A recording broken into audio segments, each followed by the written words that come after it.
Hey yo. Hey, hey, hey, hey. What is going on? Because for sure my camera is not working. That's one thing that's going on. How are you guys? Thank you, by the way, so much for joining me today. We haven't even started and we already are experiencing technical difficulties, right? That's what you call them.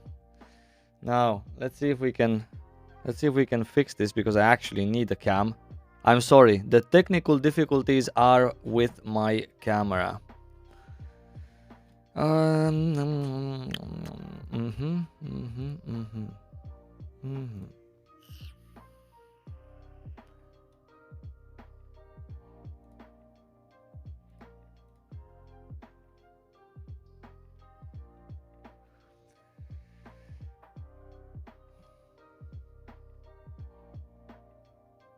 Ha ha ha ha ha ha ha ha ha. There we go. God damn, I'm so proud of myself sometimes. Look at that. Look at that. Look how beautiful that looks, huh? Hello. Hi. Let's get some light up in here, huh? There we go. There we go. Hi, everyone. It is so nice to have all of you. Thank you so much. Um, are we late? We are just in time, actually. I am not late at all. 7:15 my time. God knows what it is in your time, but I'm really thankful that you are here. Holy cow. I've made some decisions, by the way, and yeah, I would like to talk to you about some decisions. I would like to answer your most burning concerns in regards to the Western version of Lost Ark. It was just a clown fiesta after they announced that we're starting with tier 3. Holy cow. I mean, you just cannot believe it. Um, so many familiar faces in the chat as well. Thank you so much, by the way, guys, for dropping in. I apologize that I'm looking that way. I have my chat this way, and the other part of my screen is the other way. Um, right. What server am I gonna be playing on? Fantastic question. We're gonna discuss that also.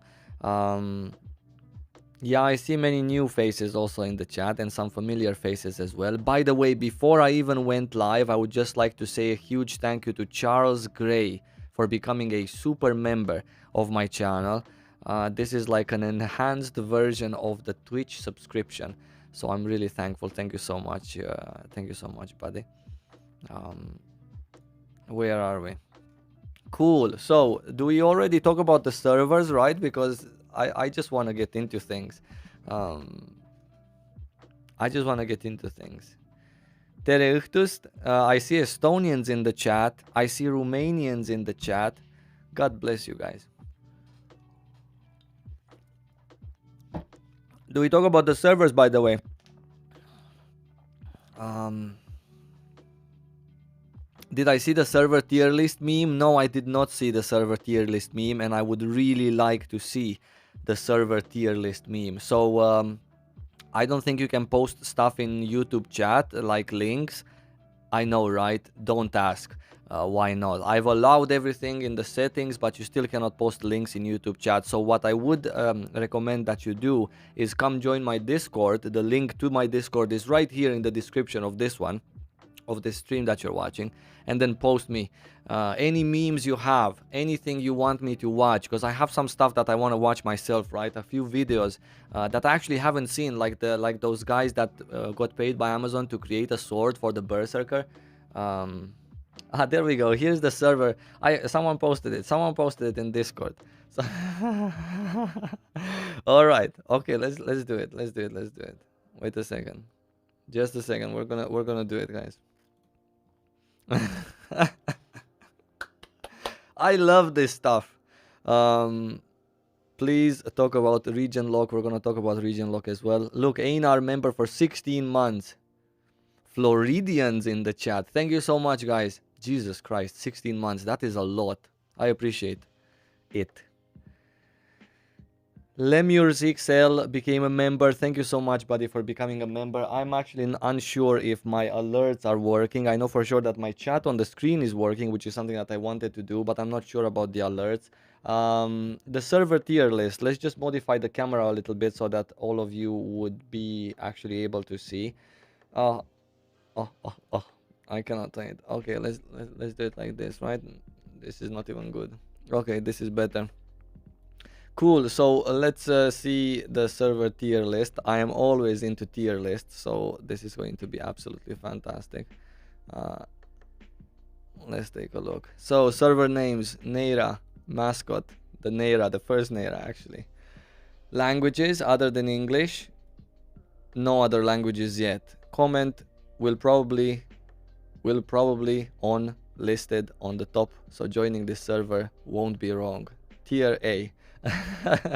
Okay, so yeah, so if Neira, I just wanted to say that if Neira is, if the order of the servers is actually going to be, where is it? This is the wrong thing. If the order of the servers is actually going to be the order in which they actually gave it to us, then Neira is most likely going to be the most populated server, because the new players that are joining us, especially on the 11th, right? But also on the 8th now with the Founders Packet, like really every Andy is going to pick the topmost server, right? So we want to avoid that. We do not want to pick the topmost server. We also don't want to pick the servers on which the huge streamers that are going to join on the 8th are going to play. So this is a little bit tricky, right? I'm going to talk about the servers also. So right now, at the moment, it's in between Kadan and Neira for my friends, the people that I really want to play with. So it's in between Kadan and Neira. Kadan being the main choice, and then Neira being the side choice. Now, where is this list of servers? This is the list of servers, guys, right? So if they're going to actually, for the EU, if they're going to keep this order and not do it alphabetically, then most likely Neira is going to be the most populated. Right now, I've heard that Trixion, I'm going to show you a graph also with server list, with guilds going to which servers. In case you didn't know, we're going to take a look at that graph as well. Trixion seems to be popular against all odds. I have no idea who would want to be part of this particular server because of the name. I mean, it sounds absolutely ridiculous for people who have played Lost Ark in the past. Imagine, say it out loud. Mom, I'm playing Lost Ark on Trixion. You're gonna get fired from your job. The police is gonna come get you. So you cannot play on Trixion, right? So this is absolutely out of the question. Calvasus, this is just too long name, too complicated. It's a raid boss, we don't care. Thyrane, this is absolutely cheesy. This is the cheesiest name of the cheese. Plus, we don't like Cillian at all. It's only Rox, our community manager, who likes him. So that's fine. Zinnervale, this actually sounds decent. But some of these names might actually sound very good for people that speak German or French or Spanish, right? Because it's the whole Europe that plays here. So it's gonna be weird. Asta also sounds good. Wei sounds good. Slen, this doesn't sound good at all. Maybe this is going to be the German server. This sounds German enough to me. What do you guys think? Right? I have no idea. Anyway, where were we? Right, server tier list. So Neira is a good choice. A tier. I agree with this A tier. Number 2, Kadan. Chadan. This is a good one. This is a good one. No other languages yet, right?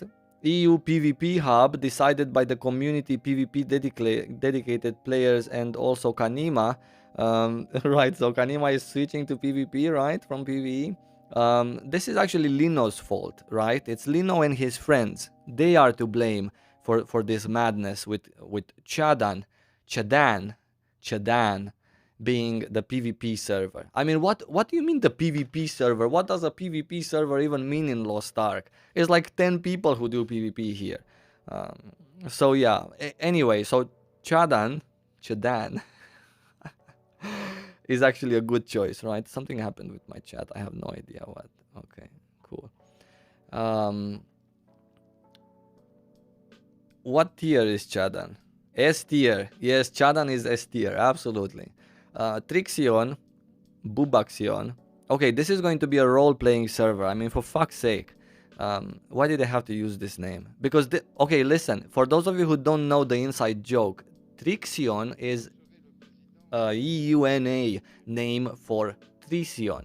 Trixion sounds much better. It sounds much cleaner, purer. Trixion sounds like somewhere I would go to roleplay. I don't know. Go to some, I don't know, go to White Wave Island and put some music, right? And just be there with, I don't know, my role-playing friends. Baguette.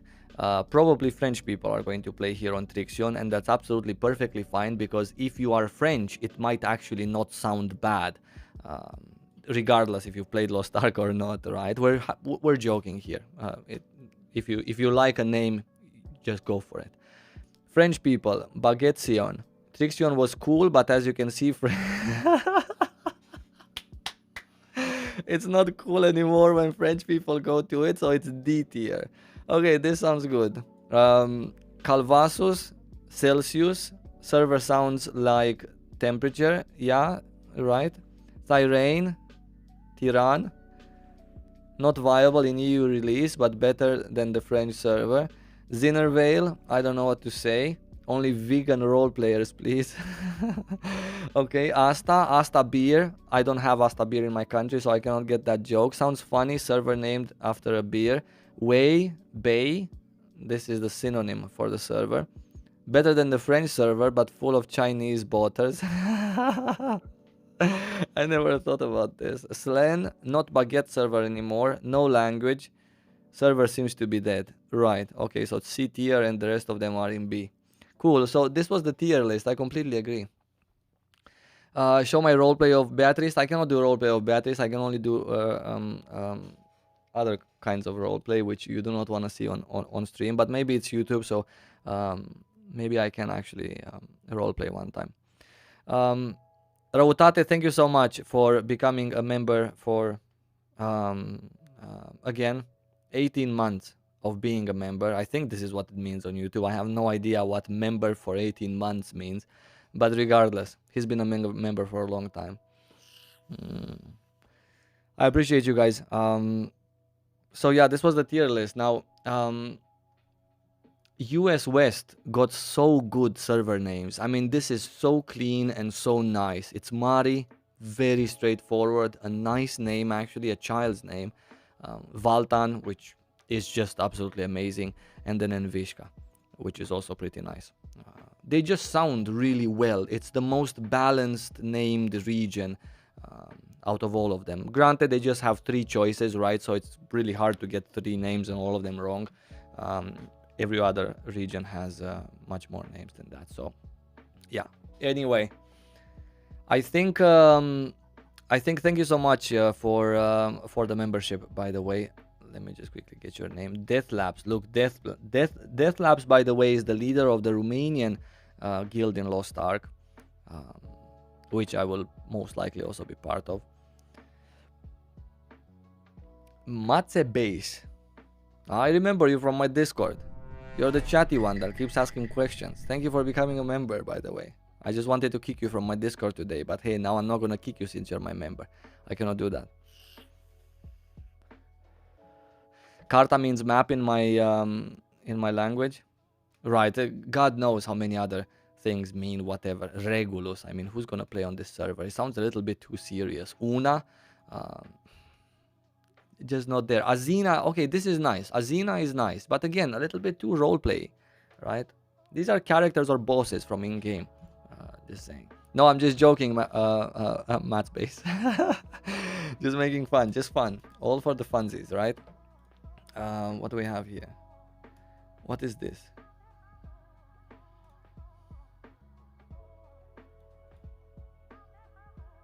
These are people in the queue for Lost Ark.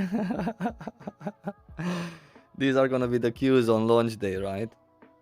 I mean, I'm pretty sure there's gonna be queues. I'm pretty sure there's gonna be queues. How long queues are going to be? I have no idea. This is the EU. What I wanted to share with you guys actually. This is the what is this? Where is that other one? These are some EU guilds, but I had some some other ones. Let me just check my private chats as well. Right, here it is. This is the one. Here, wait a second. They removed. Did they remove the? It had a graph, right? It had this kind of a graph, like this one. When I checked it first time, it had this particular graph, this right here, right, where it took from here the guilds on the EU side of things where they're gonna go, and it just placed them here. That's a little bit weird.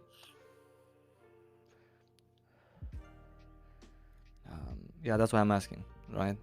Let me just take this tab away. Sorry, guys. Thank you so much for joining my stream today, by the way. I see that there's 500 of you watching. And how many likes do we have on this particular stream? Don't tell me it's 100, because then I'm going to be really upset. Like, seriously. 114 likes on the stream, and there's 700 of you watching, and 100 and... You know what? I'm sorry. I'm sorry that you don't like me. It is what it is. No.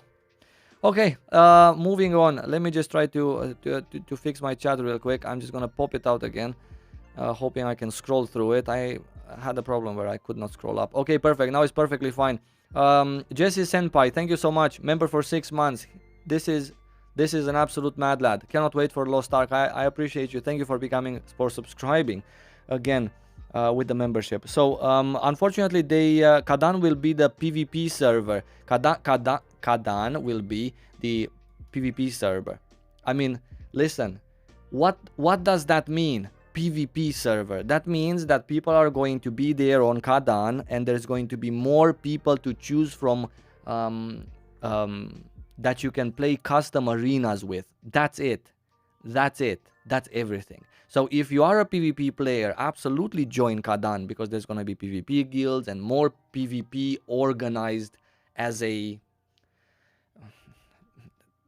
like those modes, right, that you organize yourself. Custom modes for PvP. That's what I mean. So yeah, absolutely. Definitely worth joining Kadan if you are... But it's Lost Ark. It's Lost Ark. It doesn't matter all that much what server you join in terms of PvP. You can be good at PvP and queue up for all of the modes from any other server. Too bad they don't have the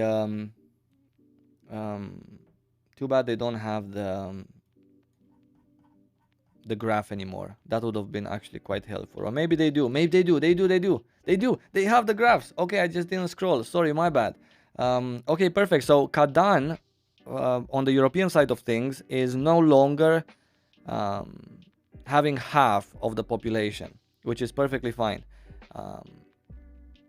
Neria is catching up, 11%. Trixion, for some reason, 26.4%. That's absolutely fine. You know, just like in the tier list, this is most likely going to be the French server. I have no confirmation of that, but just saying, yeah.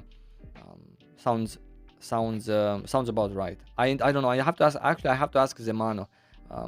Zemano is actually a very nice French content creator. So I think I'm gonna ask him if the French people are actually going there. Do you guys know that are watching? If indeed, if you are a French player, do you know that if Trixion is actually settled by the French community to be the server of their choice? I would be curious. I will be curious to find that out.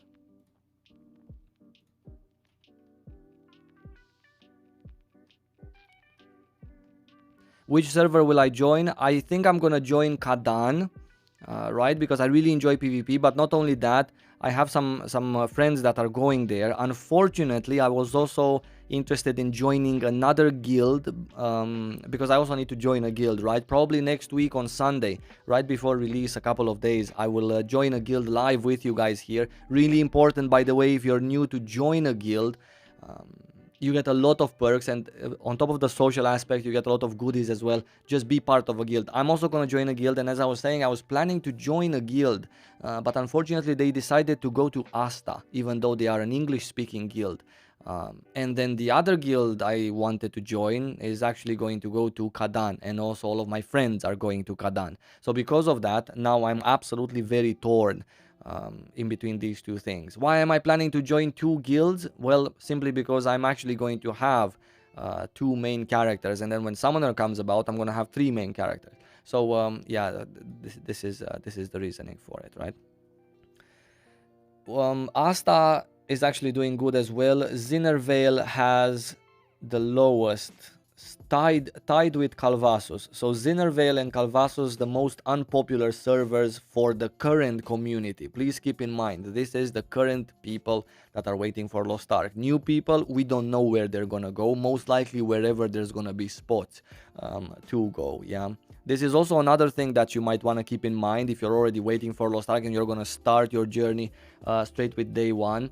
To keeping in mind the fact that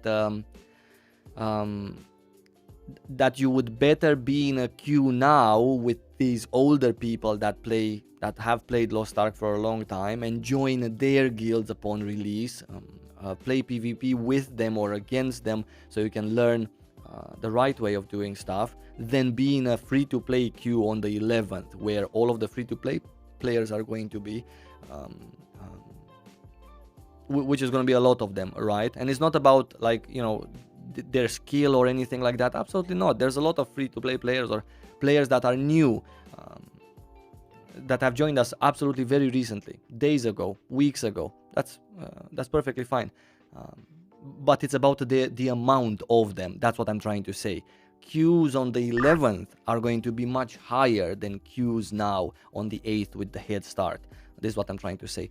49.99 Cookie Suki. Thank you so much, buddy, for the huge donation. I really appreciate it. I'm gonna have 200k subs by the end of the year. Absolutely not. I cannot even think about these kinds of things. I apologize. I cannot even think about number of subs, how much am I going to have, but I appreciate the kind words.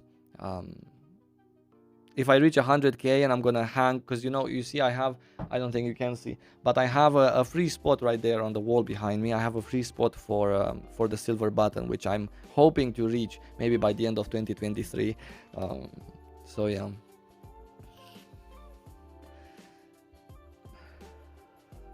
The region lock, actually wait a second, let's finish this tier list. PvP 3.3%. Do you see what I'm talking about? And then PVX, which means all around players, this is 82%. This is what I'm saying. Actual pure PvP guilds or players, not so many. People that are gonna stay at level 26, that's their goal in life in Lost Ark. This is why Kadan PvP server. You know what I'm saying? It's gonna be a lot of different kinds of players. These kinds of players are gonna be on Kadan, and this also. Even the pure dedicated PvE guilds are twice the size of the PvP ones, right? I'm surprised that Trixion is so large. I didn't catch the chat to see if you guys actually told me if that's going to be the French server or not. Pointless to stay only PvP? Well, I mean, if you enjoy it, it's not pointless at all. If that's all you want to do, PvP in Lost Ark is absolutely phenomenal. And yes, you can spam it on a daily basis, 24 hours a day, if that's what you want. You're going to have seasons, you're going to be very highly seen by other players that play PvP, which is thousands, by the way. And PvP in general is just a fantastic experience. So if you just want to do PvP in Lost Ark, I see no reason why you couldn't and why you shouldn't, actually. French is Slen, someone is saying. Okay. Trixion is gonna be the Greek server. Okay, so maybe that's why there's so many people there. Okay, so if Slen might be French, then it's definitely not German. Do I think they're gonna release more classes, Destroyer or Reaper? No, absolutely not. No more classes. No more classes released. I don't think so. Actually, wait. I cannot even answer any of these questions that you guys are asking me anymore, because they might count as NDA.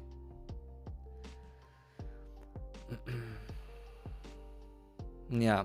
I'm sorry. I'm still gonna answer your questions. Right. What else are you guys saying? Sorry, I'm just catching up with a little bit of the chat, right?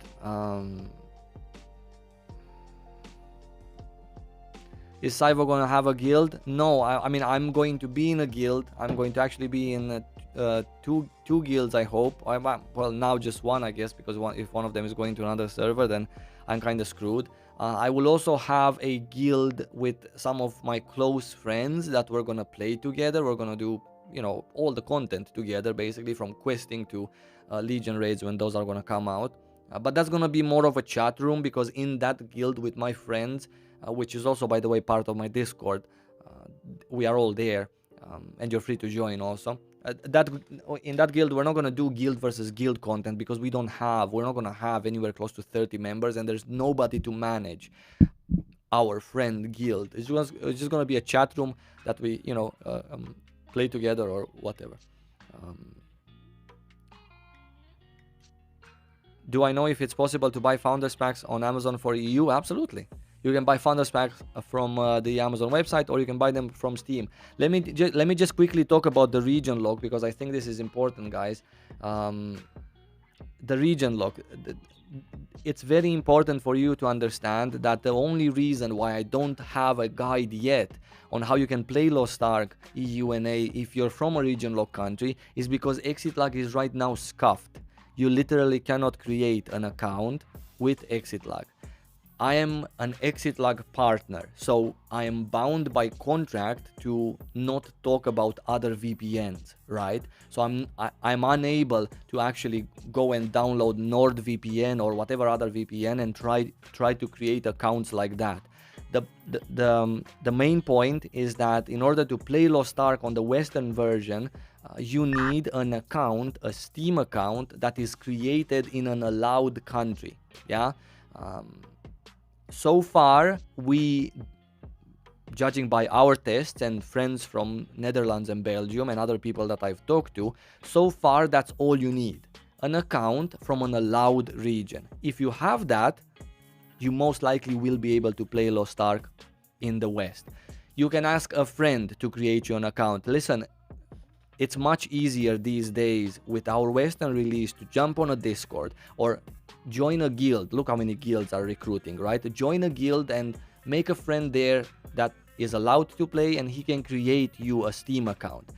I could create you a Steam account. That's absolutely no problem because I live in an allowed country. It is really, really easy for you to get your hands on a Steam account created in an allowed country. However, the guide that I was supposed to make, which I dearly want to make, is going to be at least delayed, if not made ever.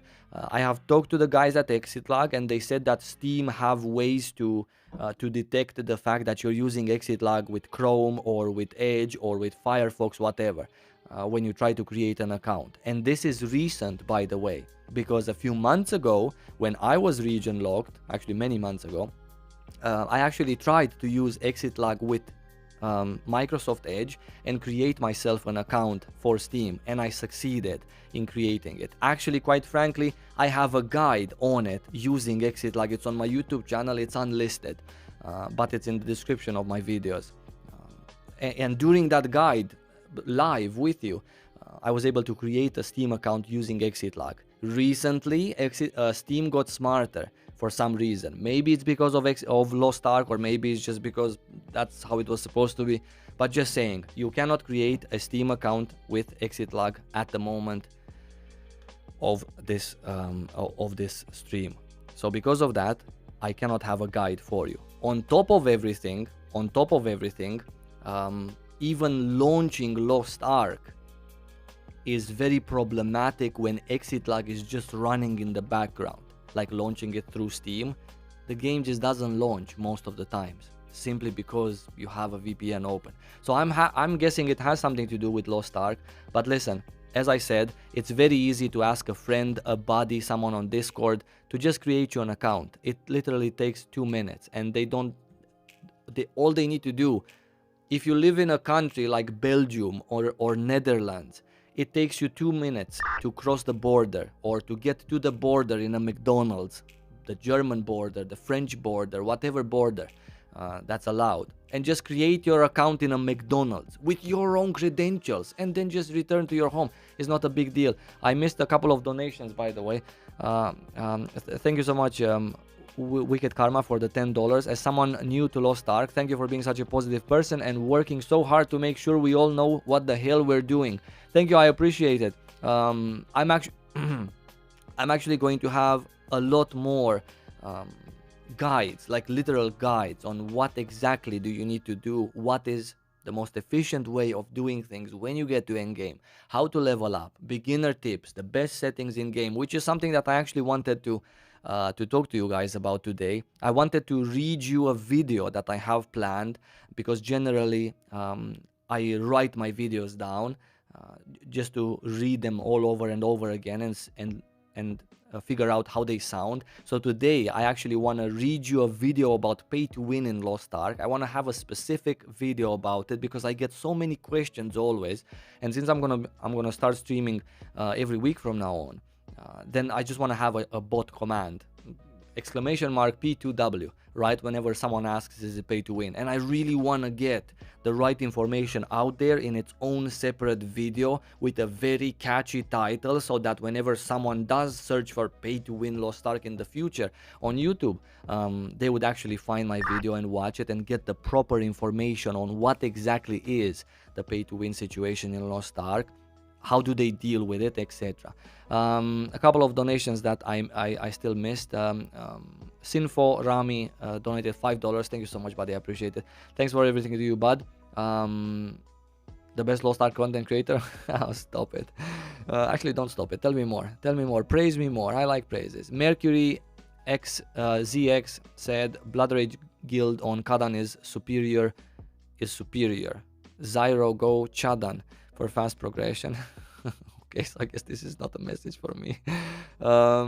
Yeah, it's gonna be fun. It's gonna be really fun. It's gonna be fun. I really love the vibe that's currently going on in the community. I really love this this influx of new player and the vibe that they bring with them.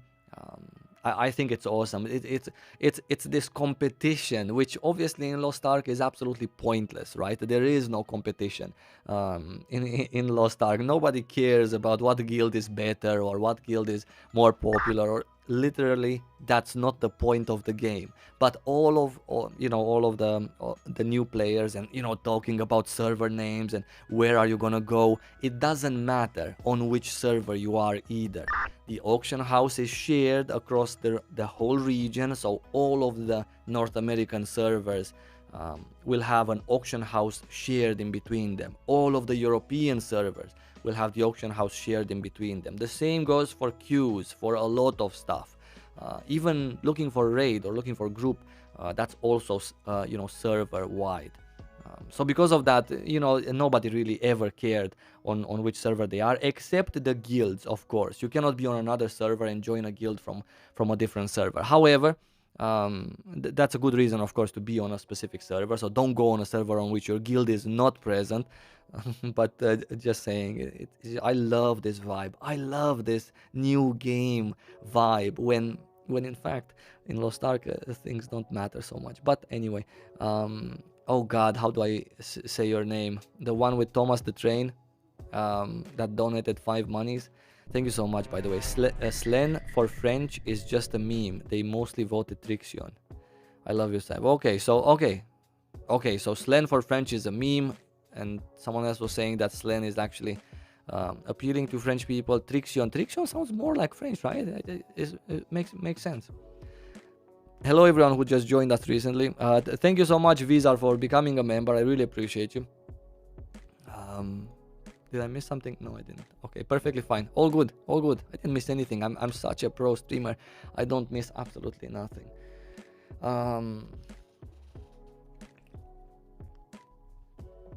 Okay, so region lock situation is discussed. I wanted to let you guys know that exit log is scuffed right now. You cannot create an account and you cannot even launch Lost Ark with it on. And I think it would be important to have a VPN that's not detected by Steam somehow. Maybe exit log is gonna fix the whole thing, and whenever they do, because I talked to them, and whenever they do fix it, I will absolutely that day have a guide on how you can play it and how you can create an account.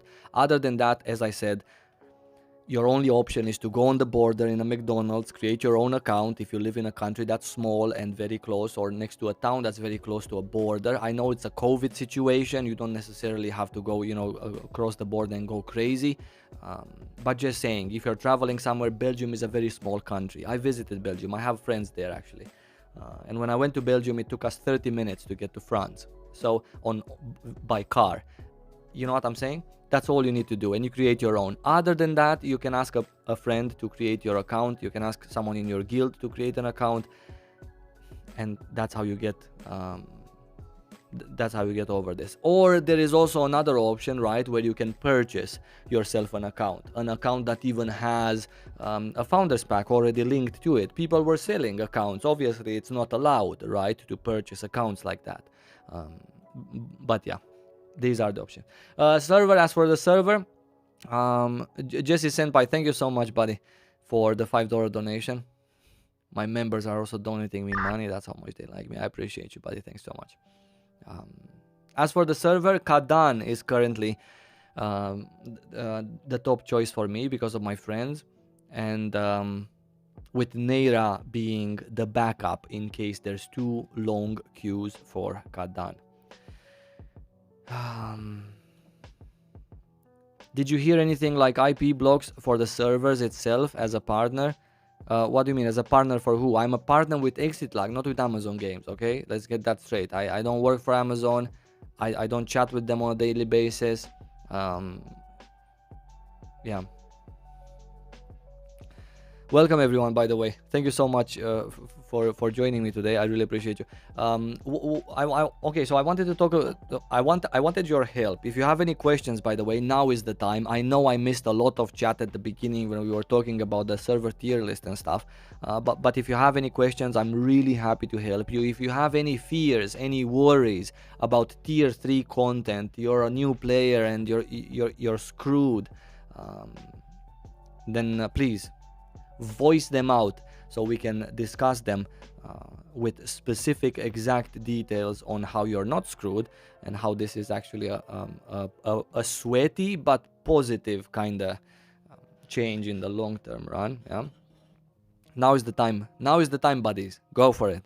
Before I start reciting my pay to win videos so you can judge it and tell me if I sound like a stupid fanboy or does it actually sound legitimate. I've settled on artillerist as a main, Kaz is saying. I feel sorry for you, buddy. I really do. I'm sorry. I'm a no-life guild leader and I need to be strong. I just need someone with your experience to confirm I'm making an okay decision. Do you know what artillerists, by the way, get when you hit end game? Generally, when you get to level 50 in Lost Ark, right, you have a quest with Beatrice, and you get for the awakening quest, right? And you also get your level 50 skill. Very nice skill. Most of them are very nice. An artillerist, by the way, when an artillerist gets to level 50, on top of the this awakening skill and the level 50 skill, an artillerist also gets this particular thing. Let me just show it to you. So as an artillerist, you're also getting this. Yeah, this is another item that you get in game if you play artillerist. This is a handicap pass, and you will absolutely need it, and you get it for free. All artillerists get a handicap pass item in Lost Ark. Thank you so much for the $5, by the way, Chakris. I really appreciate you. How long are potential login queues on populated servers? I don't know. I just hope there's not going to be 4-hour plus stuff. Last time in the beta, the queues passed by very fast, so they managed well with the queues. Lost Ark is a game that has been out in very many regions. It has already undergone a lot of queue problems and fresh release problems. So they have worked in the past 2 years since they've released it in all other regions to make the the back end of the servers, not the technical end that Amazon's gonna manage, but the back end, right? Very viable. So because of that, I think we're gonna do okay with the queues. However, if there's going to be a lot of people playing, because let's face it, during the beta, this was a joke, by the way. I apologize if I didn't mention it's a joke, but no, you know, part joke, part reality. Okay, so I think Amazon's gonna do good with the queues, but I do think there's gonna be queues. I absolutely think there's gonna be queues, because beta had like 100k players and there was still like a queue of like 20 minutes when you had like 700 in front of you. It went away fast compared to other games, right? And it didn't have this problem where it disconnected you as you were waiting in the queue. So these kinds of new game bugs that put even more pressure on top of everything, right? Let me just quickly just launch the game as well as we're talking. Thank you so much, Nicholas, for the $10. 2022 is gonna be a crazy year. If you need a Lost Ark build, I know a guy. Depends for what class. I cannot wait. Jesse also donated another $10. Jesse, please stop. You're already a member. I'm really happy with that. I cannot wait to main sorcerers and get to tier 3 and hit level 60. Oh God, it's gonna take a long time to hit level 60, buddy.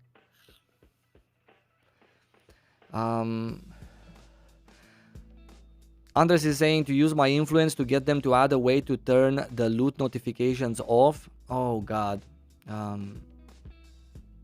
Wait, what? I don't have exit log. I don't have exit log open. I got scared. That I don't think that's gonna happen, by the way. I really don't think that's gonna happen. I don't think they're gonna all of a sudden change the game before our release. It's 1 week and it actually wasn't changed. It wasn't changed in the past 3 years, and I'm pretty sure many other people were bothered by the fact that the loot in Chaos Dungeons is like just right in front of you there. But again, that's the only content where there's so much loot that it actually bothers you as it comes right in the middle of your screen. So yeah, but it's good feedback, by the way. These guys that make Lost Ark, it's very important to note that these guys that make Lost Ark really care about feedback in a proper way, in a give me feedback and I will fix it way. So always remember this about the devs of Lost Ark. That's not Amazon Games. The devs, remember, they had the game director had full 50-minute streams asking people for feedback and complaining that the Russian players don't really give feedback.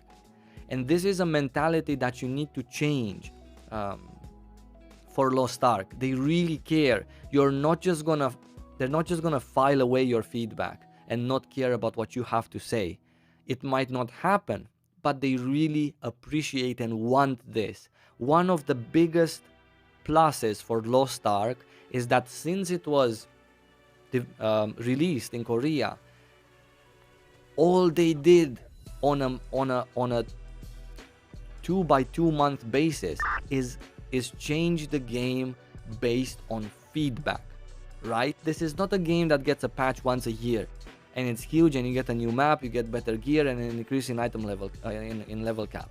This is a game that gets every 2-3 months something new, something cool, something super, something completely shocking that you wouldn't expect. Right? Thank you so much for becoming a member, Jelly Stars TV. I really appreciate you, and also the donation from Kaz, $5. What do you mean artillerist is handicapped? No, I didn't say I didn't say artillerist is handicapped. I said that artillerist receives a handicap pass at level 50. If not artillerist, what would you recommend as the class? I can know life and help carry my real life friends. Sorceress. I don't know, Berserker, Deathblade, War Dancer, a support, right? A support is always needed, not necessarily a carry, but just saying. So, you know, the reality with classes is that every class in the game has already finished every content in the game. There is no class that's going to be tossed aside because I specifically do not want that class. Obviously, people prefer to play themselves classes that maybe are a little bit faster so that they can adjust and adapt to content better.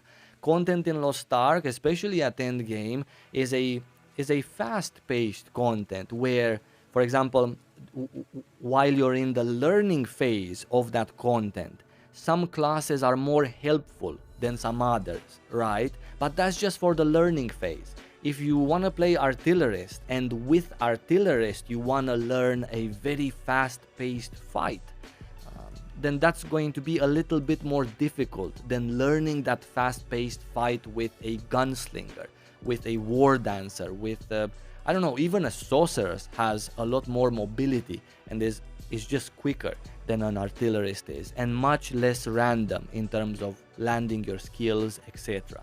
So obviously artillerist is not is not a class that's going to kill the MVP top damage charts, not because it doesn't have the potential, because it does. If you go on a dummy in Trixion and just lay out your skills, it has a lot of potential.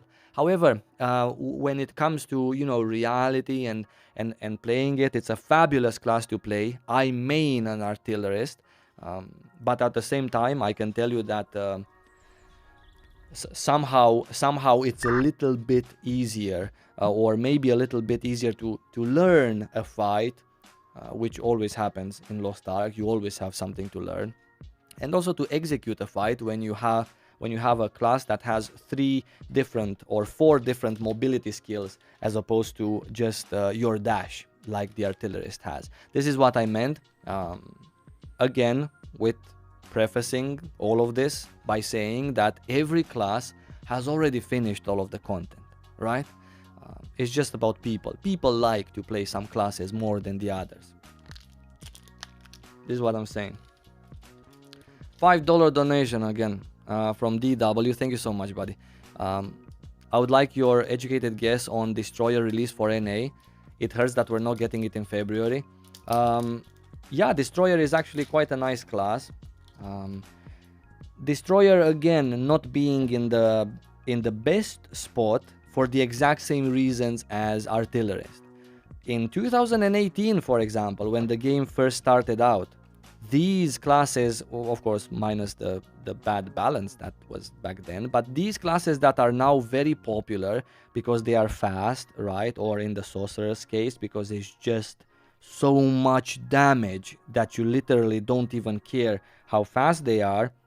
They just provide so much raw DPS that it's unreal, right? That's a sorceress I'm talking about. But back then, these classes like Artillerist, like Destroyer, these were the big hitting classes in Lost Ark, and everyone wanted to play one of them. And a very big part of this reason why everyone wanted to play one, and why everyone was making fun of a war dancer, when now everyone's kissing a war dancer's ass for their buffs. Or a Deathblade, same situation. Right now, an amazing, fantastic class, right, to play. So in terms of how much does it do, but back then content was at a much slower pace, right? Bosses didn't have these 6 seconds of burst time once every 20 seconds, where you need all the buffs to have them: attack speed, crit party synergy, best thing ever, take Arcana, take War Dancer, take Blade, right? These things did not exist back then. So all that matters was a big boy Destroyer charging a skill and doing 10 times the damage that a War Dancer did for the whole raid. Right? It was I'm joking, I'm exaggerating, not joking, I'm just exaggerating. This is not a joke. But I'm just saying, content changed and so did the classes. However, I main an artillerist for the very simple reason that I don't care how fast content is. All I know for sure is that I'm absolutely going to finish as much content as any other person out there. And by the way, very important for those of you who are new to keep in mind, that you're not going to take two of the same classes in any party in Lost Ark, right? Because it doesn't work like that. People in Lost Ark like to have the buffs and debuffs from several different classes, yeah? And they don't stack. If you get two berserkers in the same group, you're not going to get 24% damage increased on bosses because of their red dust debuff, right? You're just gonna get 12, and you don't need two berserkers. That is another plus in playing various classes, and another big reason why various classes work, because many of them are wanted. And in an 8-man, right, which is what we're talking about right now, 8-man content, then of course you can have a sorceress, a deathblade, you can have a berserker, you can have an artillerist, you can have I don't know whatever else, a gunslinger, so you can have a variety. Thank you so much, by the way, Jesus Christ. $50 from We Toke Bitcoins. See, whoever is into crypto can afford these big boy donations. Thank you so much, buddy. I appreciate you. Thanks for the great Lost Ark videos over the years. Thank you so much. To the rest of you out there,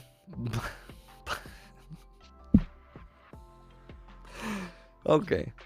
$5 from Joao. Thank you so much, Joao. I'm from South America and some friends want to play in North America. How much ping affects PvP and PvE? Do you think that could work? Depends. It really depends what's your ping. If it's 180, then that should be no problem for you. We've been playing with 180 or 200 or 300 for a very long time. Not that we excelled at PvP, right? But PvP, if you're skilled in PvP, getting to a very high rank, such as Master, for example, right, or Diamond, can easily be done with 150 ping. Look at Lofi, right? Lofi, a Canadian PvP player. She actually got her bard to Master rank on the Russian server with 200 ping. So I think it can work. Thoughts on Gunslinger? I think Gunslinger is great, right? I also think that every other class is great. Like literally, every other class is great.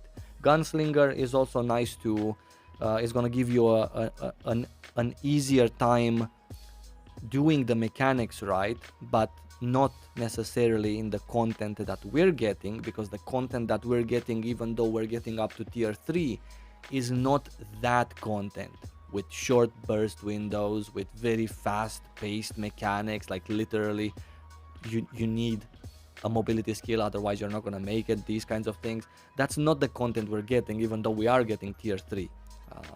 But I think that if you like Gunslinger, very nice class in general. All right.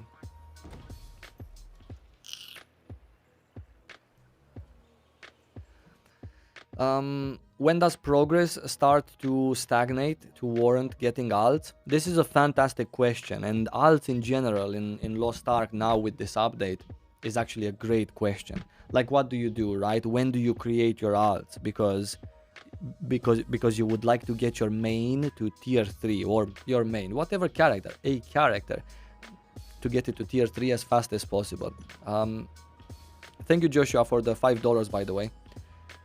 He says, love your content. Can you please explain how to unlock the ability to make sorcerers use reflux or ignition? I'm lost.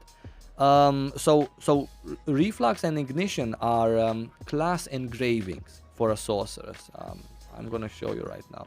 If you go to the engravings button, I'm on the Russian version, by the way, don't mind this. And in the class section, these are the reflux and ignition for the sorcerers. And how you activate them is you get these engraving books, right? You start with the green engraving book so that you would be able to activate the first 20, right? Like for example here, I am 4 out of 20, and you can see there at the bottom right tooltip, in the bottom right of the screen in the tooltip, it says uncommon in green. That is symbolizing that I am 14 out of 20 green books. When I will get another 6 green books, I will have Master of Escaping 5 points. And that you can check right here. engravings. See, if I get the green complete filled up with 20 books, then I will get 5 of these blue gem looking dots. This provides me a level 1 from that engraving, assuming I actually equip it here, right? What some people do is they get, for example, at the first stage 20 green books, and then they equip twice the same engraving. Like, for example, this one, heavy armor. Right now I don't have heavy armor. If I would equip heavy armor once and I would equip heavy armor twice, then I would already have this much of heavy armor, right? Out of the ones I have. Wait a second, something is wrong. Is it? So I have... Alright, I have 3. Sorry, it gives you 3. My bad. It gives you 3. 3 per color. It's not 5 per color. 3 points per color. This is what was wrong. So you get 3 of these blue diamonds for each time you finish a color. That means you have acquired 20 books of that particular color. So then I have activated my spirit absorption, even though I just have 3 points in it because I just finished the first tier. Additionally, accessories give you these engravings, so you can combine your reflux or ignition with more reflux and ignition from your accessories, and this is how you activate it. If you don't have accessories, give you engravings automatically. You don't need to drag them anywhere. Books you need to drag. So books are the only things that you need to drag to your equipment, right?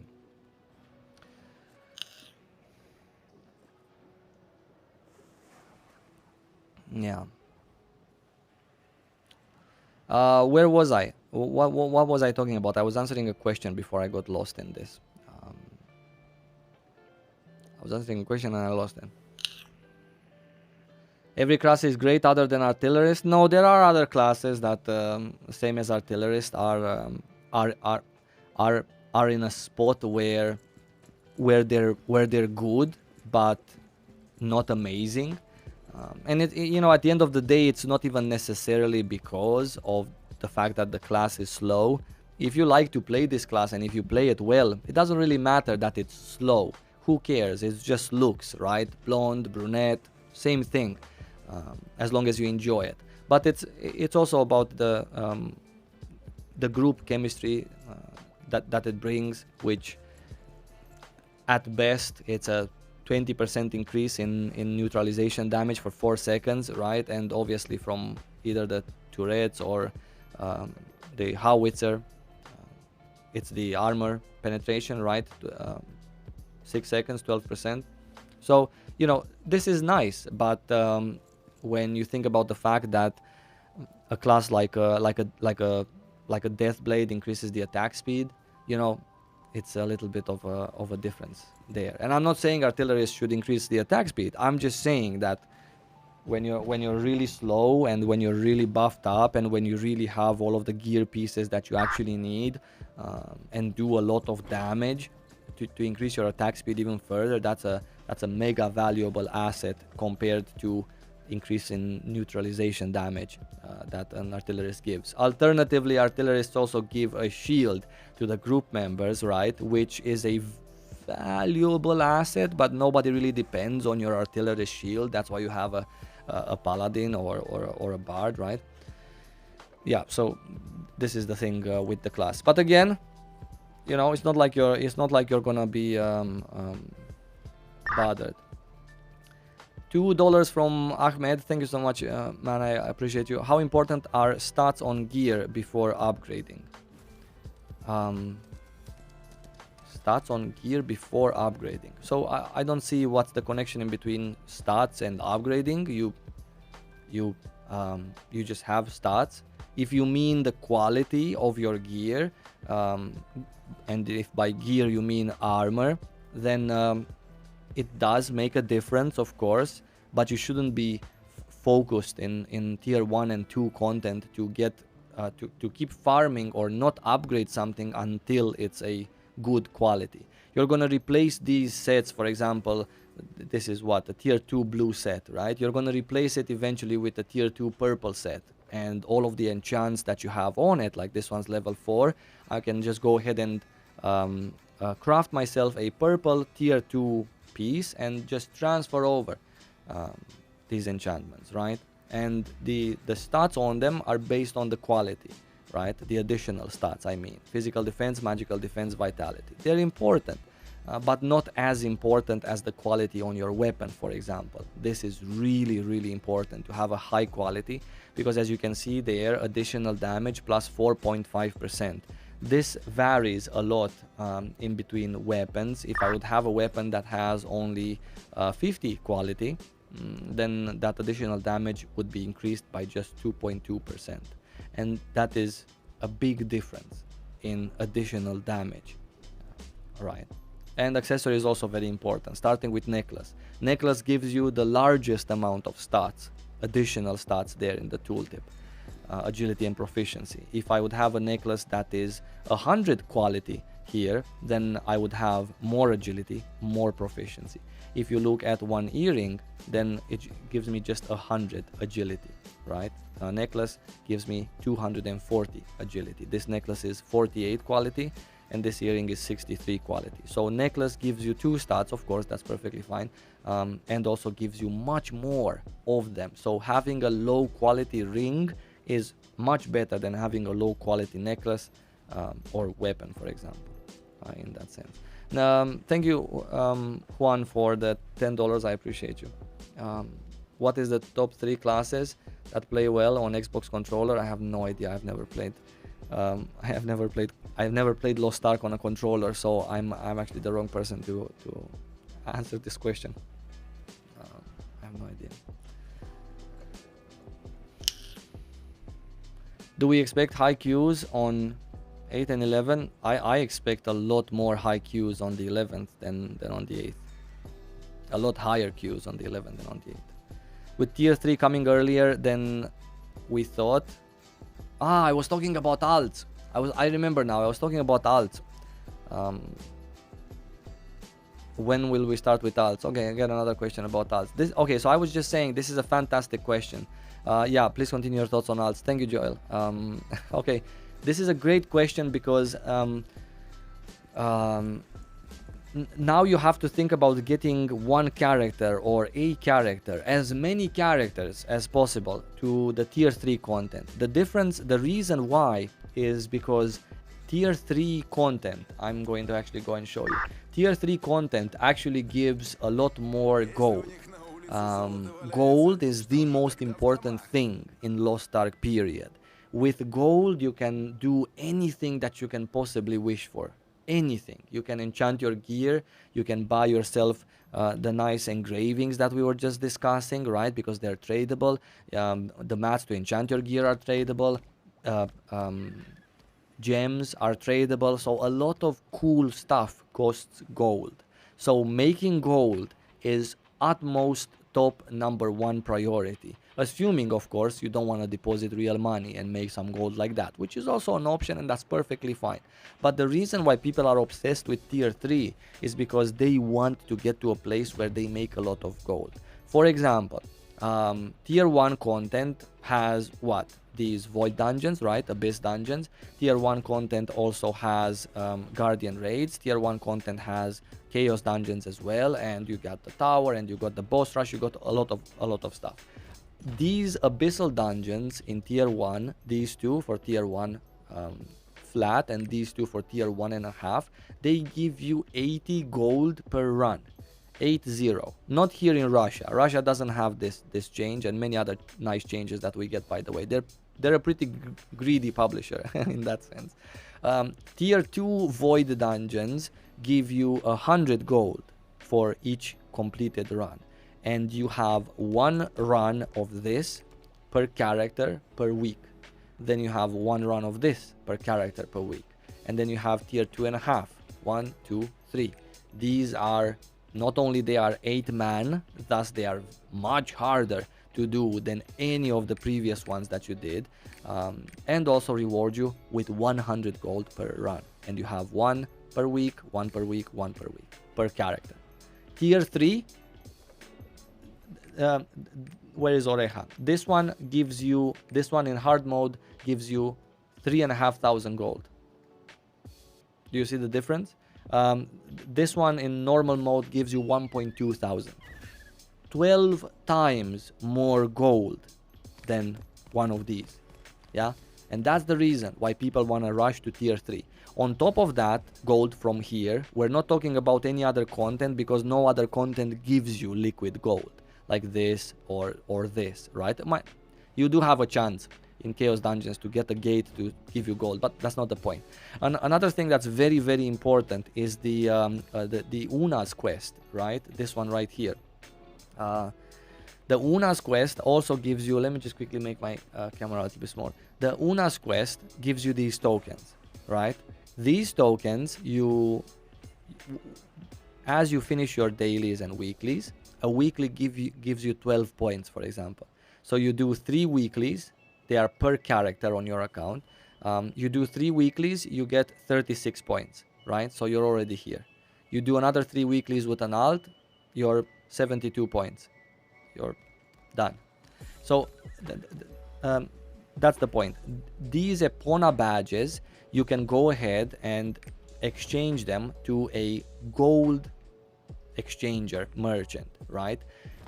Epona badges, actually, let me just quickly go here so I can actually show you as well. These Epona badges, you can exchange them with in exchange of bags of gold, right? These bags of gold are the second source, the second big source of getting liquid gold in Lost Ark. And I'm not talking about the gold that you get from the auction house, because obviously you can get gold from the auction house. Reaching tier 3 and farming that content gives you tier 3 accessories, tier 3 gear that you can place on the broker if you get good engravings and good tripods, etc. And obviously nobody wants to spend money gearing up with tier 1 stuff. Nobody needs the perfect tier 1 accessories or tier 2 accessories, because they are just a tutorial stage on our way to tier 3. That's why you don't make money in tier 1 and 2, even if you sell stuff on the auction house. And that's why you do make money and people pay a lot of money in tier 3, because that is the gear that you're gonna keep for a very long time as enchantment success rates drop, etc.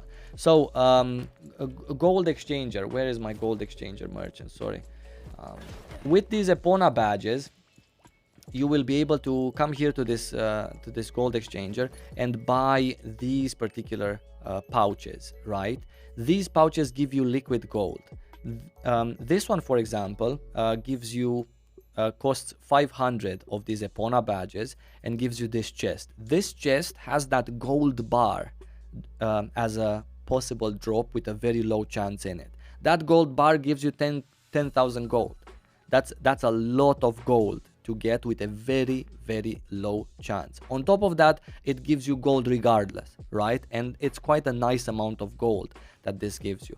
And what I was saying, why people will want to rush to tier 3 and why I was talking about alts, and I will continue, don't worry.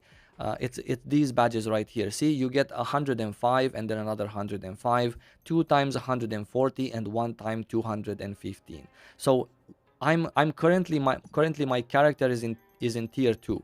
Right, this is tier 2 gear, and my maximum item level for this character is a tier 2 item level.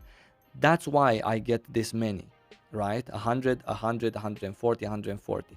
If I would be in tier 1, I would get here 25, 25, 50, 50, and so on. You get the gist. You get much fewer, you get more Epona badges the higher your item level is. And obviously, these boxes of gold cost the same no matter what tier you're in.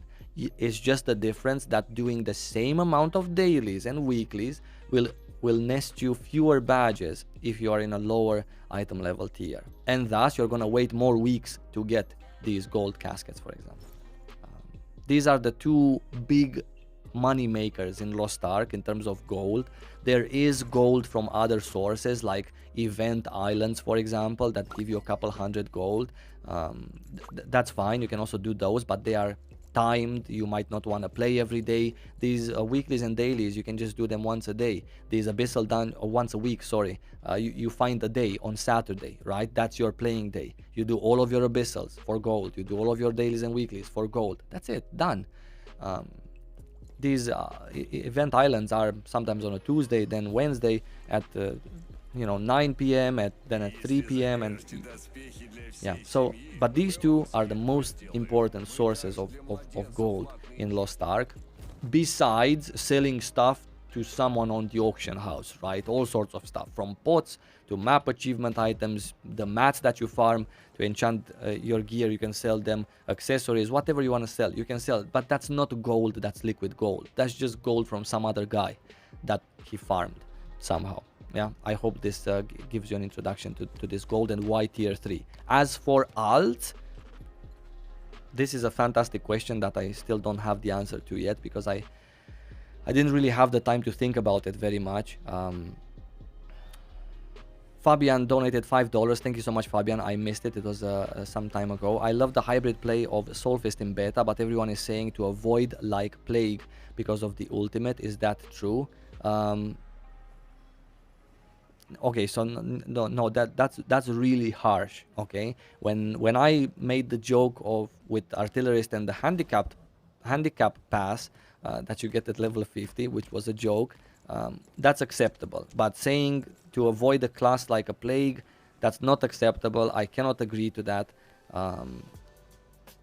Yeah, I just cannot. I'm sorry. I'm not gonna agree to that. I don't think the class should be avoided like a plague. I don't think any class should be avoided like a plague, and for good reasons. I'm not just saying this like in a cliche thing because you hear it every day. For good reason. Every class, literally, it's more important to play what you have fun with, and plus Soulfist also is great for learning because it's a very mobile class. So it has that also working for it. Does it have that sorcerer's damage? No, it doesn't. But if you have 5 friends, you cannot all play sorcerer. Someone has to play a Soulfist, right? Let some other guy play a sorcerer. 1 per group. That's it.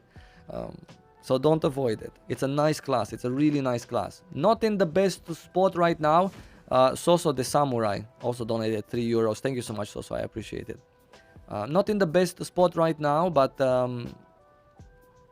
a class that's really nice. And not to mention, in 2 months from February, like in April, we're gonna get a balance patch, and all of a sudden Soulfist is gonna be great.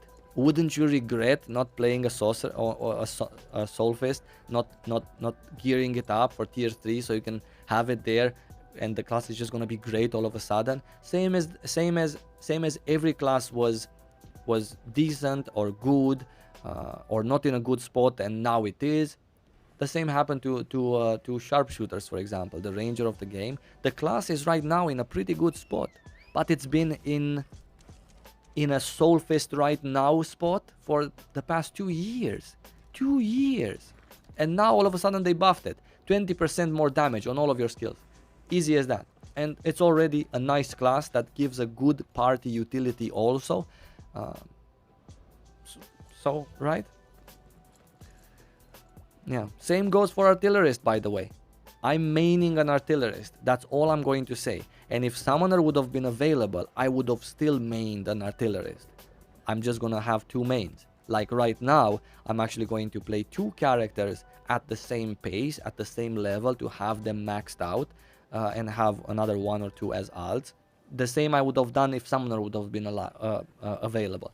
I would have mained the summoner. I would have also mained an artillerist.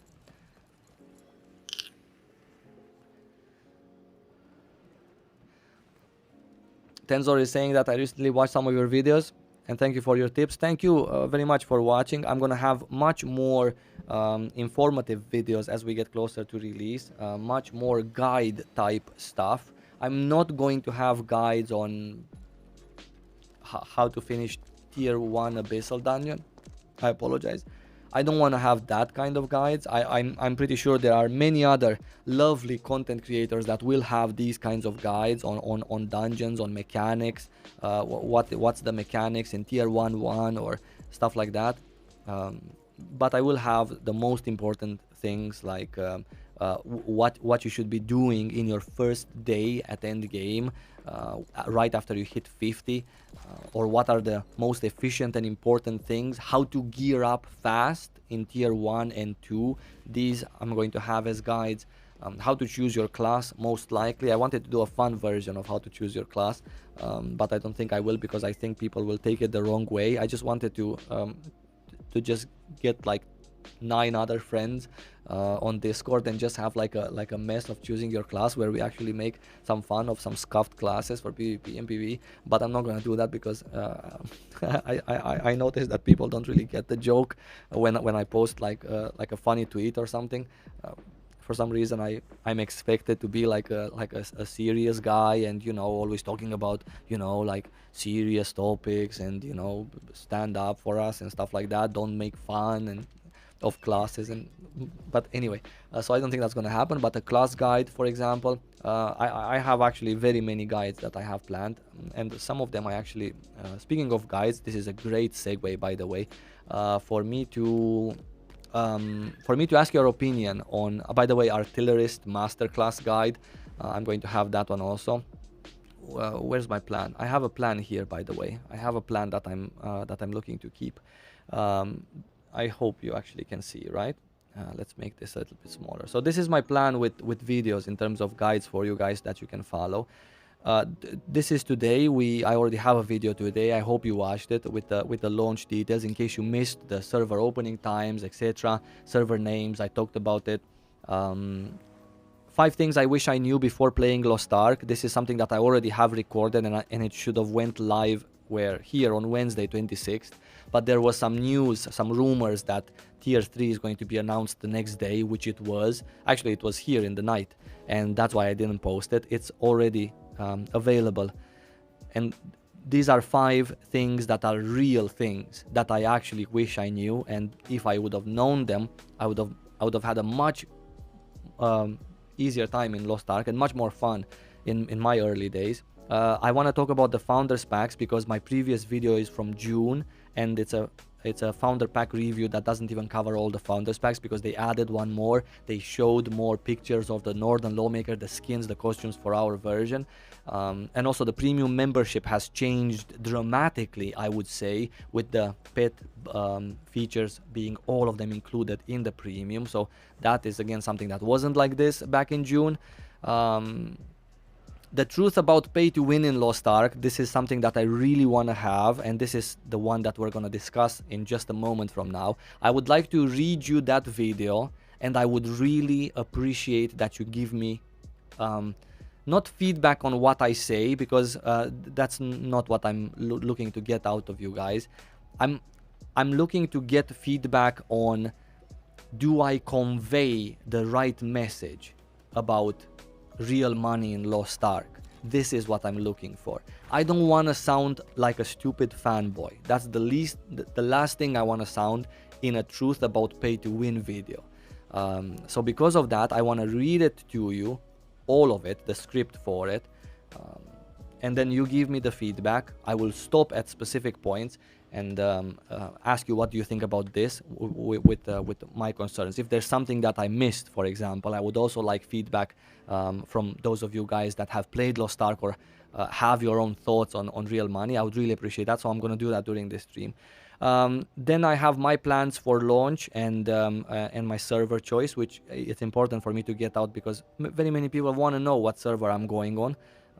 And also my plans for launch, as in exactly what I'm going to do. I think this is a stupid video in my case, because I have a very stupid plan for launch. It's completely, how can I say, it's completely out of the ordinary. And it's just for me personally, because I know what I like to do and how I'm gonna do it. So this is gonna be a video that's maybe gonna confuse more people than it's gonna help, but I will try to make it as helpful as possible. I have ultimate beginner guide with tips that I have gathered in a document since 2018, and of course I removed those that are not viable anymore or that are not valid because they changed the game. But I want to just, bullet point like 200 tips for beginners or 200 things that are important for you to keep in mind. There's gonna be a nice video. I'm gonna try to make it nice in a 10-12 minute format. Then we have the class guide, and then for that week 1 of release, I have a video every day. What you should be doing day 1 comes on the 7th, right before the head start. The leveling guide, I have a plan to have a leveling guide, how to level up fast. Your first hours at end game, what's the most efficient things to do, or what people consider to be the most efficient things in terms of enchanting your gear. The best settings for Lost Ark, the artillerist guide, the ultimate endgame guide, the complete gear guide. So there's gonna be a lot.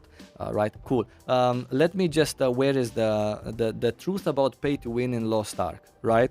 I really need this from you guys. I apologize for in not playing instead, but this is actually important to me. I've also after I talk to you guys today, I'm also going to send this script to my Discord, so that I would get the feedback from the people that are on my Discord as well. So it's important for me to read this out loud and not sound like a complete fanboy, which would make new people maybe not, how can I say, maybe not necessarily trust, right, what is here, even though everything that I say here is exactly the same as it is in game while you play it. But regardless, wait a second, you guys have some feedback already about the order of my videos. By the way, why artillerist? Why artillerist what? Why am I maining an artillerist, or why do I have a guide about an artillerist? I main an artillerist because it's one of the only 2 classes that I enjoy playing in Lost Ark. And why I'm having a guide for artillerist, and why just artillerist and not every other class, is because I'm only really good at playing artillerist, good enough for me to feel that I can make a masterclass out of my guide, because I actually literally know everything about it. Other classes, I could read some Excel documents and make a guide out of those, but it wouldn't sound like I'm excited about it, which I'm not excited to play a berserker, for example. So I will let other content creators have guides for this. Yes, nobody in every pay to win video, nobody just lists what you can buy with real money and how each affects with the game. Yeah, exactly. So I have a nice pay to win video, and I want to read it to you now, so you can actually give me some feedback. I will stop at the points that are of importance for me. Summoner, yes, Summoner is my other main, and when it comes out, I'm gonna have a guide on it also. I'm going to play it, etc. Okay. I'm going to answer more of your questions right after I read this. Yeah, I need those of you who are who have played Lost Ark, and even who have not played Lost Ark, both of you, I need you to listen to this. You don't have to watch, just listen, and give me feedback in chat as we go through it. So no need to make the pay to win pay to progress, the real money topic in Lost Ark, too complicated. I'm just gonna say it as it is. In Lost Ark, you can deposit real money, buy gold from another player, then buy mats to enchant your gear, also from another player. I hope I didn't scare you already, because now that you know how it works, I would like to tell you some of the systems and interactions that happen inside the game and make Lost Ark such a pleasant and fun experience, despite real money being an option. And towards the end, I would also like to show you some very positive changes made to our version of the game to ease the real money needs even further. Ultimately, my goal is that you would make your own opinion on the real money topic by playing yourself, but have all the pieces of the puzzle before you do, right? Sorry, I'm getting excited when I read my videos, because that's how I would actually say them. So I apologize if it's a little bit too cringe. It won't be in the actual video. Number one thing about real money in Lost Ark: everything that you need to progress with your gear is farmed in game. A player who chooses not to deposit real money has absolutely no restrictions in terms of how much they can get or farm or grow. The only restriction being your playtime. I might just add that in. It's just the speed at which you grow that's in question. And again, for a free player, the only speed limitation is your time. I actually said it. Because the game gives you all of the avenues to keep going at it for as long as you want to. This is thing number one, and this is the absolute truth, by the way, for those of you who are completely new. This is not a bullshit video. Just wanted to mention this. This is actually the real deal as it happens. Gear doesn't allow, number two, gear doesn't allow you to overpower the end content. Whatever someone's trying to achieve by paying is actually achieved by playing.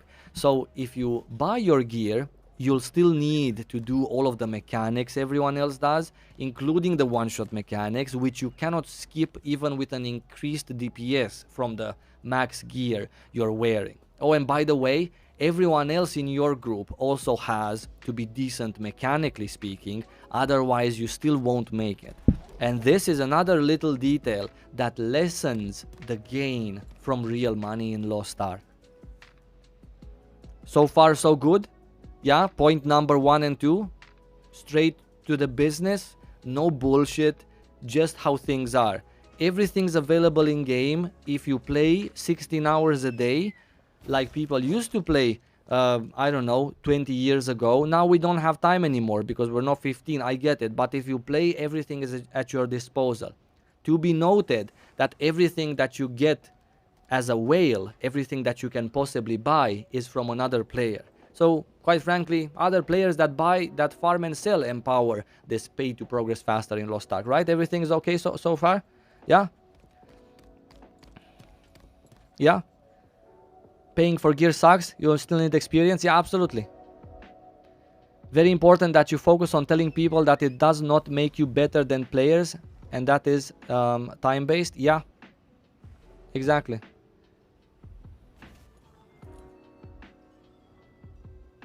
When Saivo says stupid fanboy, is he referring to the call out? No. So I don't, I know, okay, listen, I don't talk about other content creators. It's not my business what they do. I have no beef with any other content creator, no matter if he started playing Lost Ark yesterday and now he's giving 10 absolute beginner or 10 advanced end game mistakes that you should avoid. I don't care what other content creators do, right? Just to answer your question. What I mean by stupid fanboy is just about me. Because, you know, I love this game, as most of you know. I've loved it for many years. So I don't want to sound like I'm a shill for Lost Ark by saying that everything you need to progress is in game, or that gear doesn't allow you to overpower endgame content. So if I do sound like a shill, or if something is very cringy and shilly, then please just tell me, right? Okay, let's continue. And speaking about skill and game knowledge, number 3, competitive PvP, which includes the spammable arena PvP modes, the ranked seasons, etc., is equalized. Gear or anything that you buy in-game, such as pots or foods, buffs, etc., don't carry over into PvP. As such, you will have a pure and skill-based experience as a PvP player. So real money doesn't affect that either. Number 4, everything that someone does buy with real money comes from other players. The gold, for example, comes from another player buying someone's crystal. You cannot just buy gold with real money from the devs. This is a feature in other games, by the way. Aeon, for example, real money, gold from Gameforge. Simple as that. Another player is always at the receiving end of someone's real money. Same for all of the materials someone needs to enchant their gear. They come from other players who farm and sell them on the auction house. So again, it's sort of a mutual benefit.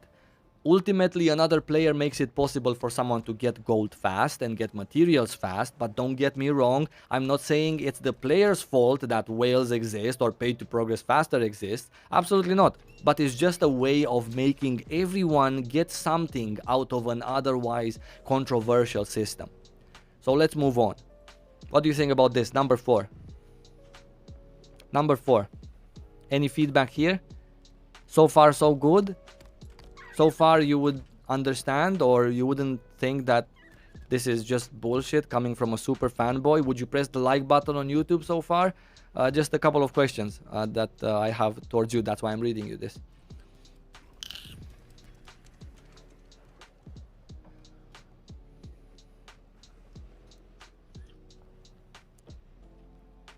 All right.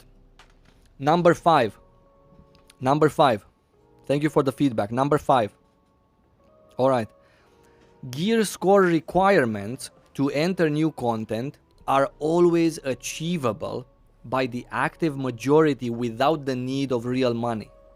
What I mean is that whenever some new content comes to the game, the majority of players who have actively played the previous content will be able, gear score wise, to enter it right away. Start farming the new stuff as soon as possible, as opposed to first grind or deposit real money and only then start having fun. This is something that Lost Ark always tried to do in other regions, to release new content once most are ready for it. And this is the absolute truth. The active majority was always ready for that new Abyssal Dungeon or that new Legion raid. They were already at the entry level of where you can start doing the first phases of that new stuff. So everyone was always involved in the new map, the new gear, etc. Okay? So this is what Lost Ark always tried to do in other regions, to release new content once most are ready for it, and to empower free-to-play players with enough materials to get to the entry point of this new batch of content.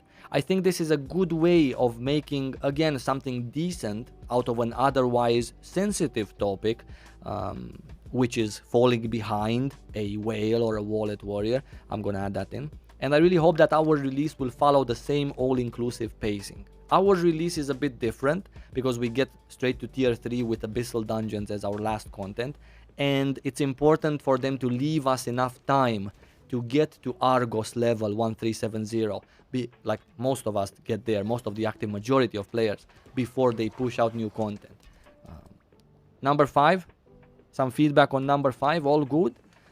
I know this might be a little bit, number 5 might be a little bit, let's say, more of an advanced thing, like why do I care that they wait for me if there's still, a whale in the game? Well, I believe it's important that they care, because you can do it at a slower pace. A whale is just gonna get there faster, and then just wait for you there, or wait for new content there until your pace or the majority spaces. Yeah.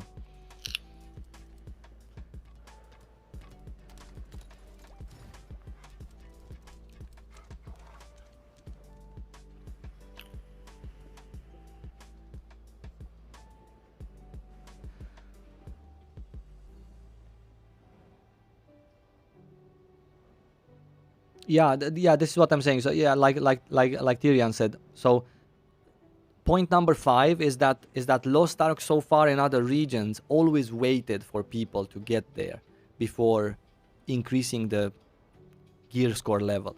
Because a game that doesn't wait for you to get there, or a game that doesn't wait for the majority to get there, or the free-to-play people, whoever, that's a game where you are kind of forced to deposit real money.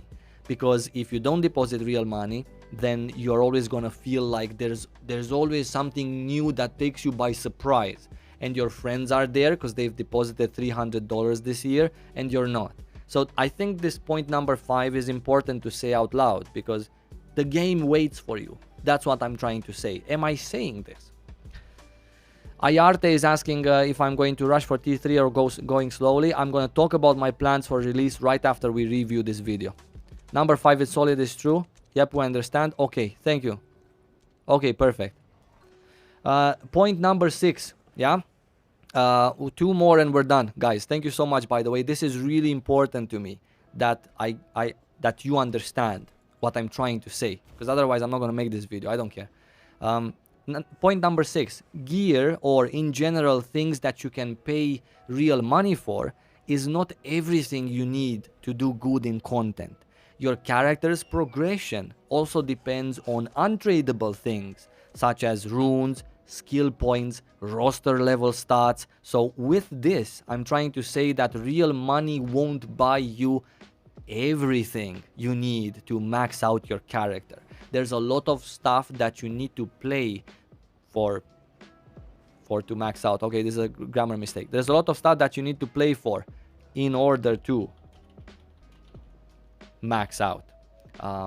I just wanted to mention with point number 6 that yes, you can buy engravings and gear enchantment materials and get there fast, and you can most likely be fine at specific points of content with just engravings and mats. That's okay, that's fine. That's tier 1 and 2 where you don't really need necessarily the gems and all of the runes, for example, or all of the stuff that's untradeable. Yeah, point given across. Okay. Okay, so it's not a full swipe game. Again, something that's real, no bullshit. Point number 7. There's no DPS meter in game, never was. I know this might sound counterintuitive, but the lack of a DPS meter actually makes the game more about skill, coordination, plus some basics, as opposed to some basics in terms of gear and perks for your character, as opposed to maxed out gear. At the end of the day, people care more about how you play your class and how you play the mechanics, how reliable you are when they need you and during those mechanics, than if your gear is maxed out or not. Of course, there are a few bare minimum things that I just called basics, which everyone needs to complement their skill, such as a few decent engravings that you can buy with real money, some decent runes that you cannot buy with real money, some gems, some skill points, and yes, half of these things can potentially be purchased with real money, but they are absolutely within reach of a free-to-play player at any time of the day. Lost Ark is one of those games where you don't just look at the gear when someone applies to your group or when you want to play with someone, because that is meaningless. It's literally meaningless. I never saw, I'm just telling this to you guys, I never saw someone just looking at gear. That guy has good gear, let's take him. It never happened. Like literally never happened. If he's gonna wipe your group constantly by not playing well, because there's one-shot mechanics, there's all sorts of other mechanics that you need to do in order not to kill half of your group at least, not necessarily wipe. So gear, again, I think point number 7 is like the biggest thing. Like literally having gear or being maxed out, you're not gonna help the other 6 people or 7 people in your group just because you're maxed out. If you don't do the mechanics well, if you're not dependable, reliable, active, a nice person also, because nobody wants to play with a sucker, right? Just because he has gear. It just doesn't matter, doesn't cut it. Yeah. Feedback? Thoughts?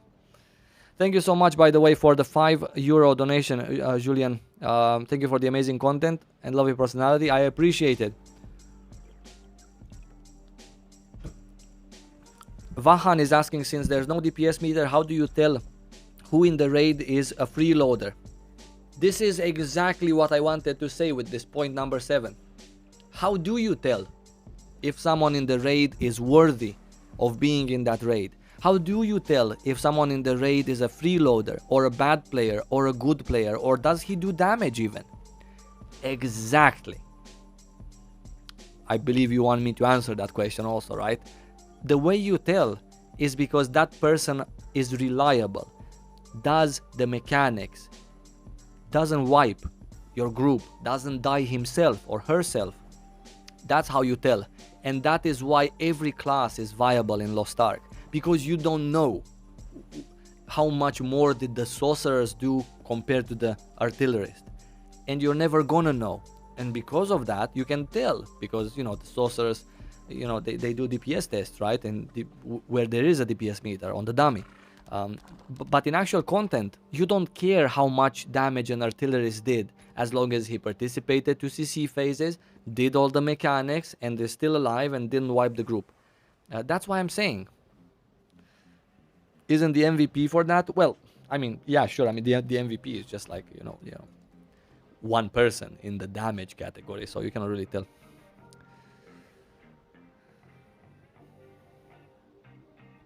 Yeah, so these are the seven things that I wanted to mention in terms of um, DPS in Lost Ark is not everything. A dead player doesn't do any DPS. Yeah, exactly. And you know, listen, there are also skilled whales, right? There are skilled swipers. It's fine. Not everyone that swipes is a bad player, and because of that they don't bother you. They don't bother you because they just don't bother you. It just really literally doesn't matter. It just I don't know how to just make it more clear, but I thought these 7 points would do it. Now, just a quick outro to the video and just a couple of changes that I wanted to mention. Last point of feedback, then we're gonna go to answering questions. I also hate pay to win. Who doesn't hate pay to win? But it's simply not that in Lost Ark.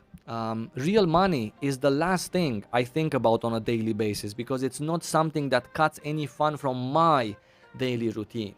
In other games, I used to care because it affected me directly, like someone being better geared in PvP and killing me as a result of that. That's important. That bothered me personally because I died because of his gear. Not the case in Lost Ark.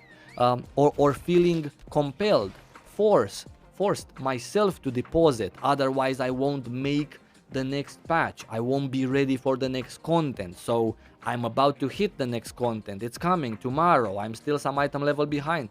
That doesn't happen in Lost Ark as long as you're an active player.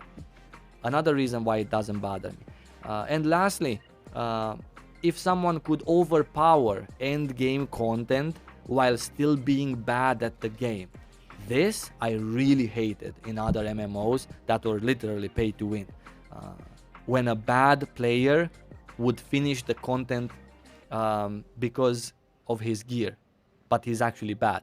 That actually literally bothers me. It just hurts me inside. Here in Lost Ark, I don't mind that Andy can boost up his gear score with real money by purchasing my mats, or that he buys my perfect stat necklace while I'm still rocking proficiency on mine.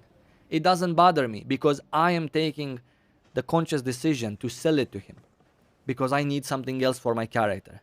I already have something that he has and he's buying mine to get himself also there. I need something else. I need an engraving, a gem. That's why. As for what concerns us in the West, Amazon Games, together with the parent company, have made some good changes to the business model, so that's even more reason to stay optimistic. And I cannot see why more of these good changes wouldn't come in the future with the appropriate feedback from the Western audience, which is you, by the way. These guys who make Lost Ark actually really care about feedback in an honest, let's fix it way, not just file it away. For example, many items from the cash shop used to be exclusive to real money. Now, after the change for our region, they cost a currency you can buy with in-game gold too, the blue diamonds. So at least it gives you a choice, unlike other regions where you are forced to deposit your own real money if you want these things. Maybe not a big deal, but one of the many good small deals that happened to our Western region. Another example is the fact that many items in one part of the shop, called Mari's Secret Shop, used to refresh every 6 hours, thus making it tempting to buy them more often.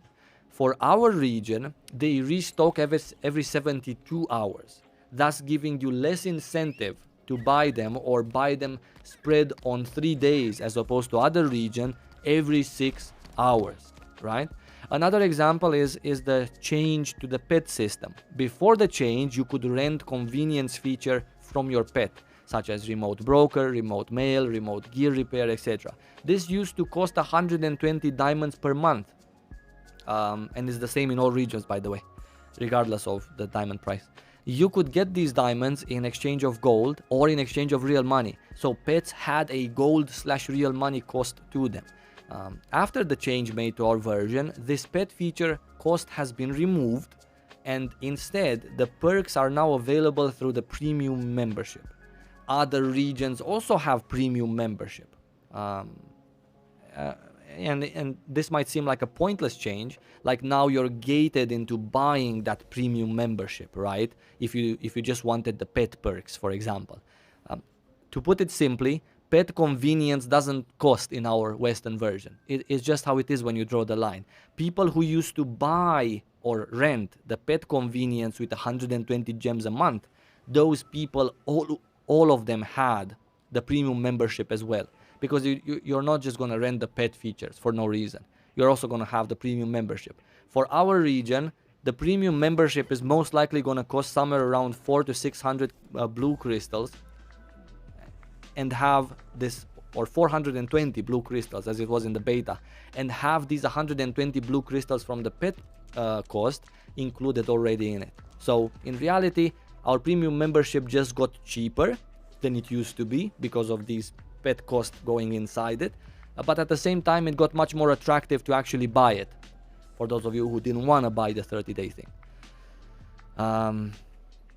Yeah, and I almost forgot the knowledge transfer feature, which was leaked by that guy from Alpha Gaming.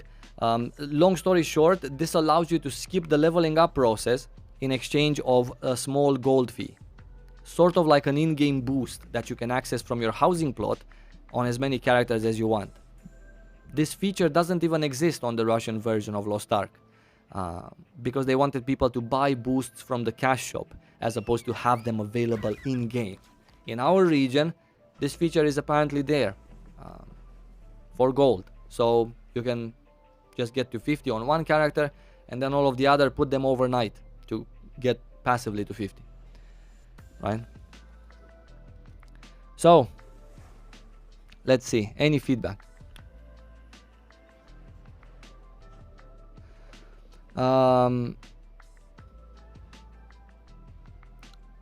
Easy clickbait title for easy views. What is exactly what's exactly this?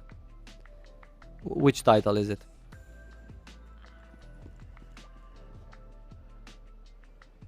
Why are so many content creators discussing right, if the game is pay to win or not? Nizar was asking, and I think that's the answer to the question, because it's easy clickbait title for easy views. No, I don't think that's the case. No, I'm sorry. I think this is a legitimate concern. It's absolutely legitimate concern, and you should discuss it. You should discuss it based on facts, though. I don't think we shouldn't just talk about stuff, and I don't think not talking about something makes it all of a sudden better. There's always going to be someone who talks about something, but the most important thing is that people with knowledge of the game also talk about the same topic, so that at least if someone watches both videos, they would get a better understanding of how this really works, right?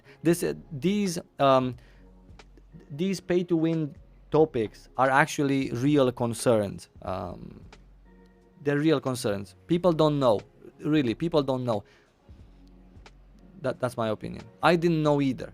When I first started in 2018, my number 2 concern was if the game is pay to win, because my first concern was that I didn't want it to be a Diablo Path of Exile kind of game.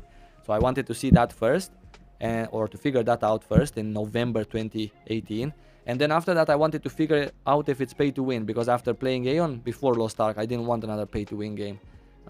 So yeah, I think, who cares about pay to win in PvE? Well, I mean, there's some people who care about a lot of things.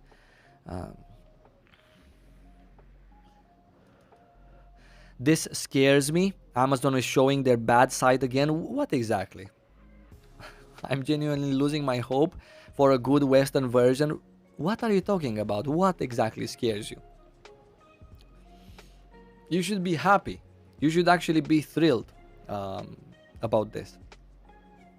Not about my video, about our Western release, I mean.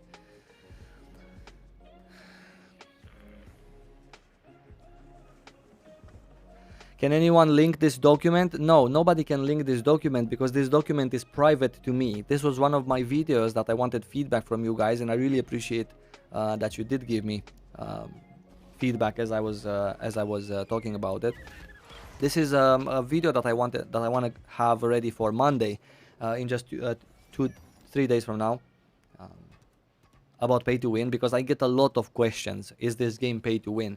What's your thoughts about pay to win in Lost Ark? And I don't have a dedicated video about pay to win. And this one that I just read to you in the past 15 minutes, this is going to be my dedicated video on pay to win in Lost Ark.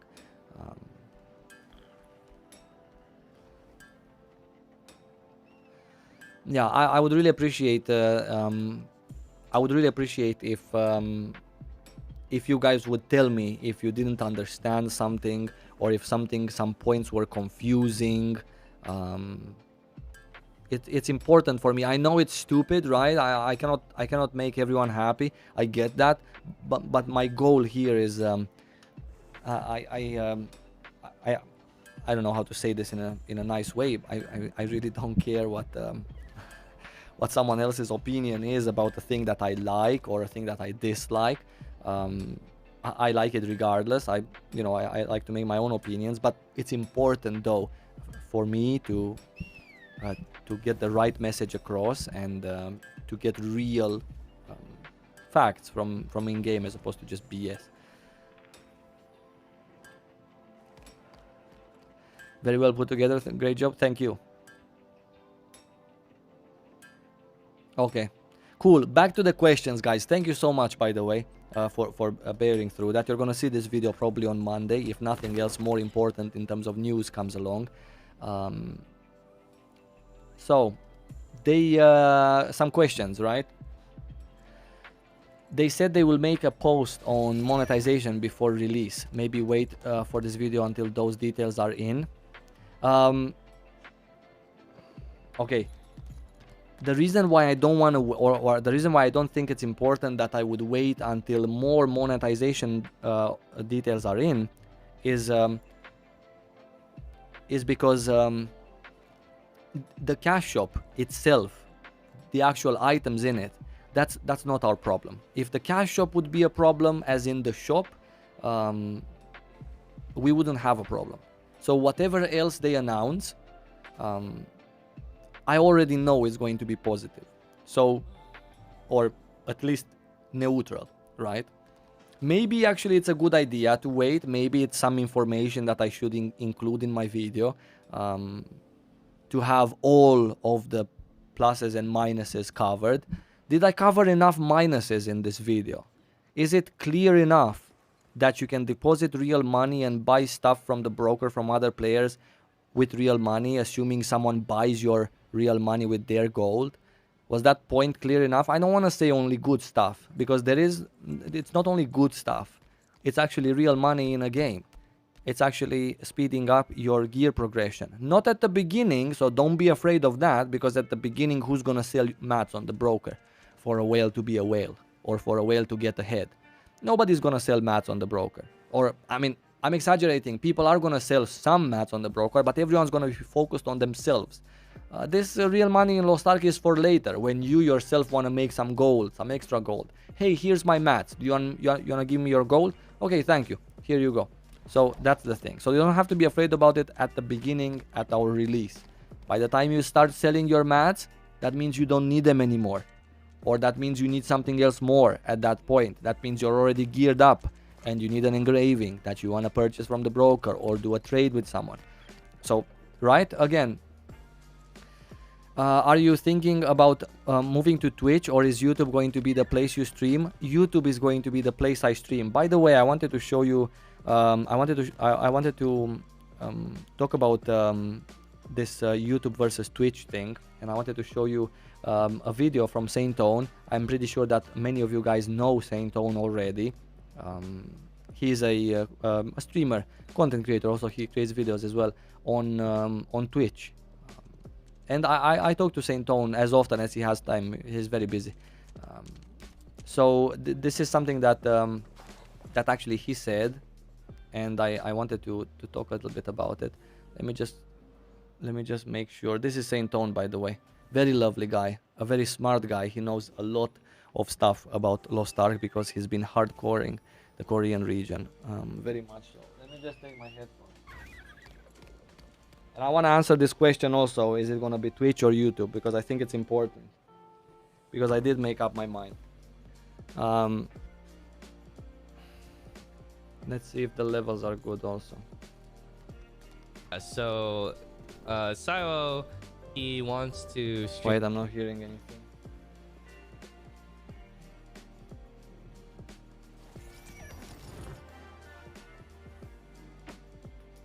All right.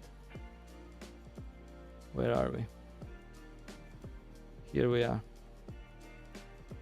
Just want to make sure the levels are good also. I apologize. Stream on Twitch because he wants to actually feel. He wants to feel connected with the community, and he feels completely isolated in the YouTube. Also, YouTube viewers are weird in general. Like for the people who watch streams on YouTube, they're like extremely Normandy. Okay. I'm not saying that Twitch viewers are even weirder, but like they're their own unique version of weird.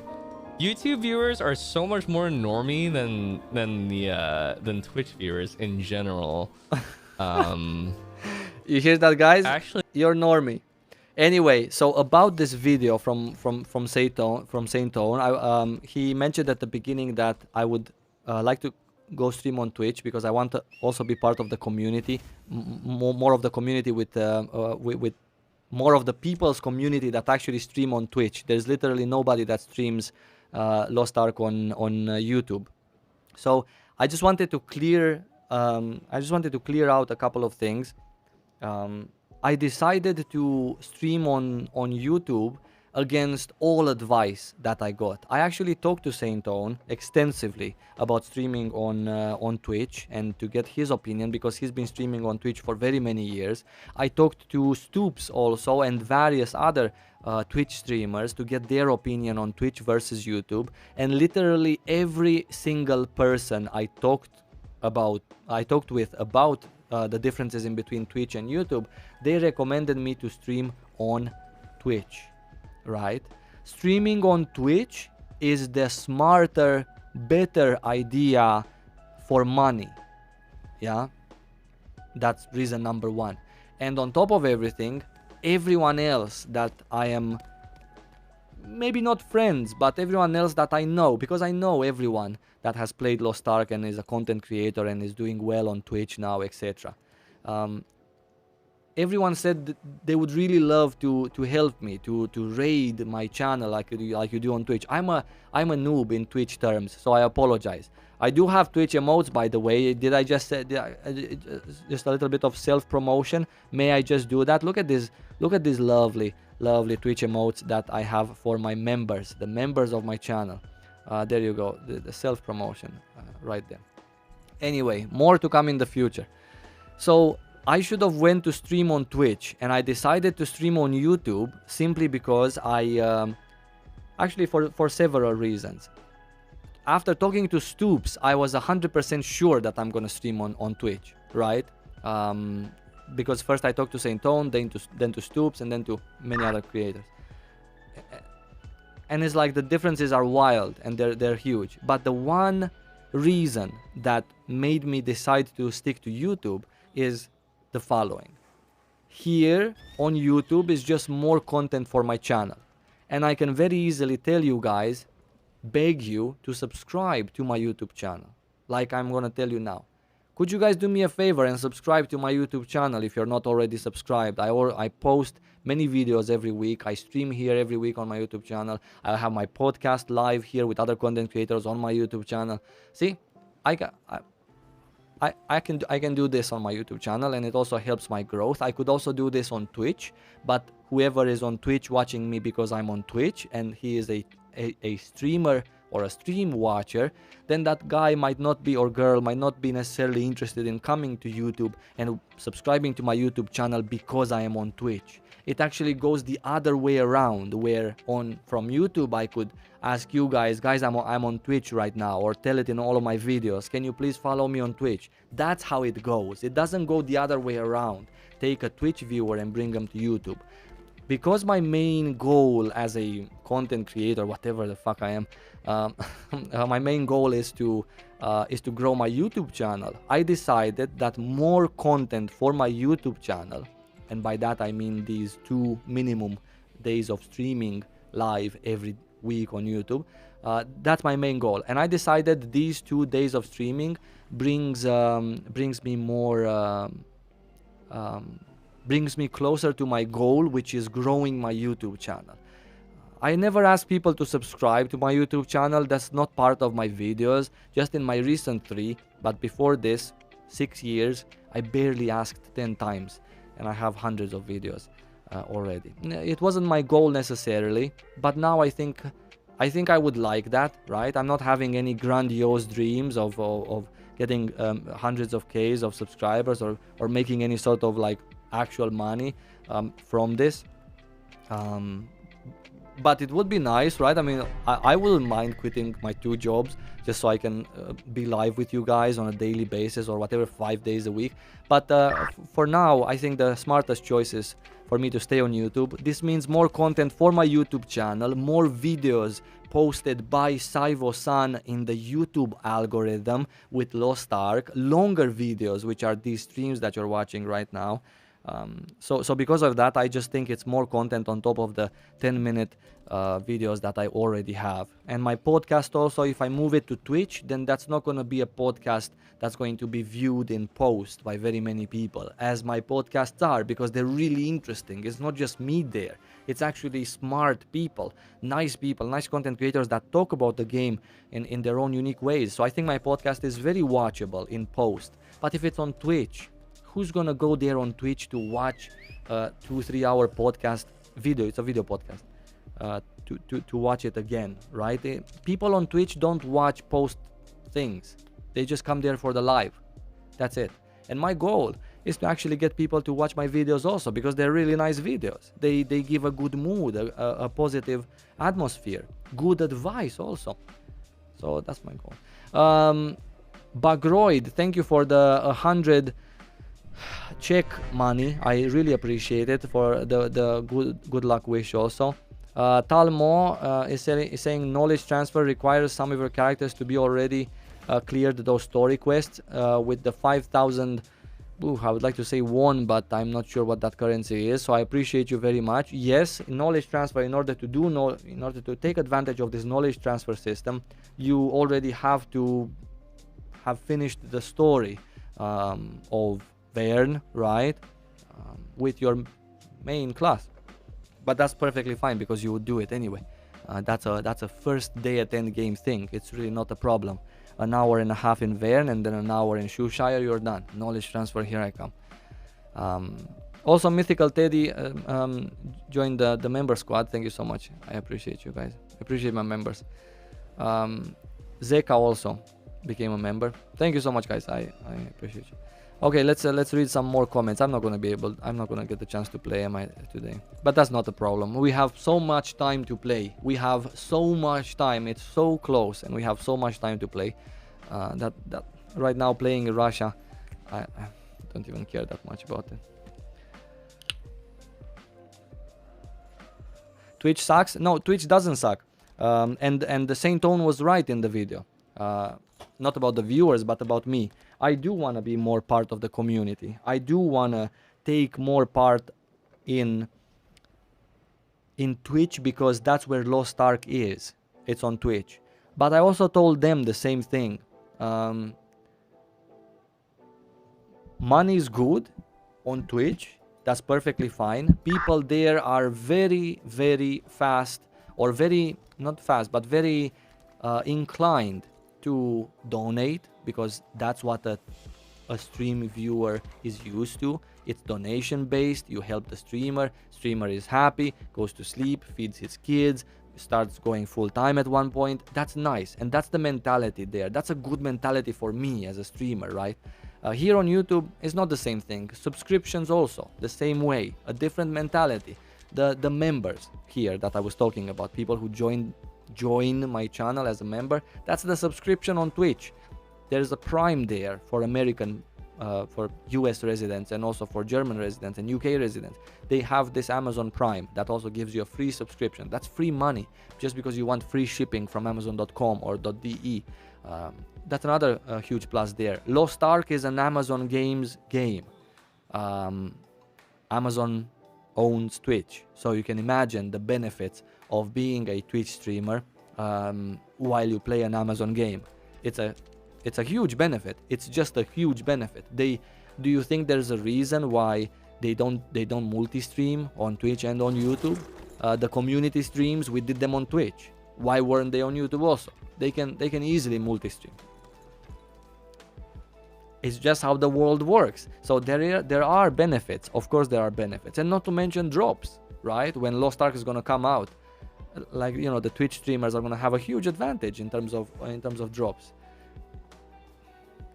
And even though I completely agree with their advice, I also made a poll on my YouTube channel, by the way. I have a poll on my YouTube channel. Where is it? It's here. Look. Hi, where should I stream? Question from me. This is the one. Wait, you're not seeing anything. I apologize, my bad. This is the poll. So I asked, where should I stream, right? And 26% of the 6.7 thousand votes said YouTube. 49% said Twitch. And 25% said, I don't care, I would watch you wherever. So if we combine this with this, that's just 1% more of the people who said Twitch. Even my fans told me to go on Twitch, and I would like to publicly apologize for not being on Twitch. I think that streaming on YouTube and having more content here, as opposed to being what seems to be a casual 3-day streamer on Twitch, which I am. I am planning to stream 3 days a week or 2-3 days a week. The rest of the other days, I'm planning to have another 2 or 3 or 4 videos, right? So it's going to be a full week here on YouTube of me being on the platform, of being active. And I am a very active person. But if I split 2 days on Twitch and then another 3 uploads or 3 days on YouTube with videos, it's going to seem in both places that I'm kind of casual, which I'm not. I'm really active, actually. But anyway, that's the story. Even though everyone's right, including Saint Tone and everyone else. Mythical Teddy donated $5. Thank you so much, Teddy. Now that we have access to Tier 3 in the Western release, I still didn't answer your alt questions, right? How will gear progression work? Any tips would be appreciated. Yeah, I can give you the TLDR. I can give all of you the TLDR on how gear progression is going to work. It's going to be like this. Assuming you're having fun doing all of the things I'm about to mention, right? Very important. If you're not having fun, don't do it. Just don't. It's not worth it. You start the game, you level up to 50 in about 8 hours, maybe 10 hours for some classes, right, that are slower and don't have so much mobility and you don't use your mount very efficiently and so on. Leveling up takes about 8 to 10 hours. You follow the story quest and only the story quest and you're done. At level 50, when you're level 50 in your first day, you start doing your 3 daily quests, your chaos dungeons, your abyss, your guardian raids, and then you go and start doing your island quests. So it's questing after that, right? Right now we're already talking about 10 hours of leveling plus another, I would say, 1 hour of doing what I just mentioned in terms of the daily content.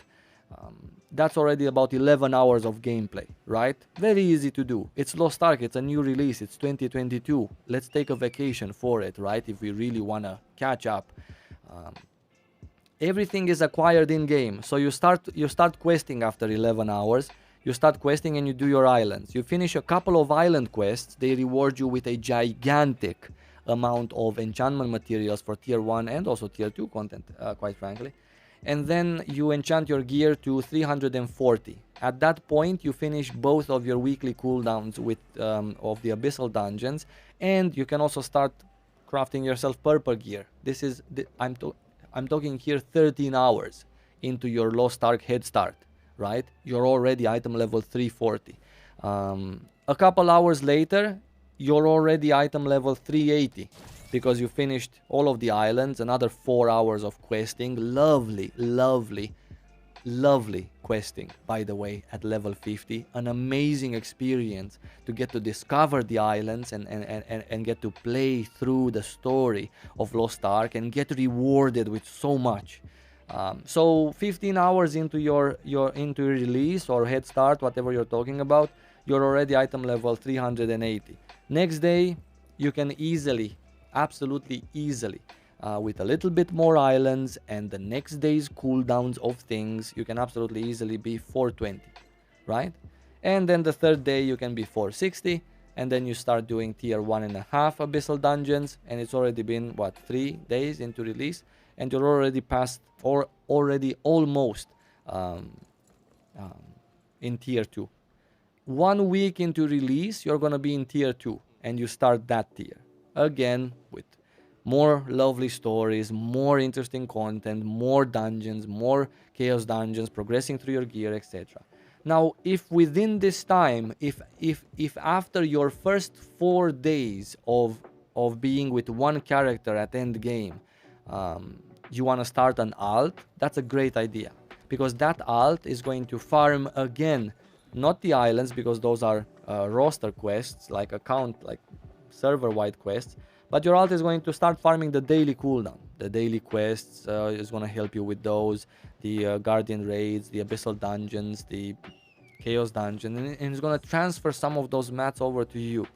So because of that, you're going to have an extra source of income starting with day 4 when you get that alt. Or you can use the knowledge transfer feature and passively level up an alt to level 50, assuming that's going to be part of our game, because it was leaked by that alpha gaming guy, or alpha channel, alpha something. So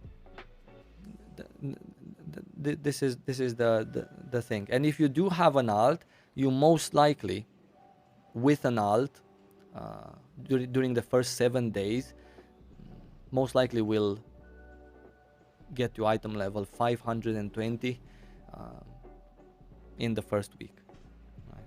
And you don't need to be anyone special to do this. It's not like you have to play 16 hours every day. It's 16 hours that first day, and then the next day is not that much anymore, right? Much less, it's just a couple of hours. But why wouldn't you play? Why are we trying to justify, oh, I'm playing too much, this game is not that good because it forces you to? Why are we afraid of saying that we play a lot? We should play a lot. Come on, let's take a vacation. A couple of days off from work. Is it such a big deal to take 1 week vacation in February just to play a lovely MMO, a great experience? I don't think so.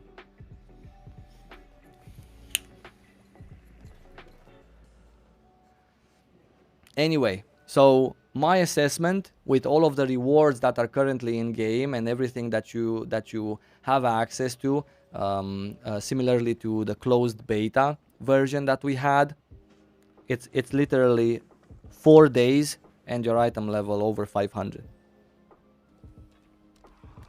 And then after that, it's up to you. You can even level up these island quests that give you a lot of materials. You don't have to rush them. Instead of rushing island quests, because you need those to progress with your main, you just need to get to 340, which is very easy to get with one island and the daily cooldown that's available day 1. And then you're 340, you finish your abyssal dungeons, and that's it. You're done for that week with your main. You can just log in the next day. In the meantime, the next day you can just level up another alt, or use the knowledge transfer if that's going to be available, to level up passively over the night. And then do with that alt, again, the daily cooldowns. Alts, I believe, are important starting with day 1. I see no reason why you would rush with your one main, because all of these island quests and stuff, and side quests and things that you can do with giant hearts and stuff, they are there waiting for you. They don't have a daily kind of cooldown, right? So yeah, I think alts are important. I think it's important to play an alt, to have an alt, and I think the sooner you get your alt to level 50, the better it is. Yeah. And by the way, ideally your alt would also get to tier 2 shortly after your main gets to tier 2.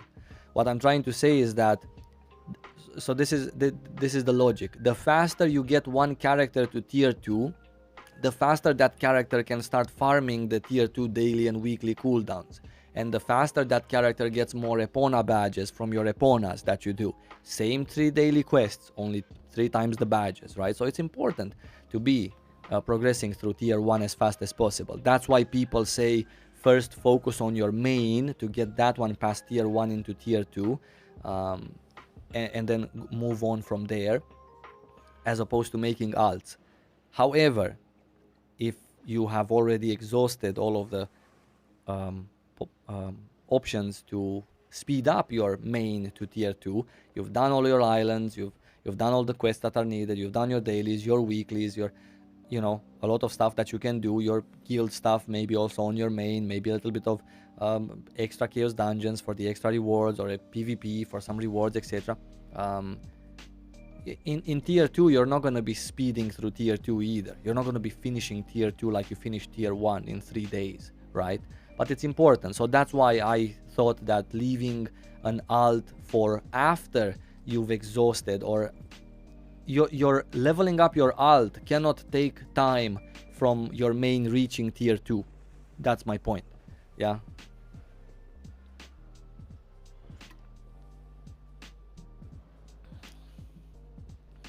Yeah. I'm not sure when exactly you should be leveling your alt. Yeah. I'm not sure exactly when. It depends on where you are with your main at the moment. Ideally, in an ideal world, you would take 1 week to get to tier 2, because even if you start reset is on Thursday, right? So let's just start a notepad. I'm gonna start a notepad. Font, let's just go 28. Okay. Hi, alts in Lost Ark. Let's just do it like this. So the goal is to have one character, so main character in tier 2 as soon as possible. This is the goal, right? So you can start farming from this. You can start farming, get more Eponas, Epona tokens, and get more mats. Tier 2 mats. It's obvious because we're in tier 2. These two are the reasons why you would get to tier 2. More gold, that's not a reason, because there isn't more gold in tier 2. The difference in between Abyssal Dungeons gold in tier 1 and tier 2 is 20 more gold, which is insignificant, right? So this is your goal.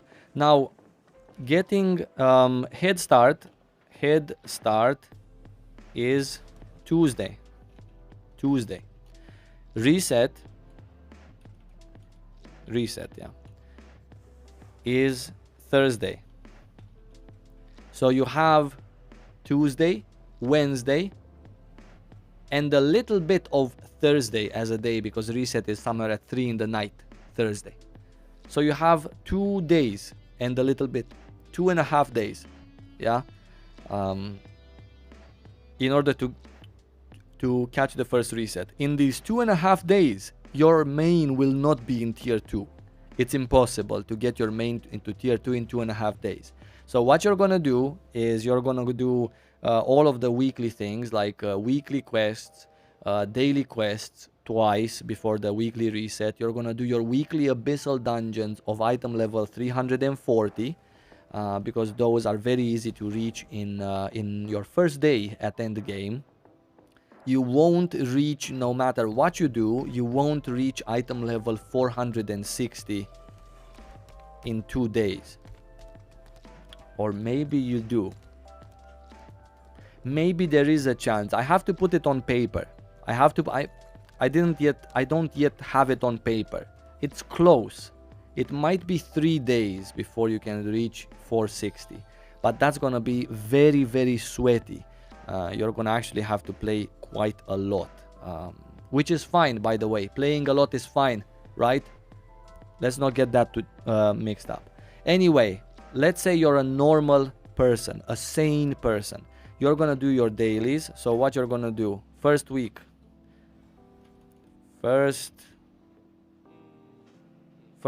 how do we call it? First week before reset. These 2 days. 2 days. You're going to do your dailies. Una's tasks, just to be precise. Weeklies. 340 item level abyssals. Chaos times 1, 2. Chaos times 2. Chaos times 4. 4, right? You have 4 chaoses, 2 per day. You have 2 days, 4 chaoses. 340 abyssals, this is just 1 and 1, so 2 of these per that particular, per the first 4 days. Guardian raids, 4 runs. You're gonna be item level 380, so you can do 3 different bosses, right? You can do Runil, Lumerus, and the next one afterwards, the ice guy. I forgot his name. Ice Regulus. This is your first week before reset. Item level 400. Not a problem to reach. Let's also add many island quests. These give you an insane amount of materials and they're lovely to do. It's beautiful, it's an enjoyable activity. You're not missing out on anything. This is what you're gonna be doing that first 2 days. So you're really busy. You don't have time for an alt at this moment. Unless you knowledge transfer, which requires you to also finish Vern plus Shire story, right? Requires you to do this also in order to knowledge transfer. That is, level up a main overnight. Even if you focus on Shire and Vern story during your first day at end game, that still leaves you with 1 alt tops that you could possibly get. And if you get 1 alt also to end game, you will be able to do another 4 chaoses, another 2 abyssals, and some guardian raids, which will definitely absolutely help, right? So this is actually interesting. All of these until here are 2 days worth of playing, item level 400. You could absolutely fit an alt. Why wouldn't you fit an alt? Is there any reason why you would not fit an alt here? I see absolutely no reason if we do get the knowledge transfer. So you would get knowledge transfer. If knowledge transfer, right? Get an alt to 50 on Wednesday. So that means you have Wednesday. Okay. This alt would do 2 raids, 2 abyssals, and 2 chaos. And help you with 3 dailies. So you would actually get to max out maybe your daily things with the help of an alt. This would be a plan. If so, all of this, let's do it like this: 2 chaoses, 2 runs. This is day 1, Tuesday. Let's do it like this. Split them by days. 3 Una's tasks, 3 dailies, 3 weeklies. This is quite sweaty, but you can make it. Maybe leave 3 weeklies for the next day because it's the weekly anyway. 340 abyssals times 2, assuming you have friends ready to enter that 4-man dungeon. Chaos dungeons, 2 of them. Guardian raids, 2 runs. 2 runs. That means 2 different boxes with the first time reward also, which gives you an increase in materials and drops. Many island hearts and many island quests. Yes, this is nice. This is very doable. And finish Vern plus Shoeshire story. This would take you how much? 10 hours of leveling plus another 1 hour of 3 dailies and 3 unas. That's 11 hours. 340 abyssals times 2 with a group that actually is 340 and knows what they're doing. This is a tops of 1 hour. That's 12 hours. 2 chaoses and 2 guardian raids. Guardian raids take longer now because they have increased HP. So it's actually almost 20 minutes if you go and do them. That's, let's say, another hour, 13 hours. Many island quests. This is like a 4 or 5 hour. This is 17, 18 hours. 18 hours with the finish. 18 hours. Island rewards will most likely get nerfed. No.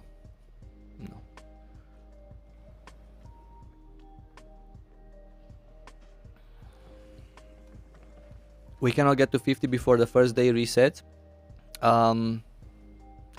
So the first day starts at 5 p.m. our time. Sure, yeah. Okay, fine. Makes sense. 5 p.m. UTC time, let's say, for the European players, and then it's going to take you until about 3 in the night to get to level 50. Sure. You cannot catch Tuesday. You're just gonna catch Wednesday. Still, this is what you do whenever you level. Like whenever these 10 hours expire, this is what you're gonna be doing at endgame. And all of this is like 18 hours of gameplay. So you can go to sleep after your leveling process, right? Sleep tightly as much as you want, and then wake up and it's still Wednesday. You still have all the cooldowns available, like you said, like you mentioned in your chat, and then just continue. Thank you, Timothy, for becoming a member. I really appreciate it. So all of this is 18 hours, and you're probably gonna get to somewhere around 380 eye level, right? And after this, you can continue doing more islands, right? Because you're not going to do all of them. They don't fit here. You're just going to do as many as to get to 340, so you can farm the 340 abyssals. That's how many islands you do. You don't have to do all of them like right then and there. And then after that, you can continue these island quests, so you can get even more item level on your character. But you will run out of some of the materials, especially the evolution stones. So, yeah. And if you have a knowledge transfer by this time, if you just focus after leveling up process, you spend another 2 hours finishing the Vern and Shoeshire story, because you're not catching, like you said in the chat, like someone said, you're not catching Tuesday's cooldowns anyway, so that's fine. You just finish this, and if we are getting the knowledge transfer, and you've finished already the Vern and Shoeshire story, which takes about 2 hours, then you can also get an alt and have that alt ready by the time you wake up after your nap, post leveling. So then you would have 2 characters on Wednesday to do another 2 raids, another 2 abyssals, another 2 chaoses, 3 dailies, and get your item level of your main to 400, maybe even more, 420. Yeah.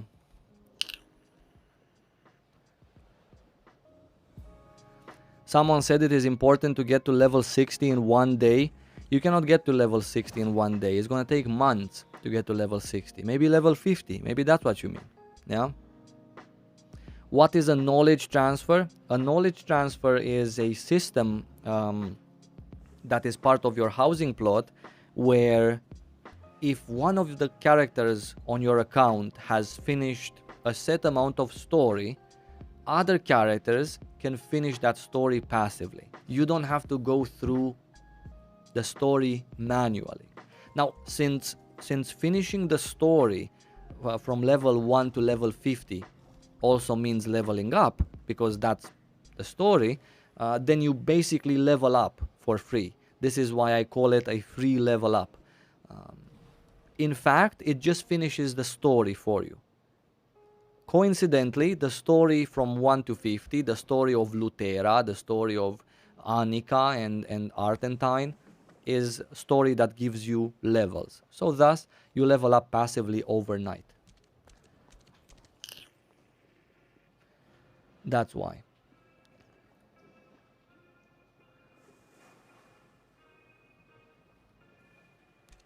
Yeah. So if this knowledge transfer system would be available, then you can get an alt to 50 on Wednesday. If it's not going to be available, you can start on Wednesday getting an alt. Wednesday morning when you wake up, or Wednesday afternoon, another 10 hours of leveling. This is just casual stuff if the knowledge transfer won't be available, or if you don't want to use it. You can just manually get another one and have two of them there at end game helping each other, right? I mean, the alt, more of the alt helping your main to start tier 2, as in to get to item level 600, then get the 800 gear right away, and then hopefully enchant it to 840, so you can start doing the abyssal dungeons for more gear, more accessories, and the gold as well in tier 2. But Epona also counts, of course, more tokens from there as well. And after your main character would be in tier 2, with the help of your alt, then your alt could possibly get to tier 2 also, so it can again help your main with materials to move even faster through tier 2. This would be something that I would actually consider doing. Yeah, I might actually consider doing this on 2 different accounts. Like one account is this character, and then another account is this particular character. It's gonna suck because you don't, everything that this character farms, you're not gonna get in terms of skill points and giant hearts, so you're gonna have to do it again on the second Steam account. But I've actually done these things over and over again for years. So for me, having to do all of my island hearts and all of my island quests again, I've already done this. This for me is not a chore. It's like some sort of a pleasure, right?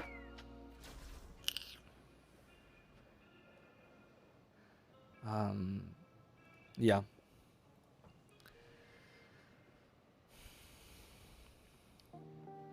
Thank you for dropping in, guys. I really appreciate it. If you have any questions, now I'm looking at the chat. So when I say to do islands, I mean island hearts. No, not the island hearts, but the island quests. There are many islands which give you rewarding quests to do. Simple quests, they just take time, right? But they're very pleasant also. You get to discover Lost Ark and really get yourself invested in the world. And these quests are, they reward you with a lot of materials for the tier that you do them. There are tier 1 islands, right? That you can enter at item level 250, and then they give you mats for tier 1. And then there's tier 2 islands that you can enter later on. So these help you progress through tier 1 and 2, which is in fact a tutorial. It's just quests. It's not the actual hearts. Hearts are also important, but for later. You can easily finish tier 2 abyssal dungeons, at least the 840 item level ones. You can easily finish them without having runes, or without having the maximum number of map completion stuff.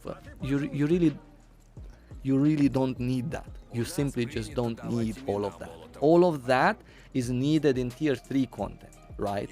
And not even in the tier 3 abyss dungeon. Even though, even here, if you have a couple of engravings, right, set up some decent engravings, which by the way, engravings also can be acquired, a lot of them from these island quests that I'm talking about.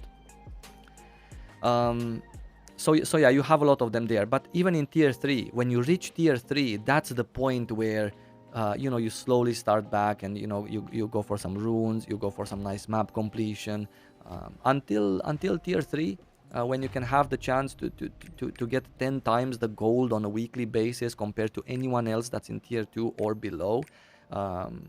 finally gear that's worth selling on the broker that people will actually buy, and you can start to farm it a little bit earlier, and you know, get yourself ready for the actual Lost Ark that is coming with Argos and further. Thank you so much for becoming a member, Peter.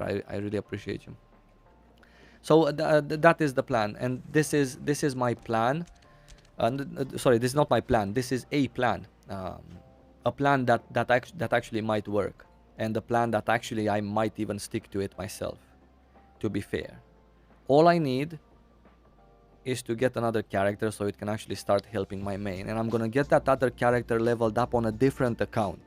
Even though there are disadvantages to that, there are also advantages to having your alt on a different account, a different Steam account, right? Which I already have. I actually have 3 different Steam accounts. I didn't buy them because I'm crazy. I actually bought them because I was region locked when they first announced the game in June. I wasn't able to play, right? So because of that, I got into this ex-convict mentality where I needed to have like 3-4 accounts in case I get banned. What's gonna happen to content? I still need to play, still need to do content. So I literally have 3 different Steam accounts with founders packs on them, and they 2 of them have a platinum, and two of them have a platinum, a gold, and a silver, and one of them has just a silver.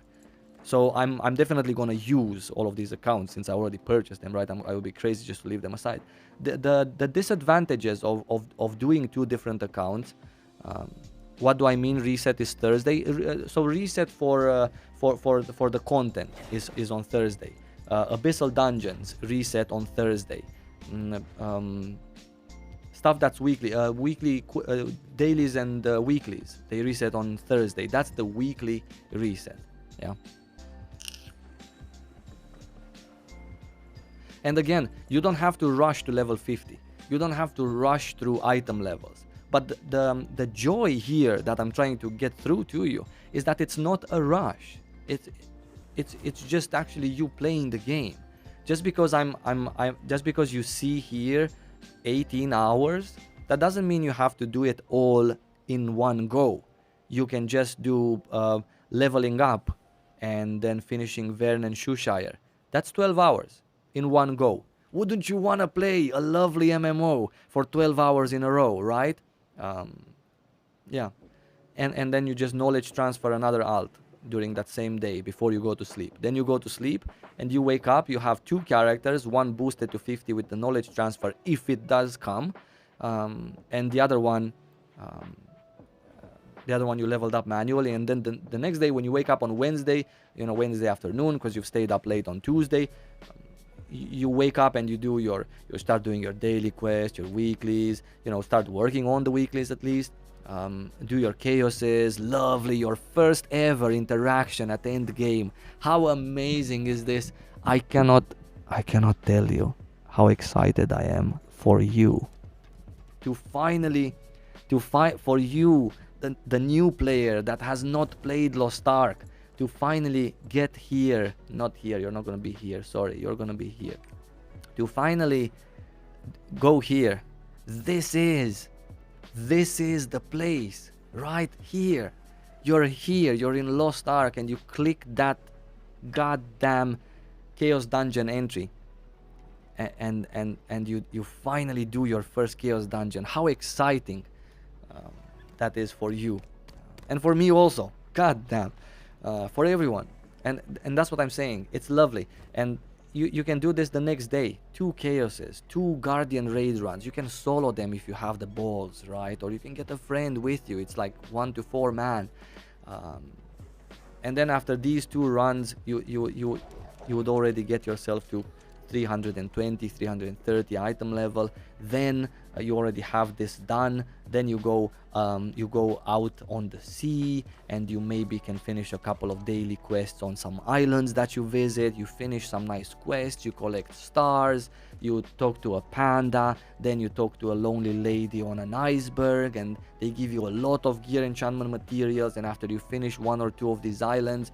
you go back to the main town, you enchant your gear to 340, and you hope that by Wednesday your guildies or your friends would also be at level 50, so you can actually do your abyssal dungeons, which is a hard kind of form of these two right here, a hard kind of form of endgame content, especially if you're new and you're gonna try there for, you know, a couple of hours, watch videos with mechanics, and you're gonna finish, you're gonna get all of this tasty juicy gear, and you're gonna look at these engravings and not know what the hell they are, but they're really important. So then you're gonna go back to the islands and do even more quests, or you can log in on the alt that just boosted up normally and do again 2 chaoses, 2 raids, 2-3 dailies, do a couple of island quests on your alt, so you can boost that one up to 340 in the first day of you playing it on Wednesday.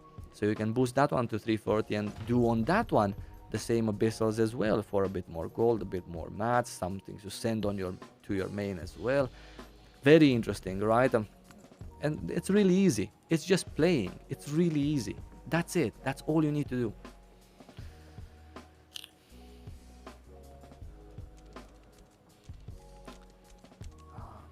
Do you have to play with friends to do endgame content, or does everything have matchmaking? Everything has matchmaking, but I would not recommend, if you're a new player, you would match make, like literally press match here. This is not necessarily the best button if you're a new player. You can LFG, right? Search. This one's a good button. And you go here to the void dungeons. Do you see, or you don't see? I think you see. Void dungeons right here. And then you make a group. You look for people. You watch a couple of guides. These dungeons have mechanics, one-shot mechanics. If you don't do it right yourself, you wipe the whole group. And that's really annoying.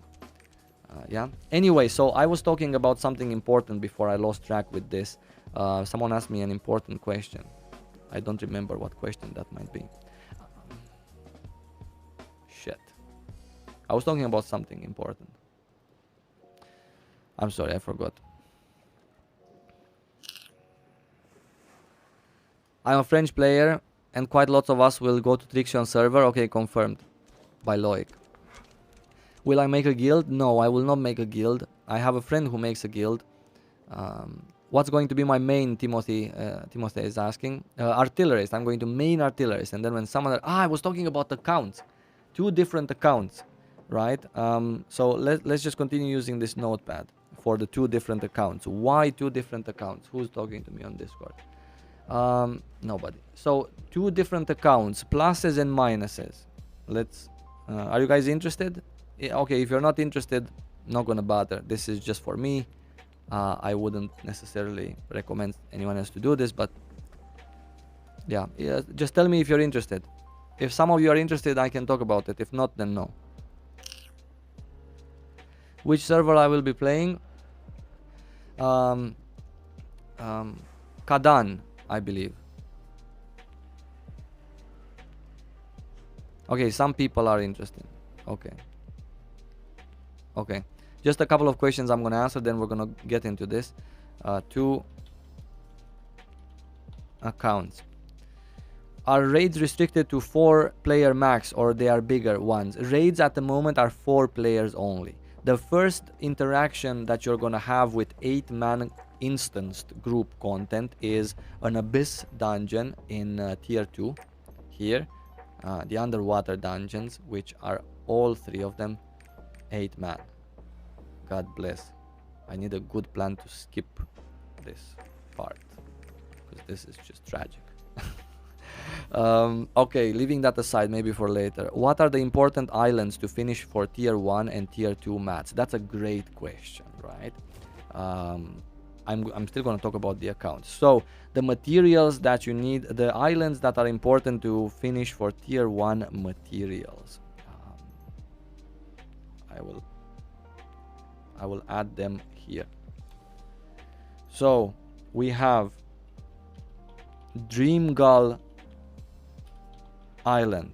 This is your main island for tier 1 materials. The second you hit 50, you can and you're in Verne, you can absolutely come to Dreamgull Island and finish these quests. Wait, it's a little bit more up. This one right here, yeah. if you go zoom here, it's this quadrant, this one, the most rewarding island, right? How it goes is how these quests go is you go on the island and there's a guy giving you a quest, right? You start this quest and you get a bunch of boxes with rewards. Then you finish that quest, he gives you another quest, part of the story of that island, but they reward you with a lot of gear enchantment materials. So this is one of them. This one, why is it Aquilon? Wait, yeah, this one right here.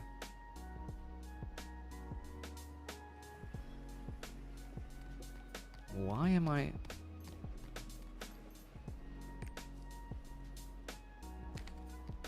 Right. White Wave Island. A great island, again, to do this tier 1 thing. Panda Island. Panda Island. Panda Island. Which one was it? Starlight.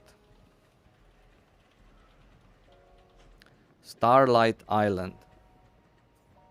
This one right here. Another island that's pretty decent is here, Shadow Island. Not this one, this one. Don't mind the translation. Shadow Island. Very many mats. Very nice stuff. Be sure before you go to these islands, especially before you go to Shadow Island, that you would already have that basic 302 gear. So the first thing you're gonna do at level 50 in Lost Ark is 2 runs of your Chaos Dungeons. Equip that gear, the better quality one you get, better it is. Equip it and just move onwards. Go do something else. These islands, for example. Cool. Other notable islands that are nice to do for various reasons, such as even gear enchantment materials, right? Toto Island. Toto. This one gives you these right here, all right? These shards. This is important. Not that you're gonna run out of them compared to everything else that gives you so many materials, but just saying, it's important. I'm pretty sure I am missing one island that actually gives you, let me see. Let me just quickly see. Because I'm pretty sure that I'm missing one island that is important for tier 1 materials. But I had them made as a screenshot.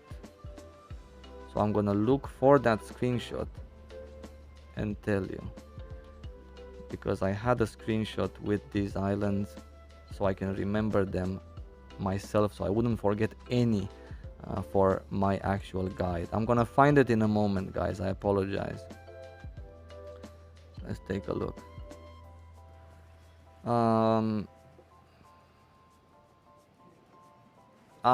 Yes, I thought I remember. Let's place it here. Serenity Island. Yeah, so these islands right here, Starlight is actually a little bit lower because Starlight is a long quest. These 5 islands, very important for tier 1 materials, right? There are also quests that start, for example, some other notable islands is Paito, the cruise ship, yeah? Paito. This one starts a very long quest, but very rewarding again in terms of materials. Many other islands, and even some of these, give you engraving books, a lot of engraving books. You can have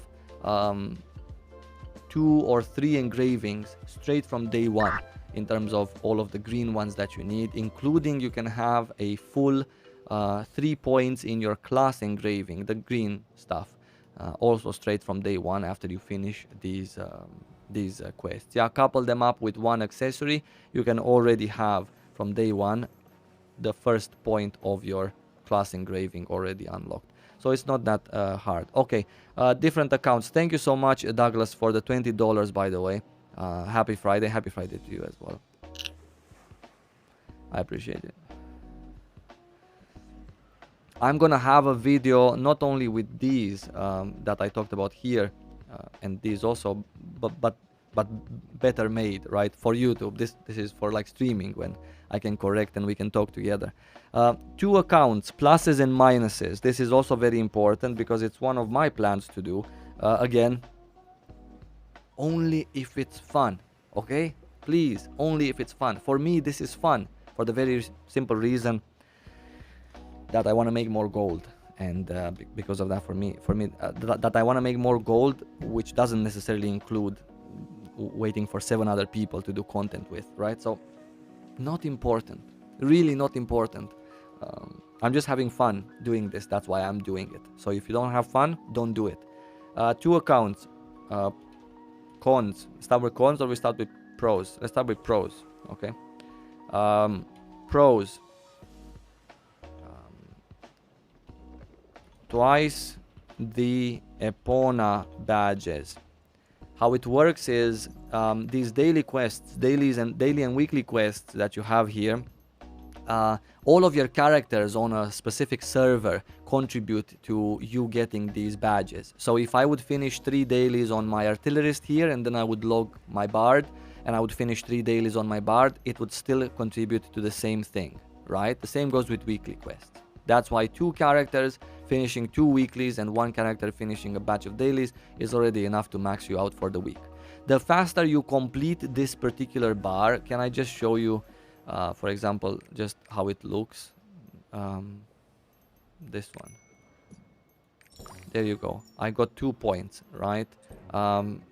I can do the same and get another 2 points. And all of the characters that I do, the more characters you have on one server doing dailies and weeklies, the faster you're gonna get these badges during the week. However, one character can easily complete a full, can easily fill up this gauge in order to get all of the badges, but it's gonna happen in day 7. Right? If you have 2 characters, then you can just play in the weekends, Saturday and Sunday, and finish dailies and weeklies then, and then you don't play Monday to Friday. Plus there's the catch-up system also. I talked about it. No, not important now. So having 2 accounts means twice the Epona badges, because I'm going to have 1 character on 2 different accounts, and I will get my badges at the end of the week, granted, but that's not a problem. I would get double the amount of them. Double the amount of badges means I can exchange for more gold bags, right, at the end of the day. This is one pro. Another pro is the island quests. Island quests. These island quests that I was just talking about, these are roster quests. These are server wide. So if my blaster does them, the quests that give me those juicy mats, I cannot do them again on another character on that particular server. But if I have 2 different accounts, I will be able to do those lovely quests twice. Can I add a couple of cons as I have them in my mind? I don't want to forget anything. Cons. You have to farm everything twice, right? Everything needs to be farmed twice in terms of skill points, runes, map completion, giant hearts. But let's just type collectibles. This is a very big commitment. Yeah, 2 accounts as in 2 Steam accounts. This is a very big commitment right here. If you decide to level up your alt on a different Steam account, wait. Yes, engravings. These are account server wide. So this is a con, because if I would farm on my artillerist and I would have another alt that is also, for example, an artillerist, then all of these engravings that I have unlocked on my artillerist would also be available to all of my alts on that server. So if I get spirit absorption, I can use this on artillerist, on my bard, on whatever other class I want, because I have them here. This is server bound. Everything else that is the same goes for runes, by the way, right? Runes also server bound. Everything else, like actually I'm just gonna add them here. Mounts, pets, everything needs to be acquired twice on the second account. So that is why it's not necessarily the best idea to do this. I had more pluses. I just need to remember them. Maybe I can remember them as I'm answering a couple of questions.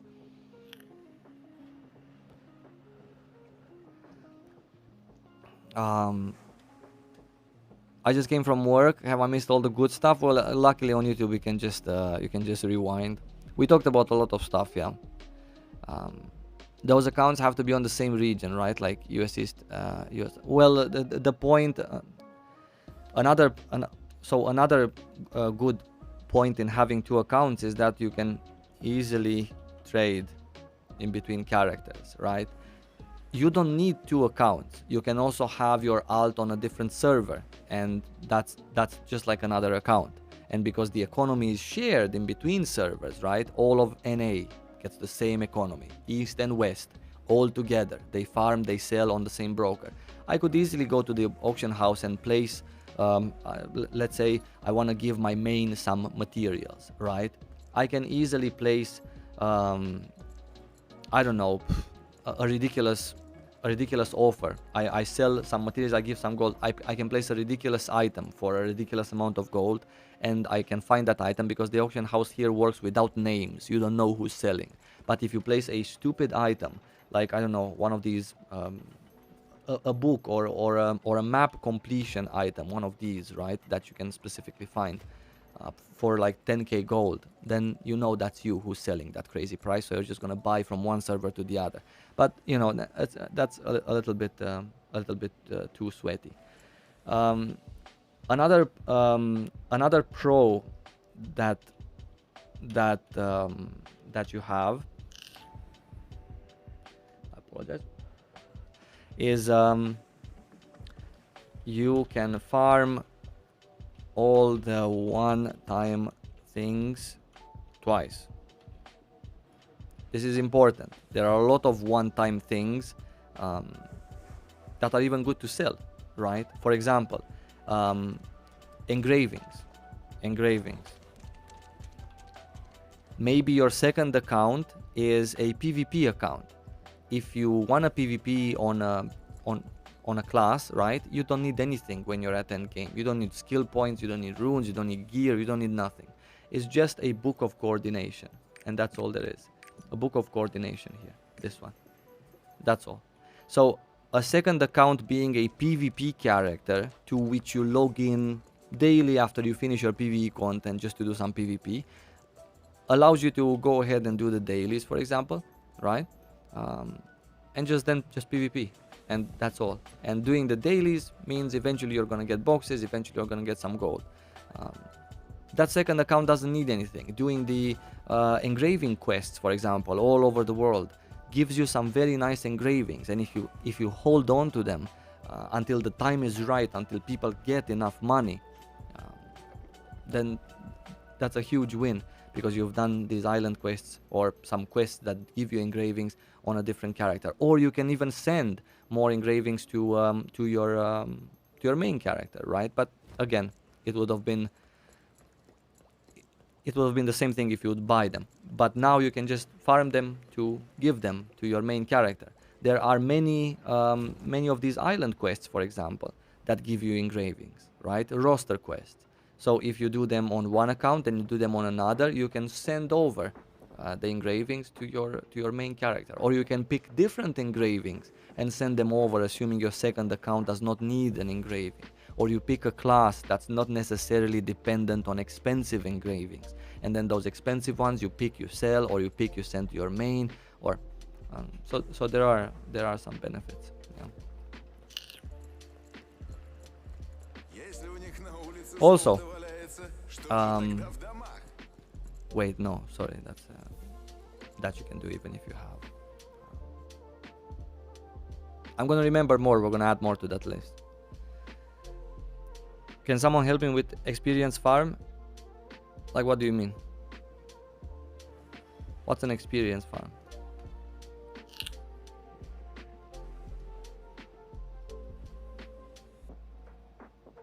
The limit of 6 characters, Simone is asking, the limit of 6 characters is for the server. If you pick another server, it's just like having another account, as I was mentioning. So you get another 6 characters. Isn't NA East and West separate auction houses? No, there's no reason why NA East and West would have separate auction houses. I see no reason at all. What's my opinion on the founders packs? I love cosmetics. Then platinum. Platinum, absolutely platinum.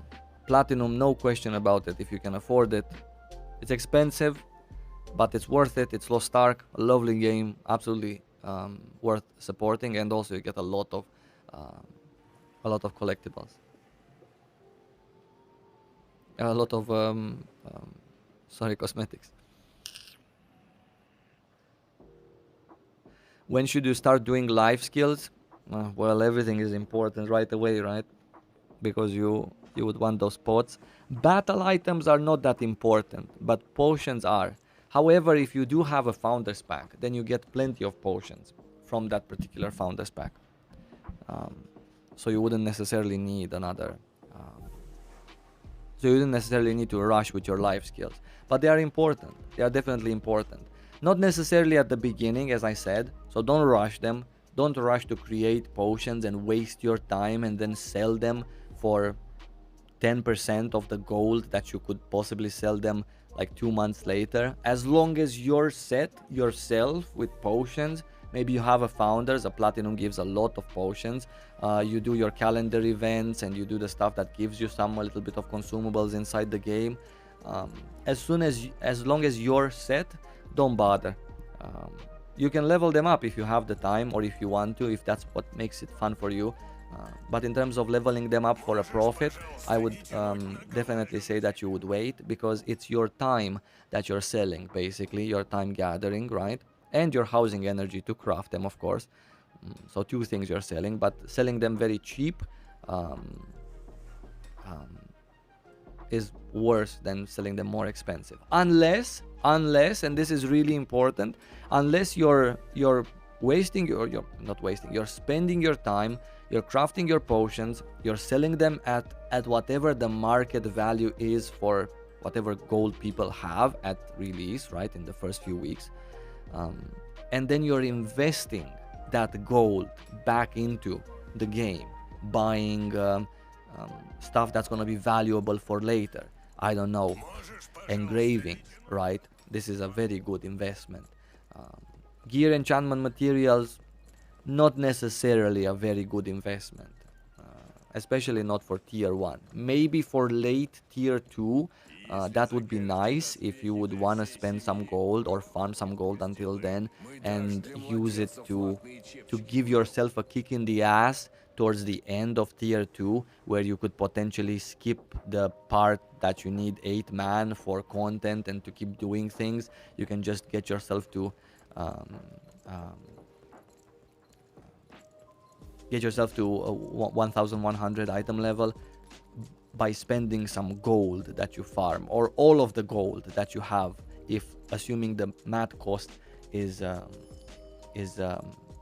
reasonable, right? Because then you give yourself a kick in the ass and get to tier 3, where you can make whatever gold you've spent in the past few tiers, you can make it back in literally I don't know, 2 resets, right? So it's worth it. It's actually worth to spend even everything you have in terms of gold to get yourself up past tier 2. Tier 1 you shouldn't spend on materials because there's literally plenty in game.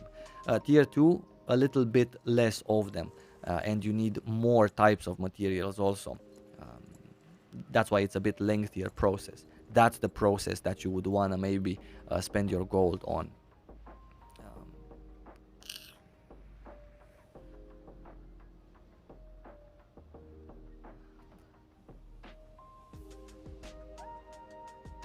Yeah. Emir is saying that you can do this in a different server as well. Yeah, you can.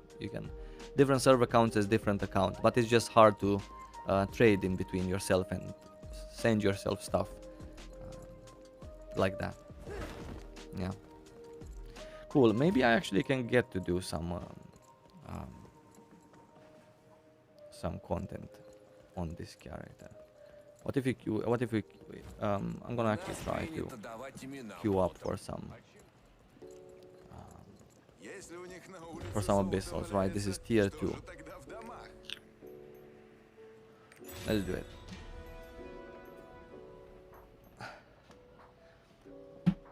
We're gonna finish that document when I remember some of the pros. I'm sorry, I just have so much on my mind in terms of writing stuff down with videos that these things are the last thing that are on my mind.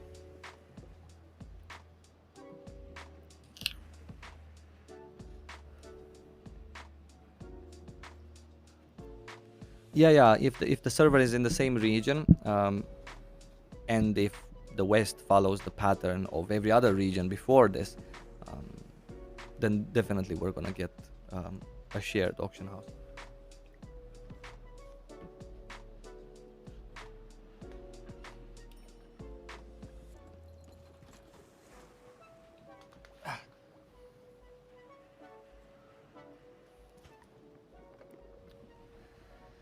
Will I do that Romanian guide? I don't know.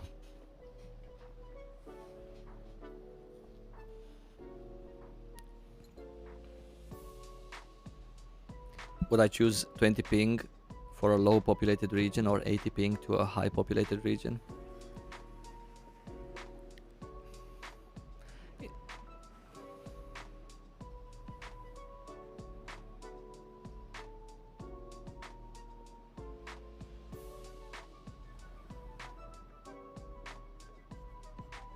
I would go for the high populated region, regardless of having friends, because I was thinking to myself, if I would have 7 other friends, like good friends, people that I know I can play with for months or years to come, even if I would have, I would still be a little bit concerned. Even if I would still be a little bit concerned about the PvP, right? If it's just PvE you're talking about, and if it's just PvE you want to do, then it really doesn't matter. You can go for the lower ping, but if you're interested in PvP, then a PvP scene on a different region with low player base will not really get you anywhere, won't give you the fun that you need, won't give you the challenge that you need, and so on.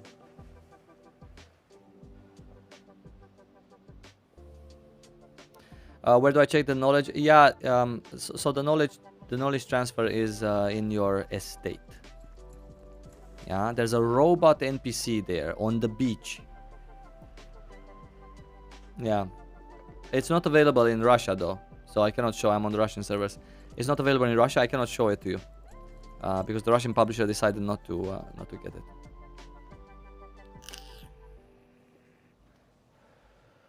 Ah, another huge plus. Sorry.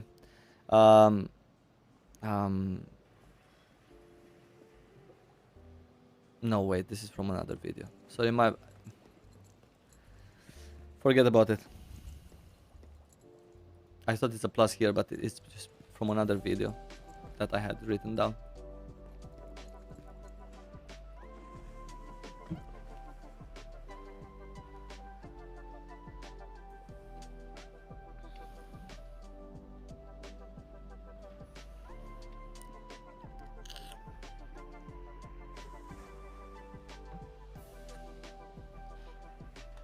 I'm also a little bit afraid. Reason why 2 accounts. I'm also a little bit afraid because having played Lost Ark for several years now, they these account restrictions that you have, or what's allowed, what's not allowed in terms of characters on your account has been changed several times in Lost Ark. We went through a lot of changes in terms of what is allowed to do per account and what is not allowed to do per account. So because of that, I'm also a little bit afraid that if one day they decide to change something, right, having 2 accounts is the safer bet. But again, very grindy and just bad. Hey, my alerts are working. Oh, that's nice. Thank you so much, Camus, for the 100 Argentinian money. I appreciate it. Think about streaming on Twitch. I've decided actually to stream on YouTube.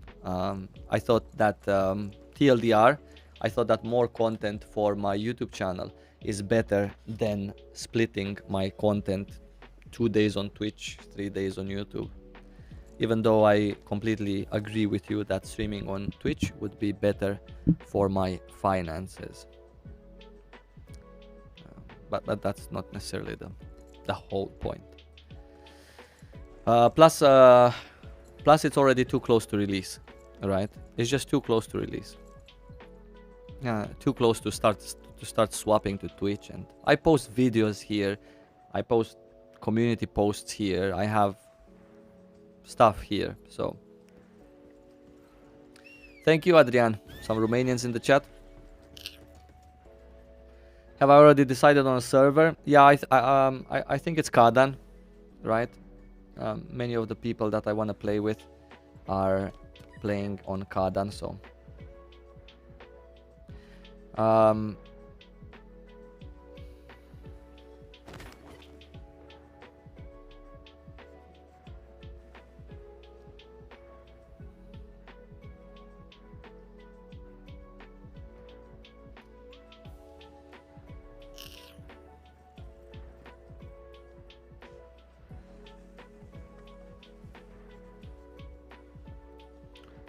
yeah.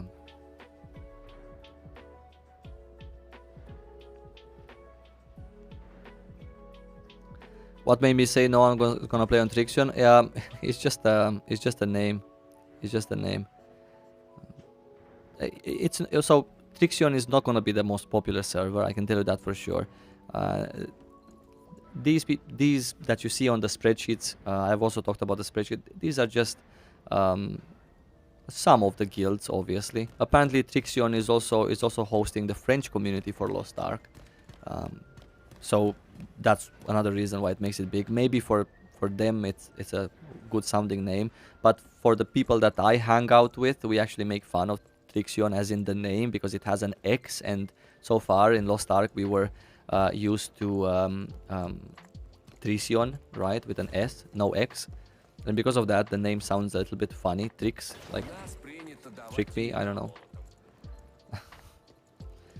Kind of a role play kind of name. So that's why. That's why I said in my video that none of the old players will will play there. But I'm pretty sure that there are old. I didn't think about the French players, right? There are many old French players. I never thought that this actually indeed could sound good for them. And that's fine.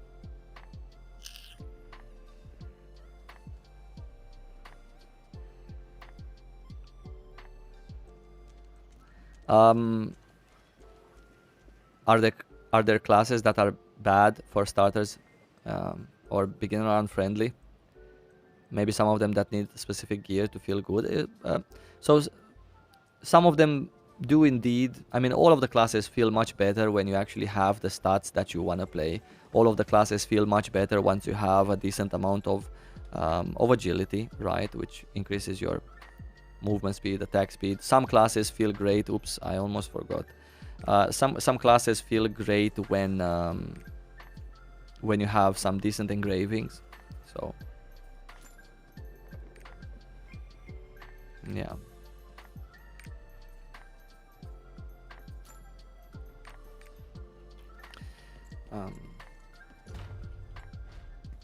for beginners in general, I would definitely recommend a Berserker. I would recommend a Shadow Hunter. These are very nice, easy to grasp classes that have interesting gameplay, and also they're not that slow.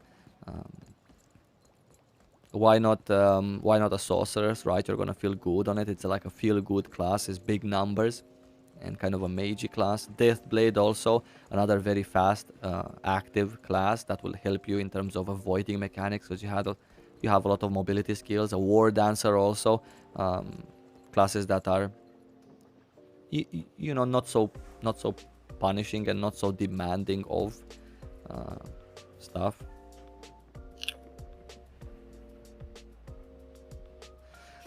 Berserker is actually swearing in chat in Romanian. Yeah, which is not so nice, but whatever. Leveling up feature from the estate for gold. Unfortunately, I cannot show that to you because I'm playing on the Russian servers right now, and the Russian servers that do not have this particular feature. For multicam, do I use Restream? You mean my podcast?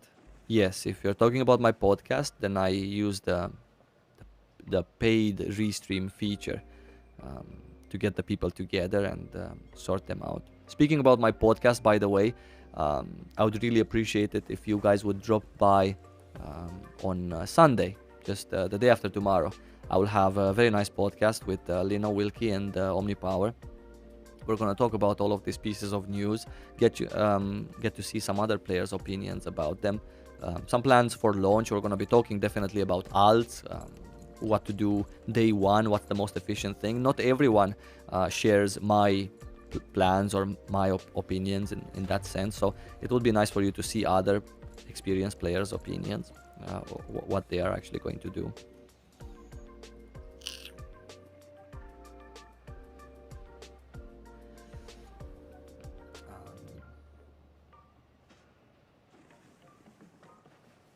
When I think about Lost Ark, I think about Cyvo. God bless you.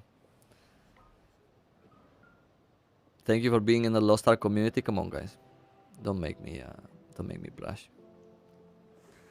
How about a custom PvP fun round with your viewers? Yeah, let's do it. You guys want to do custom PvPs? Let's do it. I'm down. I'm not gonna play artillerist though. I'm gonna play summoner, but maybe one day I'm actually going to organize this with you guys if you're interested in playing together. Why not?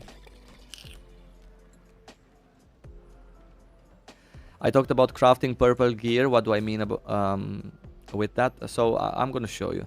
Right now I'm in a different I'm in a different map, right? This is a tier 2 map called Yorn. But when you're going to be at end game, you're going to be in North Vern here and in Vern Castle, and the merchant to craft yourself in air quotes this purple gear is right here. Yeah, now I'm gonna show you. It's the same exact thing, the same exact merchant.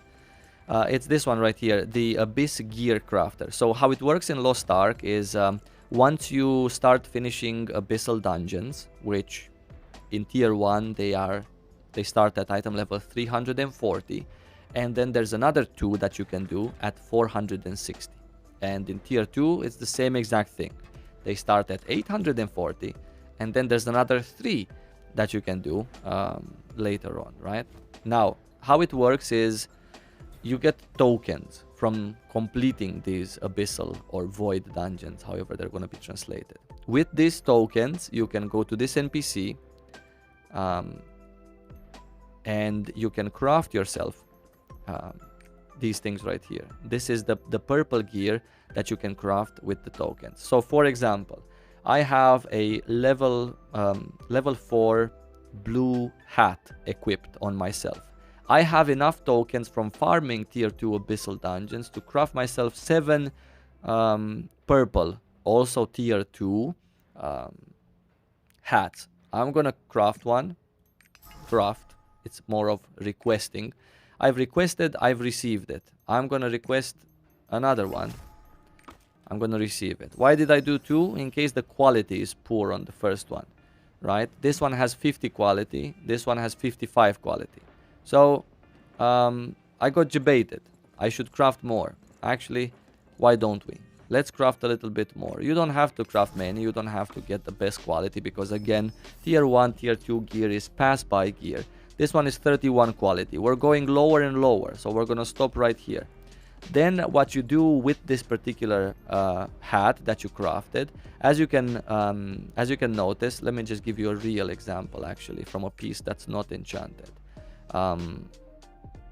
Let's craft a piece of armor for it to be easy. Leggings. My leggings are unenchanted. Remember, exactly the same thing happens in tier 1, so you can use this info there as well. We're gonna craft leggings. These are my legs, and they have a quality of 70, which is a good quality. The ones that I have equipped are the blue ones. Already you can notice that even though both of them are at item level 802 as a base, the ones on the right, the purple, give me much more stats in terms of the additional stats right there. That's for 2 reasons. Not only because they're a higher grade, purple compared to blue, but also because they're a higher quality, right? If they would be the same quality, 39 as the blue ones, they will give me lower stats, but still more than the blue ones. This is one reason that you go through qualities of gear as you're in tiers. On top of that, and the most important reason, is the fact that these pants belong to a set with bonuses depending on how many pieces you equip. So what I'm going to do right now is continue the example of the hat. You go visit the merchant that has a hammer, yeah, equipment polish, or however it's going to be translated. Thank you so much, Fucky. Did I just say that on my stream? So you go to the equipment polish merchant right here, and you're going to, I'm gonna hide my cam so make sure to see. You're going to add your hat, right? This hat that you got. Let's do the 55 one. And you're gonna do the recycling button first, then the 55 hat, and right here you're gonna see that you have an option to take the enchantment levels from your currently equipped blue hat and place them on the purple hat you just crafted, and the result is a quality 55 purple hat being at level +4 because it takes the enchantment levels of this. So we're gonna do it. We're gonna destroy our blue hat in the process, but now we have this blue hat, the purple hat at level 4. I'm gonna equip my pants also, and I already have a set bonus of attack and movement speed increased by 4%, and I haven't lost a single point of gear score either, because that's how it works in tier 1 and tier 2.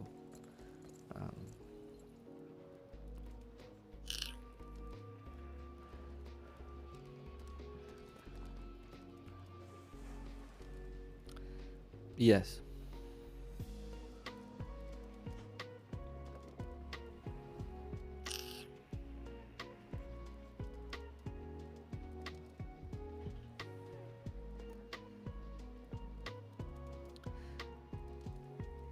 Do I think that class identity reworks will impact character selection at release, or more so later on? I think later on, not at release.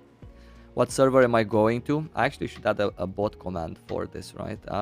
Kadan is the server that we're gonna try to go to, and as a backup, we're going to have Neira, in case Kadan has crazy long queues. What is the easiest class, in my opinion?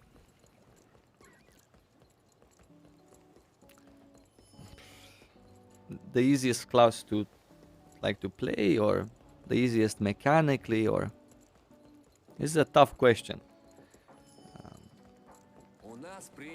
Yeah. This is a tough question. The easiest class, in my opinion, is the one that's most balanced. Most balanced in terms of Does it need a lot of gear or engravings or stats or good stats to be good, or does it need just a moderate amount? Is it fast enough for you to play as a new player during all content and not feel like you're being punished with mechanics and using pots all the time? Is it wanted enough in groups for you not to feel left out, but maybe just sometimes? So I would say maybe a berserker. Is the class easy enough to play mechanically? Like you press your skill and you cast it somewhere, generally all around you or in front of you. Cannot really miss skills. You don't really have long casts either. Stuff that would hold you in place for a long time. And then you get punished for it. So a berserker, a shadow hunter, for example. And also another very important criteria that makes a class, I don't know, easy or not, is PvP as well. Thank you very much for becoming a member, Niflheim. Thank you so much for all of you who became members and who donated. I really appreciate you.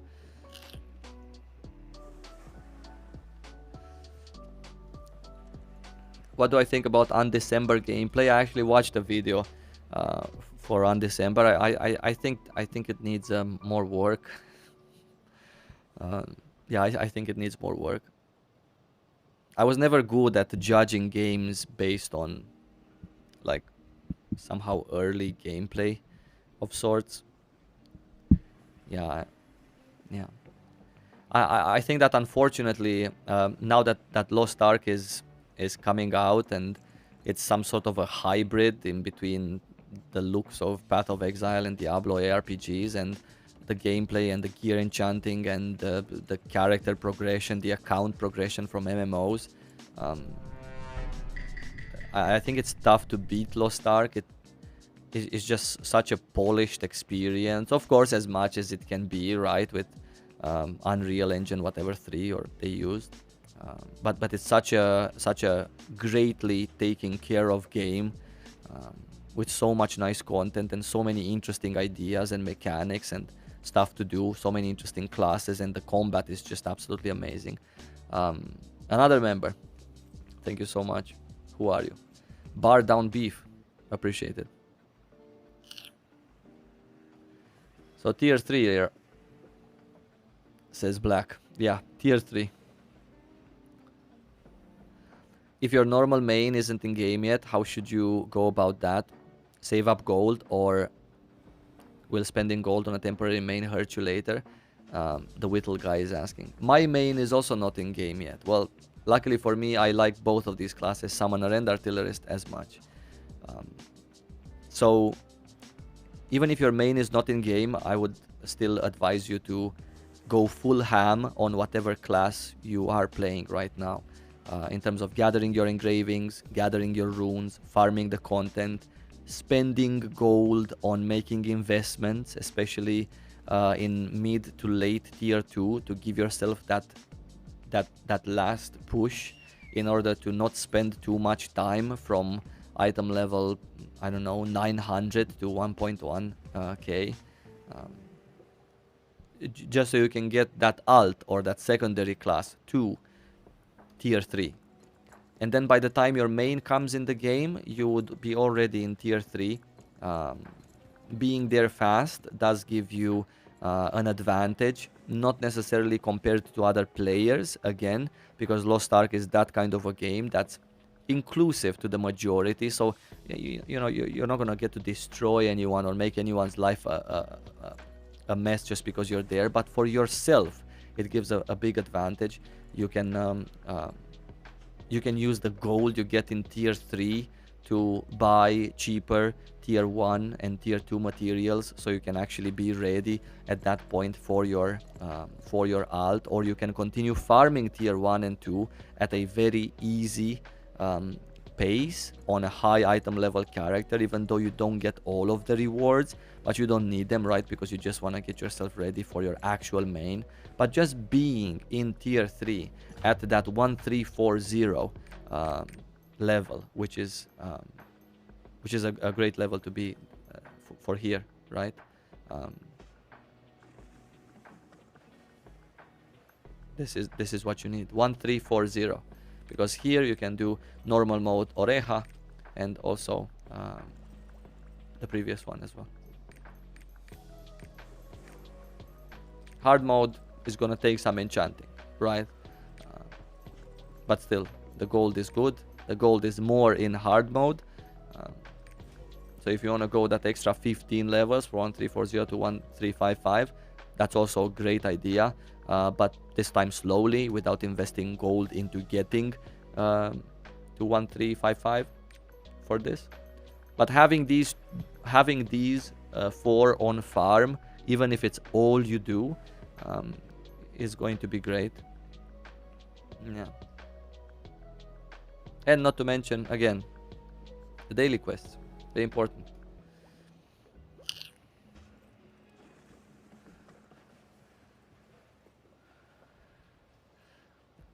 $11 days to wait, yeah.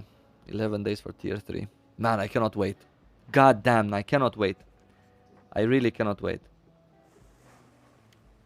It's gonna be so nice. So nice.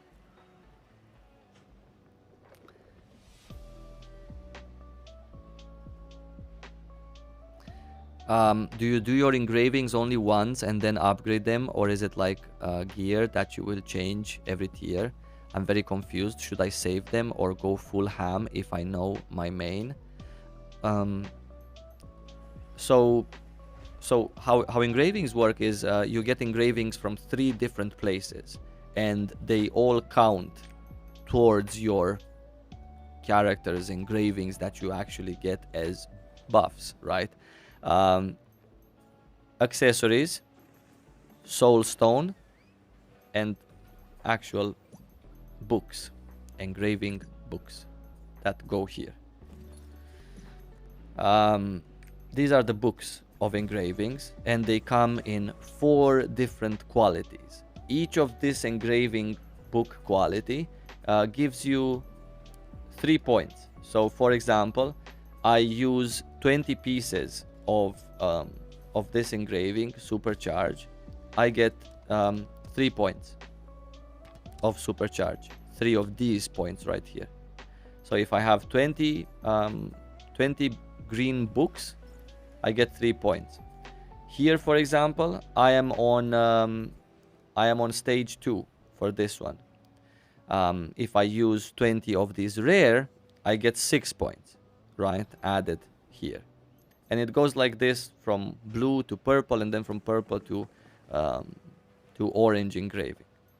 Now, you also get them from accessories as bonuses there in the engravings effects. Here, this is not a good example. For example, this one, enhanced siege, driving force, and you also get a negative engraving that reduces a stat of your character. And then lastly, you also get them from your soul stone, which is a very important piece. And cumulatively, these engravings affect your character. This is how you mix and match from accessories to soulstone to books, so you can get the engravings that you're actually looking for.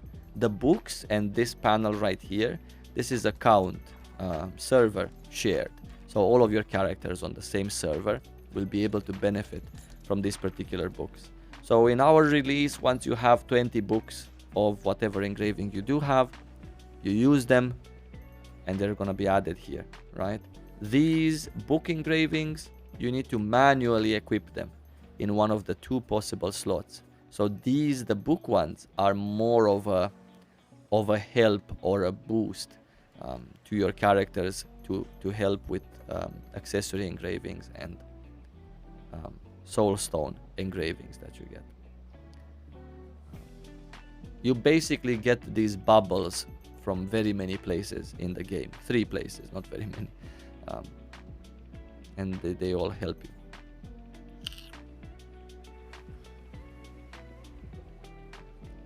My take on Shoeshire story for 302 gear sets versus Chaos Dungeon immediately. There's absolutely no discussion. Of course you're gonna do Chaos Dungeons.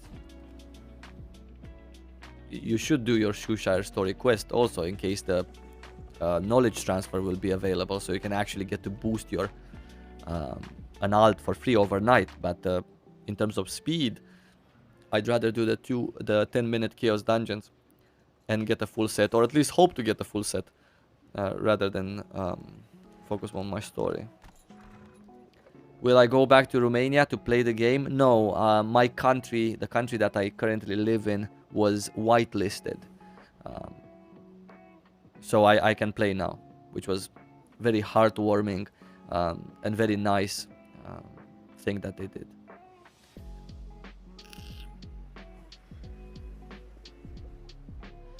The knowledge transfer costs 600 gold to level you up from 1 to 50. It's not a level up boost. This is a completing a story boost. Coincidentally, completing the story of Lutheran and Vern, or Lutheran, Tortoik, Shoeshire, Lutheran, Tortoik, Annika, and Artentine also gets you to 50. That's why you get to 50. So yes, it costs 600 gold for you to get to level up an alt. If we're gonna get it. 600 gold is something that you can have by just leveling up to 50 plus doing these things that we talked about earlier. This in total gives you somewhere around 600 gold. So yeah.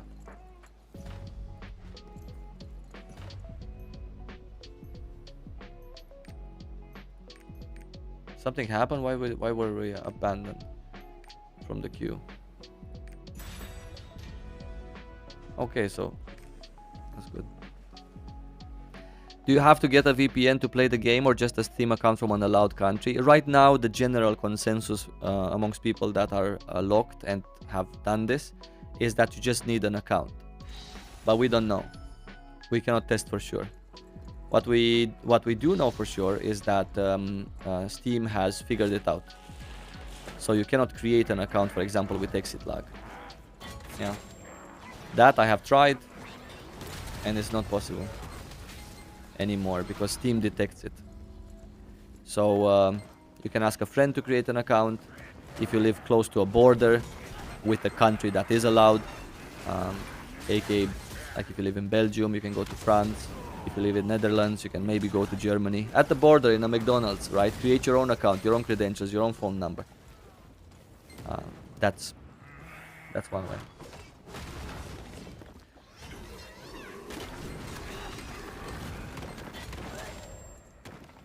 Share the notepad. This notepad is not really complete because I keep forgetting a big benefit in having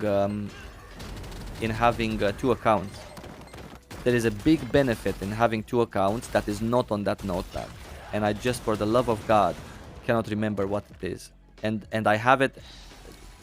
The reason why I cannot remember is because I never put it down, and I never wanted to create a video about it either, because I don't think it's important for anyone really to create two accounts. This is just for me, and I always just kept it in my heart and in my brain. Never actually. Okay, there's someone that has a very high item level in this group, judging by how fast this boss is going down.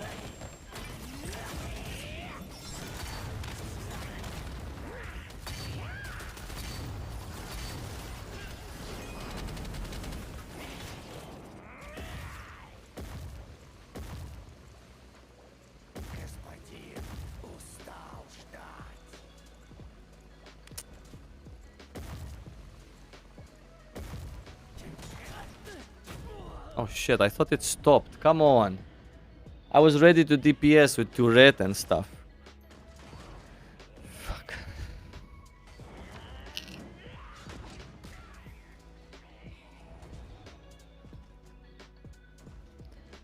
So this what to do list is actually going to be much better in my video.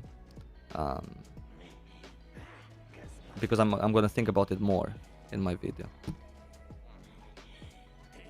How much of the content is cross-server?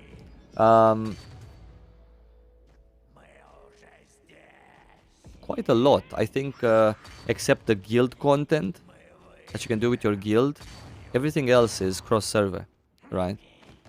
So that's nice. Guild and world bosses.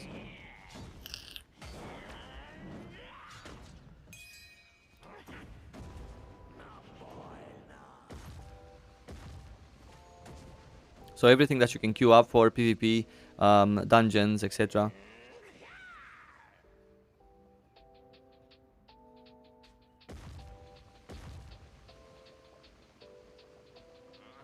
Raids.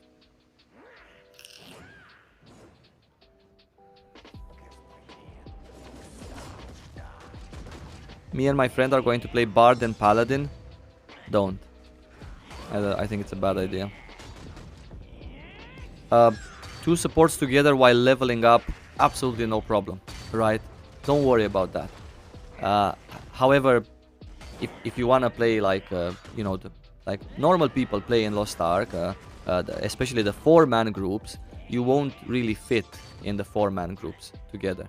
Let's do a restart. I'm voting for a restart. Come on, I'm voting for a restart. Let's do a restart. It's a berserker and a gun lancer. My bad. Sorry, I thought it stopped.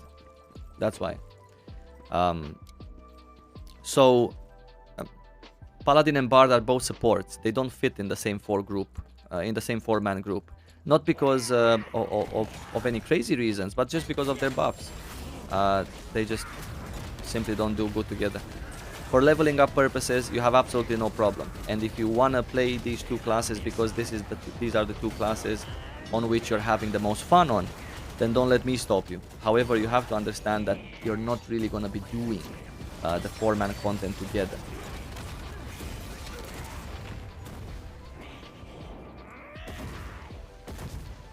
God. This time I'm not gonna stop until it stops, okay?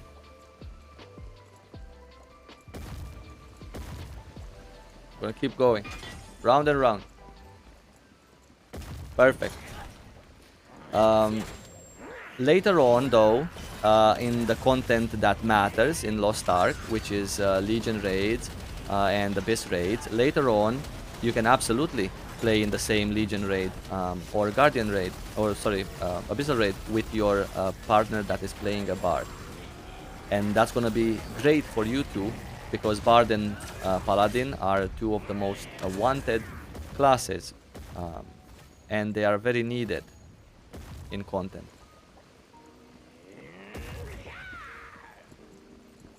So you're gonna have absolutely no problem finding a group together and playing together in the content that actually matters. But in all of the 4-man content, you won't really have a great time.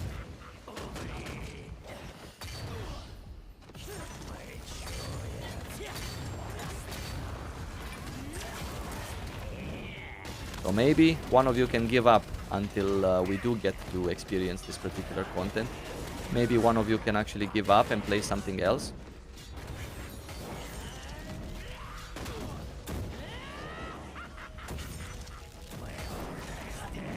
That would be the best way.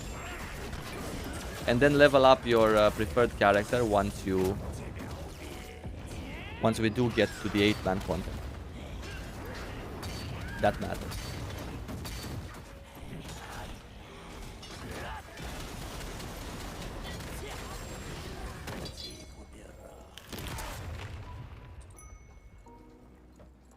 Is it true that Korea limited the character count to 6 in an account?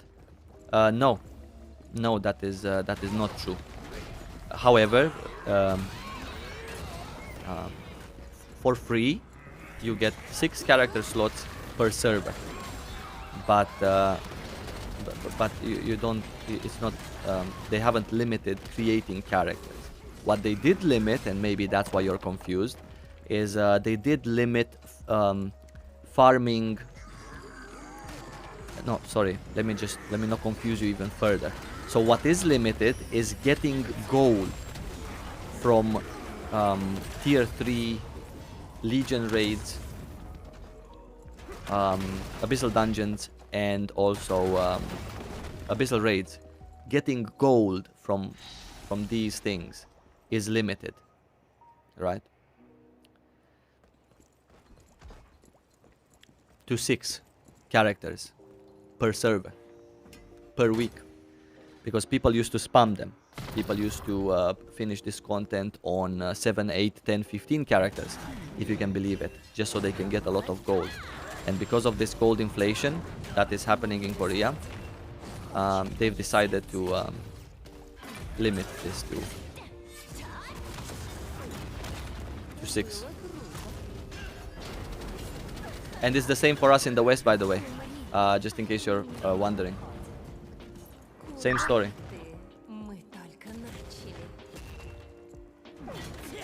We are limited to 6.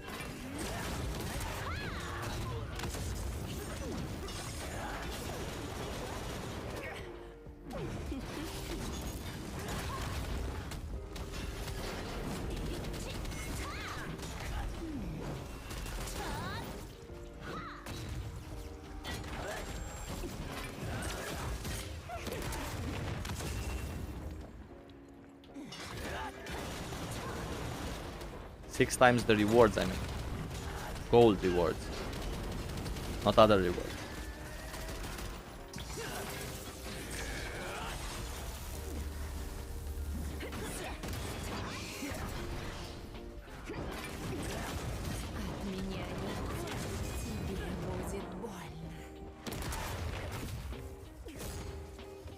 In case you're new and you're wondering, this is a tier 2 abyssal dungeon, and the mechanic here, is to collect 3 golden orbs, which I barely managed to do. 3 golden orbs, and then with these golden orbs you should stand and destroy the red orbs before they reach the boss. And there is one that almost made it. That is the mechanic here. Other than that, keep running when she's jumping in the air and do this this neutralization phase. That is this yellow little bar under her feet. Neutralization phase means that you need to use skills that have neutralization on them or impairment. Shit. These skills with neutralization and impairment, some classes have more of them, some classes have less, but the bottom line is that every class has them. Oh my god, I kept... Okay, so... This is the phase where you need to keep running. So that she wouldn't get a damage aura around her, and also a shield that you need to break.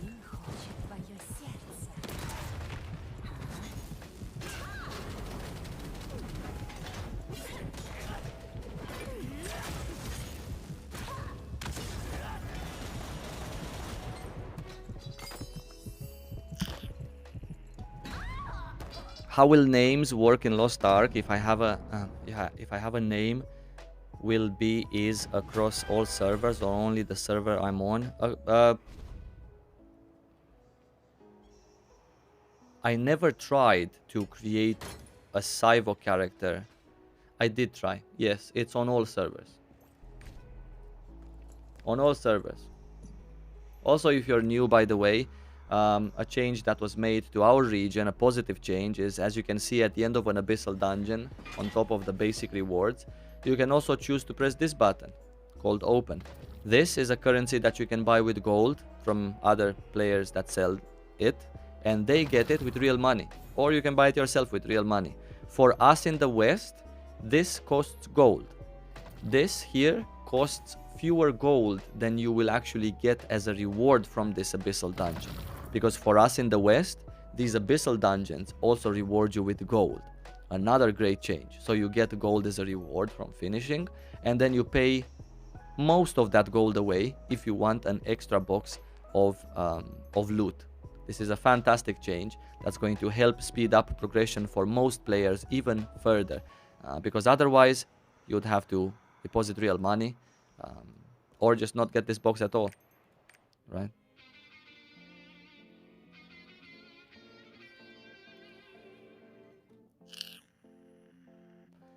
Am I gonna do the skill points quest also while leveling up besides the main story? No. I'm actually not going to focus on skill points until I get to tier 3. I don't care about skill points. Yeah. It's not so important, until you get to tier 3 and you're really looking to min-max. Yeah.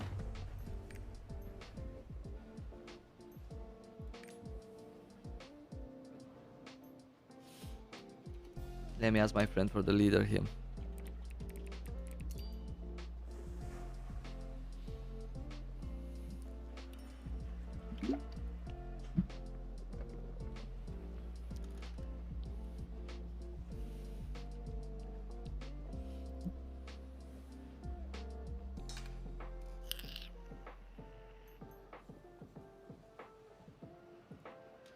Okay.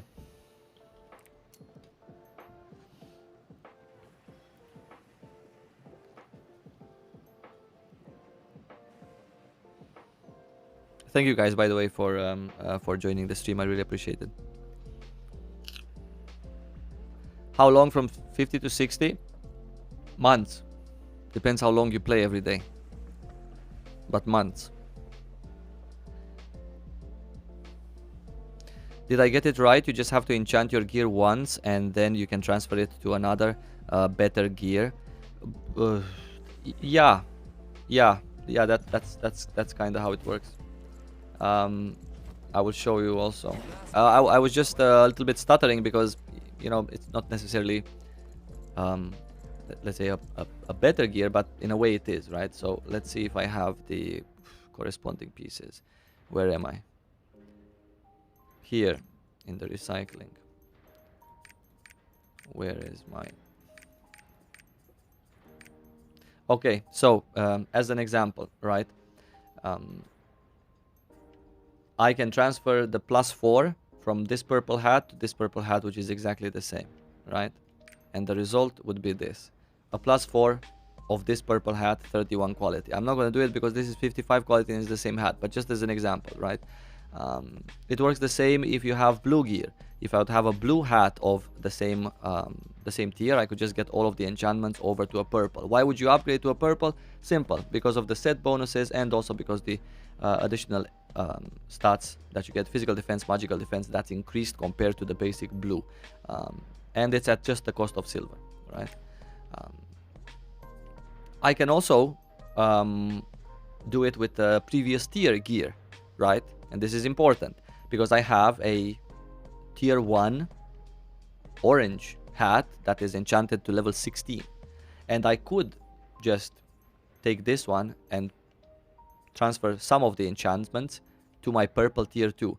However, as you can see, the result is only 2 pluses get transferred over, right? So yeah, this is basically pointless because this is pretty tough to reach, right? Not tough, but no, this is just not worth it, right? So it's not worth it to do this particular exchange.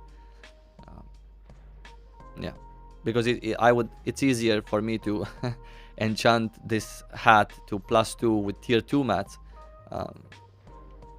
than to take this. But I mean, you could do this also. What are you going to do with your tier 1 armor, right? You're not going to do anything, so might as well get 2 pluses for free.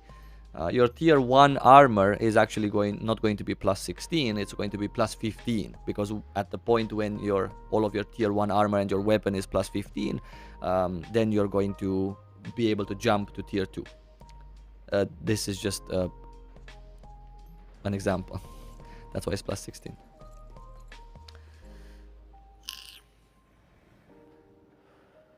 I'm so disappointed. I'm so disappointed that I cannot remember a huge pro of having 2 accounts. So disappointed. It would have been so important. The cons are all here, as you can see. You have to farm everything twice, and this includes engravings, runes, mounts, pets, which you would have had on all of your alts, assuming you play on the same. But there is one big pro that I'm just so disappointed, that I'm so tired and brain dead that I just cannot add it to the list so that this document would be complete. Yeah. Sad. Really sad.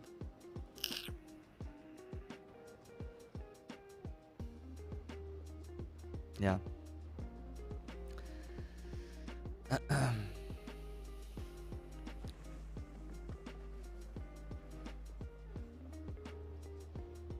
I really don't get where the plus 4... Okay, no problem. If you don't get it, I'm gonna explain it again.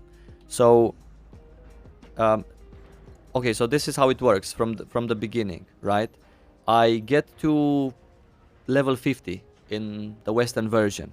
My item level is 250 something because I'm with quest gear.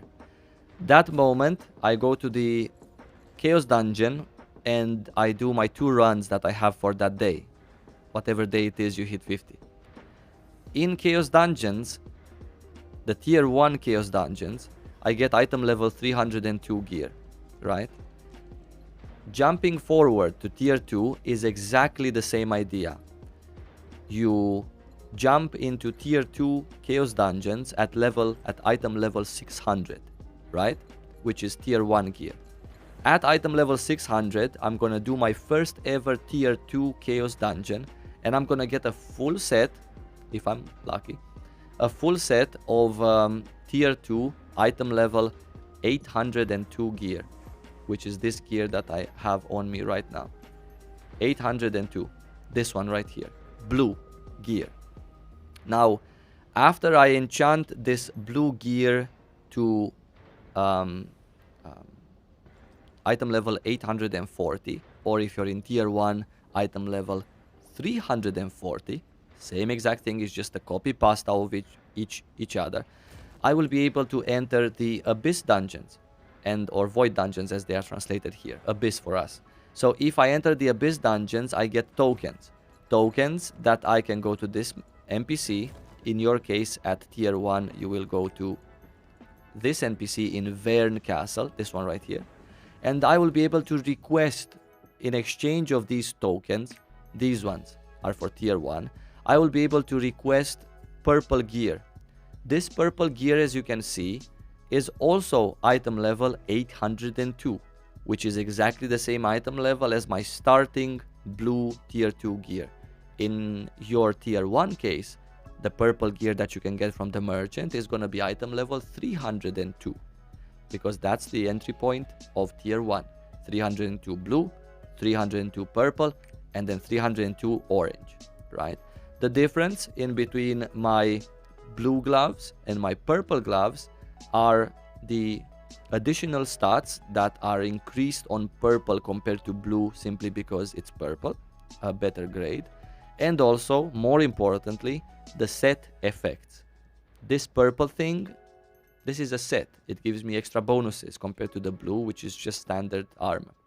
So let's assume that my jacket, right? My jacket, I have a blue jacket. I have enchanted it to +4. You don't need to enchant your stuff to +4 before you can get the blue one, the next grade ones. You can just add all of the gear +2.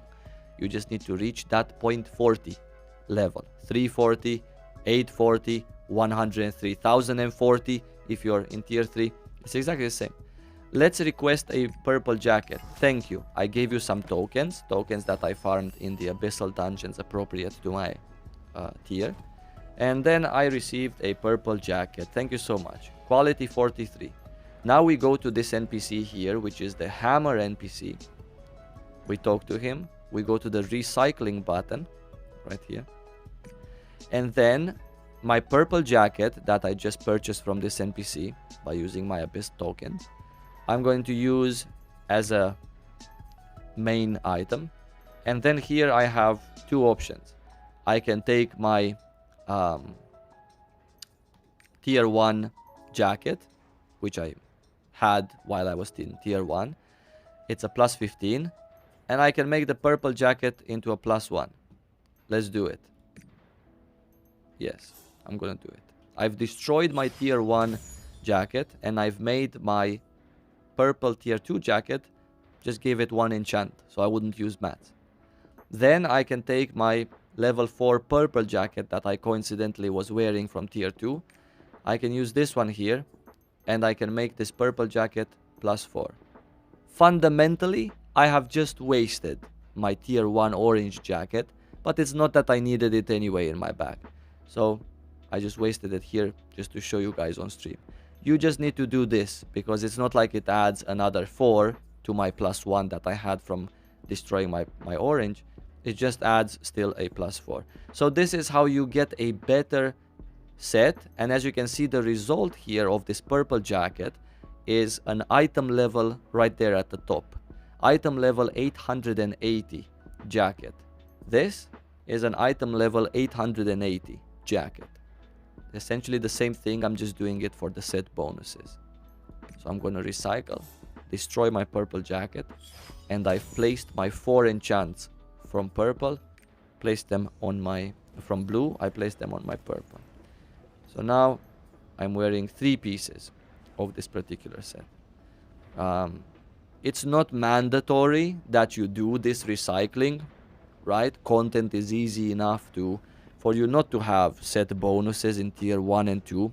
You really don't need them. But it's for free. You know, you just spend some currency that you otherwise just let rot in your bag.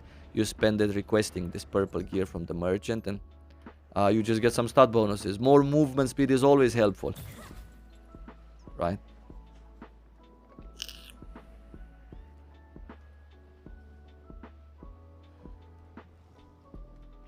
Yeah.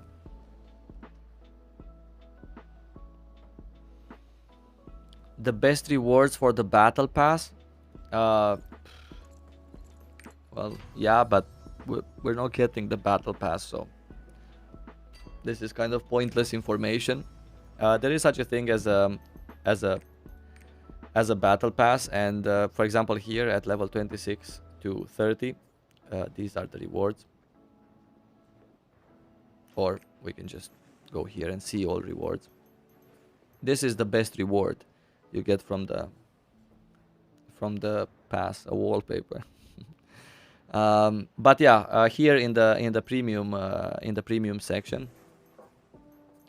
these are the rewards that you get: mounts, gear, enchantment materials, a little bit of shillings. I'm saying a little bit because, you know, in tier 3 500,000 shilling is not that much. Yeah, but we're not getting this, so no point. Could I have done the blue first and then the orange to get one more? No. Yeah.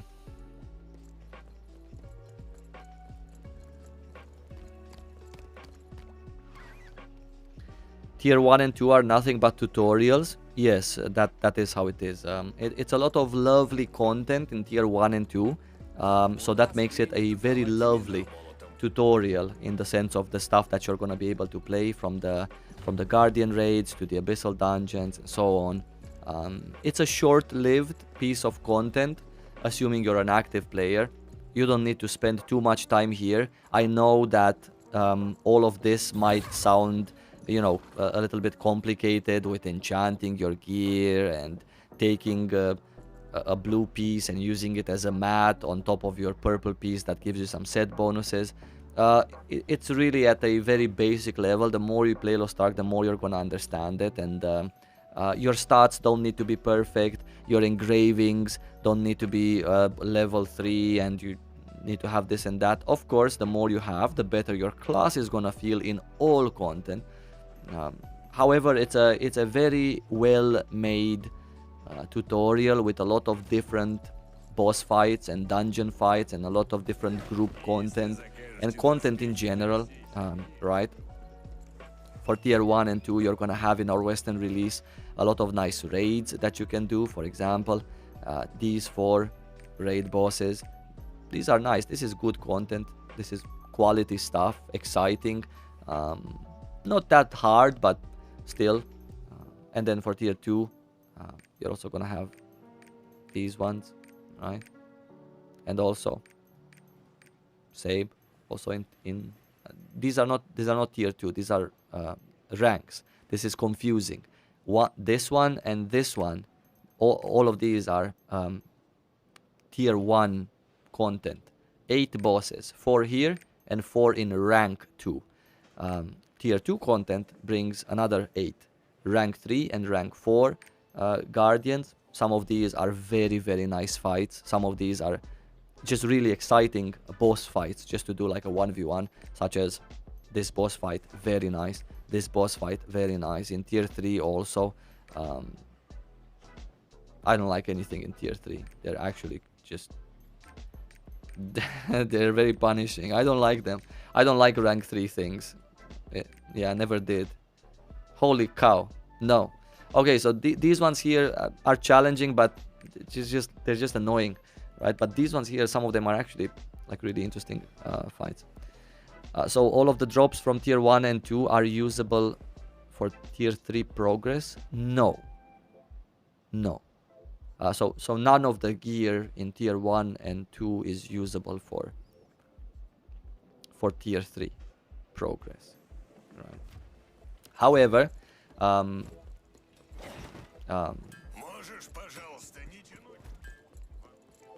again, it's just a pass-through stage, right? That's why it's not usable. This was the NPC. Yeah.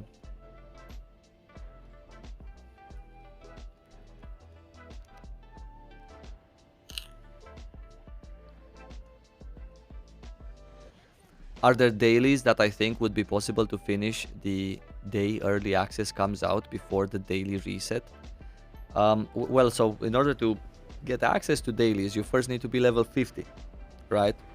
And I'm not sure that you're gonna be level 50 in such a short time before the actual daily reset happens. Not the weekly one, which is on Thursday, but the daily one. Because I'm just thinking about our region in Europe. I cannot think about NA because I don't have the time zones in my mind. But in our region, for example, the game starts for me at 7 p.m., right? And the daily reset is, I think, at 4 in the night. I would have only 7 hours and add the queues to that also, because I'm not going to jump in the game at 7 p.m. I would be goddamn lucky if I would. So 7 hours is not enough to, right, to finish leveling up process.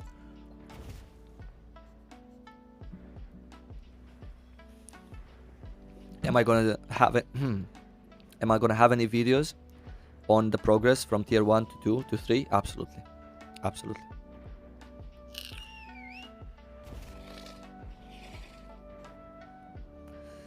Why do I look so unhappy? I am unhappy. I'm generally an unhappy guy. Only in those 10 minutes a day when I have the peace of mind to record a video about Lost Ark, I get really happy, so then it's a happy moment. And you just see the end result. Other than that, I'm just depressed all day long. What server am I gonna play on? I'm gonna play on... I said it so many times during this stream that I actually forgot the name. I'm going to play on... Someone remind me. The one with K. What Founders Pack you're gonna get? I already purchased my Founders Packs. I have 3 different accounts, 3 different Steam accounts. And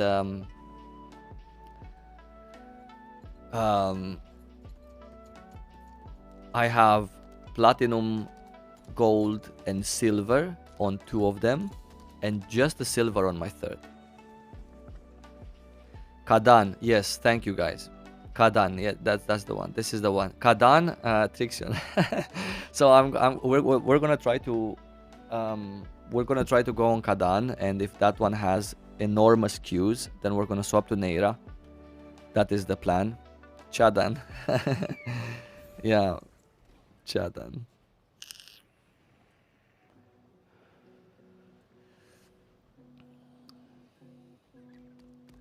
I'm new to your channel and I love your content and I am excited for New World. That's absolutely amazing. I have a lot of New World videos on my channel. Yeah, I'm just rocking it in New World. I've been playing New World for 3 years, first in Korea, then in Russia, then in Japan. And I keep playing New World. It's like New World all day long. New World every day on my channel. Welcome to my channel, by the way. Thank you for watching me. New World hardcore player here. Maybe I should change the title of the stream. Can you tell me what systems there are for playing with friends of a different level or gear? If I get head start but my friends don't want it, will it be a problem?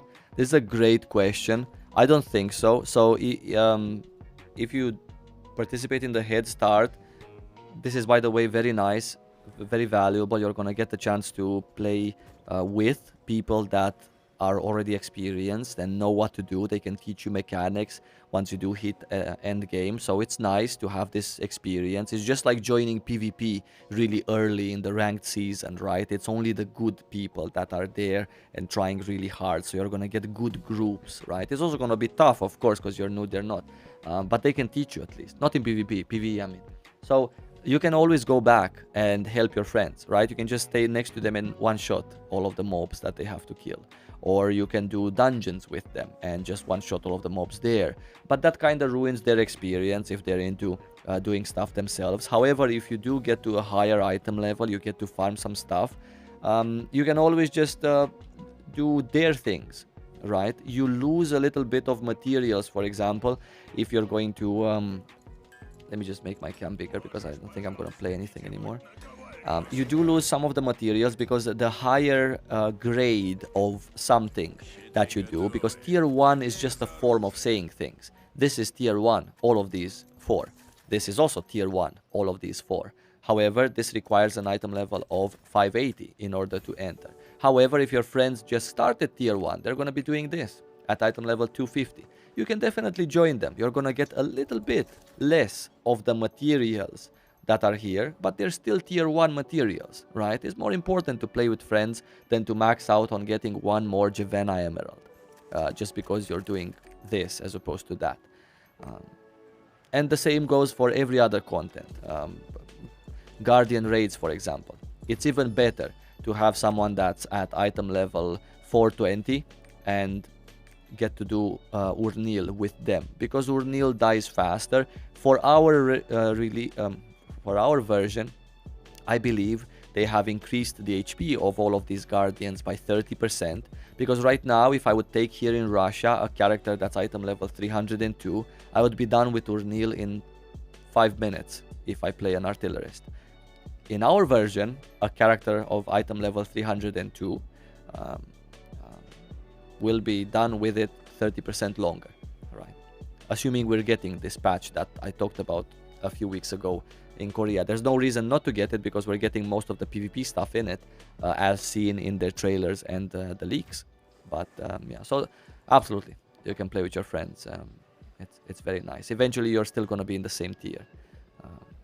Also, you have nothing to lose if you're in a higher tier, like you're already farming this boss right here, your item level 1080, right? You can always go back and play with them. You can always take off some items if you want the same challenge, right? I want to get to a lower item level.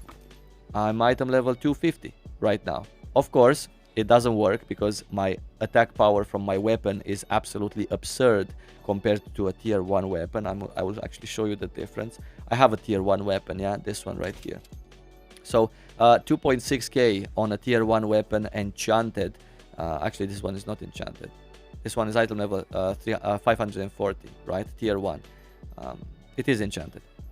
Compared to an item level 802, unenchanted, my orange one is level 12, right?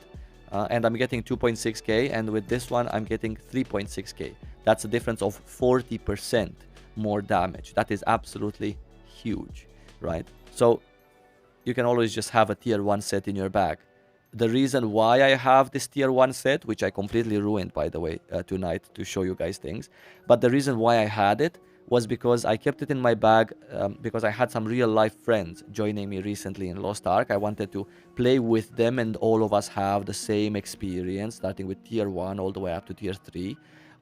So because of that, I was playing in tier 1 gear so that I wouldn't one-shot or two-shot these bosses. Because in reality, here in Russia, I have characters that are in early tier 3 also. I haven't played much in Russia. I actually stopped playing in Russia altogether in 2020 November. So I haven't played for like a year. And yeah, that's But yeah.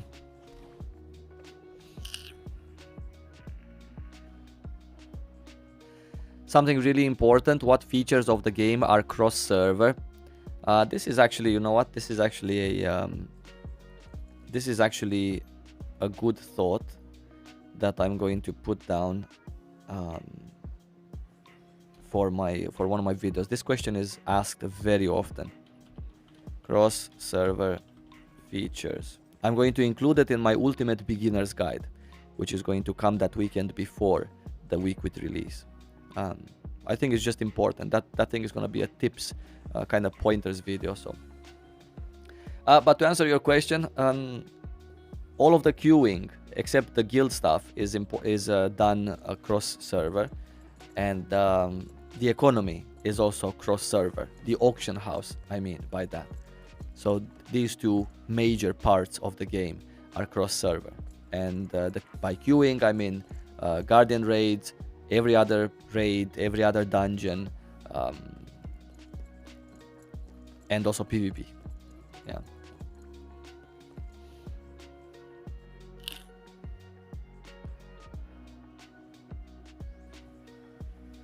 What can you do on alts that will help your main tune? So you can do, for example, guardian raids, right? You hit with an alt also in tier 1, and your main is also here, because it's assuming it's like the second day you go full ham on leveling. These mats, for example, see, they're tradable. They're in the tooltip with white text. You can send them over to your mats and to your main, and progress with your main. Granted, your main is not necessarily going to need these mats, right? Because you're never going to run out of them because of the island quests that I was talking about earlier during the stream. You're going to have so much of these that you're actually not going to, you're going to run out of these. These are the most important materials that you're going to run out of. So these you can farm on your alt and send them over to your main. Also these, you're again not going to run out of them because there's so many islands giving you these, and these. Yeah, your alts farming these raids, right, for these mats to give to your alt, also have a chance of dropping these runes which again are server bound, server wide. So your main can also use them because this is a very rare drop. Yeah. On top of everything, these accessories, you can see that they're also tradable. These accessories, with if they have good engravings, they can be sent over to your main. And right now we are talking about tier 1, which is like a tutorial content. You're gonna get past it in a few days if you're active, or in 1 week of a reset. But it goes the same in tier 2, and it goes the same in tier 3, with even more point to have alts in tier 3, because there's more systems in the game that matter. Thank you so much for the donation, by the way. Izergin. He says that I think that in pro section for 2 accounts you were missing double amount of. You are a fucking hero. You are a fucking hero. Holy shit, this guy, and I talked about this for so many times during my other streams. Twice the life energy. You are a hero. I should donate to you, dude. Holy cow. Okay, this was the thing, right? This was the thing. Twice the life energy, and with this comes, my brain just opened up. Twice the housing energy. These two things are really important.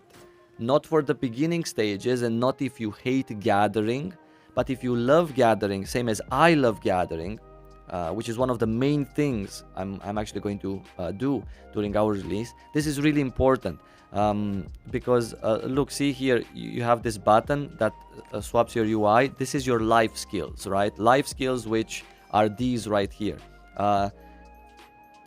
You gather materials all over the world, and then you craft stuff. Everything that you craft is a part of your house, is done in your housing plot. Your housing plot, in terms of crafting stuff, has a limited amount of energy linked to it. So you cannot just if you would buy all the mats from the broker, you cannot just craft them all. You need to wait for your housing energy to be able to craft. The same goes for gathering. This is a gathering energy. So you have limited amount of it, and it is shared throughout all of your characters. Same as it is the perks, right? The proficiencies in this. All of my characters have the same proficiencies. So whenever on whichever I'm logged in, I can just do. And this is the other huge thing that is account. That is a big pro in having 2 accounts. If you enjoy gathering, which I really do, and I think it's a great source of income and something that I would really love to do on stream and off stream as well, because I can easily just read questions as I'm doing it and answer and talk to you guys, which is really cool, and make a lot of money out of it as well. So yeah, having 1 account, you share this, but this is enough again, right? Dude, thank you. You're awesome. Okay, now my document is complete. Holy cow, this is so nice. Can we play 2 accounts in NAU without being banned by Steam? I don't see why not. You cannot play 2 accounts at the same time, but you can play 2 accounts. Why wouldn't you? I mean, you created them legitimately. Steam allows you to create 2 accounts. Same phone number I have, same payment method. They can just lock it out right now if they wanted to, but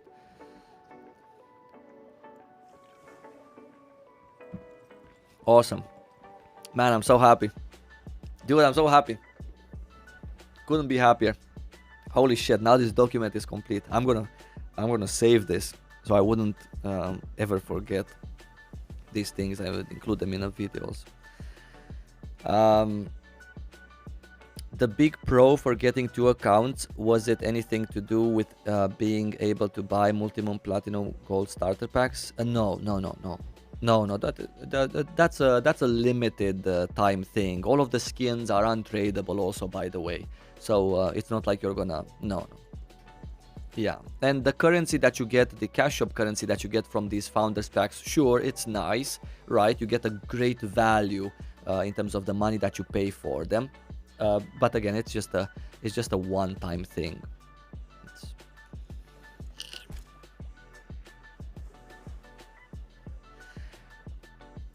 Are there any items that you can grind for that are chase items? I heard the Astray is a long... Oh, yes. Yes. Okay, so this brings like so many good memories back. Holy cow. So Brandon was asking about some long-term grind in Lost Ark in terms of items, and he was mentioning a ship called Astray. Now this ship Astray, I used to love this content. I'm so disappointed that this is no longer the way it was. However, this ship called Astray is a pirate ship, right? A pirate ship that is sort of a long-term goal, but these days not so much, because they've reduced the cost of pirate coins in order to build yourself a ship. Thank you so much, by the way, for the 20 Canadian dollars, I think, reality. I really appreciate it. The most wholesome streamer I've ever seen. Good soul. Thank you, buddy, for watching. I appreciate you. So this Astray, the pirate ship, right? This was like a goal that you could have achieved in 5 years. 5 years of grinding for pirate coins, right? This was in 2018. Pirate coins were very limited. You got like when you got a batch of 100 pirate coins, you went to open to open a beer because you had to celebrate. These days you get 5,000 pirate coins from this quest, 5,000 from the other, 1.6 thousand from the other. So pirate coin value is really low. On top of everything, they've also changed the way sea and water content works. So having an Astray, the pirate ship Astray is the fastest ship there is in game, right? And you can get it from here. This is the place, and it requires a design and also a project that you need to combine, and you get the ship, right? But these days, you getting these boats. Let me just quickly teleport so I can show you guys. These days, getting the boats is not really such a big deal, because right now you mostly use your boats, ships, in order to for your housing, right? It's not really something that you actively use. It's like you send your expeditions, you finish your quests faster, easier, you get more loot, etc. It's important, right? It's nice, but it's for housing. These kinds of ships, right? Astray, the pirate ship, amazing, absolutely amazing. And back in the day, the sea and water content that you're gonna experience in our western region, it was so much better, so much better. You had sailors, right? These sailors that you had, you needed to gather tokens for them. You needed to farm them as RNG. If you wanted sailors that fit very well with stock, right? Which were there was specific sailors for each of these boats, right? And each of these boats, because of the sailors that were specific to them, the boat itself became, I need this boat to scuba dive.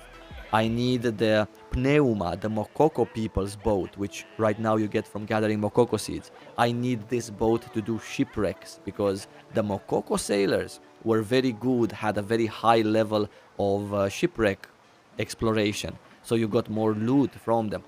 It was just absolutely amazing. And the sea, yes, the sea itself, all of this beautiful big sea that you see right here, this was jam-packed with all sorts of, let's say, points of interest, right? That you could just sail around, and you could use these skills right here in order to dive for treasures or hunt marine life. And there were boats specifically made with sailors specific for them that did this. For example, everything had a theme also to them, right? The Lutera people were crazy about treasure, so they had very good diver. His name was, the sailor name was Jacob, right? He was very good in the diving skill, so you could just go and find these points of these treasures around the map. It was absolutely lovely. The Anika people were fishermen, because quite frankly, the sailors that you get, which are part of Anika, they are actually fishermen. They are right there. That's what they do. It's like you see them as you quest these days. So the Anika boat, which was the second boat you got after Estok, actually the third boat, because you passed through Tortoik, and the Anika boat was very good in fishing. This skill, fishing. See, look. This is how it looks. You're fishing, but there were fishing spots all over the map. I'm not gonna bother looking for old recordings right now, but it was beautiful. It was round little places that you can access, and if you went in dangerous waters such as sandstorm waters or siren infested waters, these purple ones, stormy waters, there was different ships that had different resistances for them, and it was an active thing that you used to do back then with your boats. Now you just use them in your housing plot and you send them away. They changed this because people back then in Korea, the game was completely different, by the way. This that you're seeing right now, everything we talked about, this didn't exist back then. Right now it's a completely different Lost Ark, like from the ground up. Only the classes are the same. And people were complaining then that doing all of these things, all of these activities on the sea, depending on what sailor you had, doing all of them had its own energy. Like gathering has energy of life, housing has energy of crafting, whatever they called, energy of work. And this both activities had its own energy called energy of luck. And you used to use that to do your stuff. And you had to choose, right? You had to choose your boat and your sailors that fit the activity you wanted to do the most. I absolutely loved shipwrecks. So my boat was the Mokoko boat with the Mokoko sailors for shipwrecks. It was just absolutely gorgeous. Why shipwrecks? Because it gave you the most pirate coins back then. The most amount of pirate coins per energy of luck consumed. And I really wanted the Astray. And as I was telling you, this boat Astray, which is the pirate boat, the Black Fangs boat, was the fastest boat out there, right? And it has specific sailors for it. The sailors for the Astray were actually sailors that did good in hunting, right? And also sailors that did good in treasure gathering, which I don't have here. I'm missing this skill because of the boat and the sailors. And it cost so many pirate coins, and you got so few of them, that it literally would have taken you 3 years of consuming energy of luck in order to have enough pirate coins to finish the Astray. Before anyone had Astray, it was already changed to a similar version of what it is today. People didn't like the way sea and water content was before. I'm not sure they specifically complained about sea and water content, but they complained about the game in general, that the game feels too much like homework. And they didn't like that. And I don't think there were many specific complaints about the sea and water content, but more about the game. So they just decided to change sea and water content as part of whatever, as part of improving the game, making it feel less like a chore. People felt compelled to waste their energy of luck because you could get a couple of gear enchantment materials, right? Like two freaking stones there, and oh my god, if I don't use my energy of luck, then my friend will, and I'm gonna get left behind, and then I need to get rid of the system, right? Huge mistake, huge mistake. If I would have one wish in Lost Ark, bring the old sea and water content back. Bring it back, change the rewards of it so that it wouldn't affect gear progression directly, thus not make everyone feel compelled in doing it, but leave people the opportunity to farm on the sea content that is related to the sea, such as more boats. Amazing. Anyway, not like that anymore at all.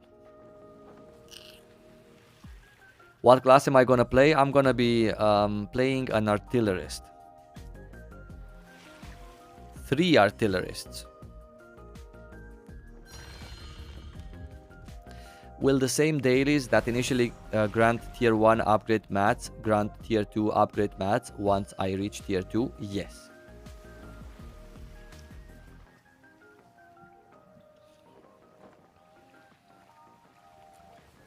Yeah, it was great, right? It was great. It was great content. Content that you really looked forward to. Content that took you like a year or two. And see, the thing is that you didn't really need that boat, the Astray. You didn't really need it. You could be very fine without it, be in whatever tier, farm whatever boss. So it was such a nice, lovely side of the game. And they completely removed it. They completely removed it to please the majority.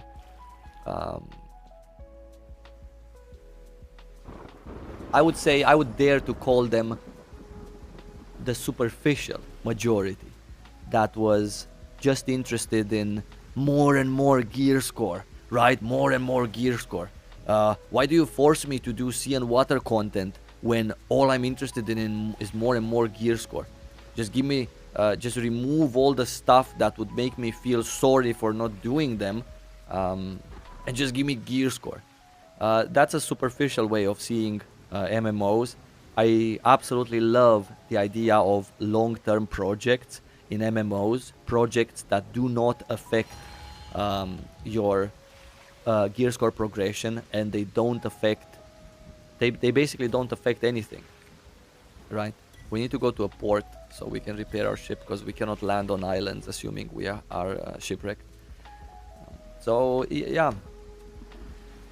Is there a Discord for special timed random vendors somewhere players can post? Yeah, I believe that some players have it on their Discord. I believe guild Discords have a channel called timed events. At least the 2 guild Discords that I'm in, you can check there.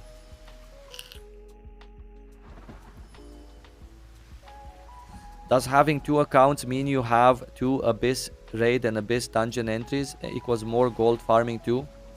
Well, no, not really, no, Ted.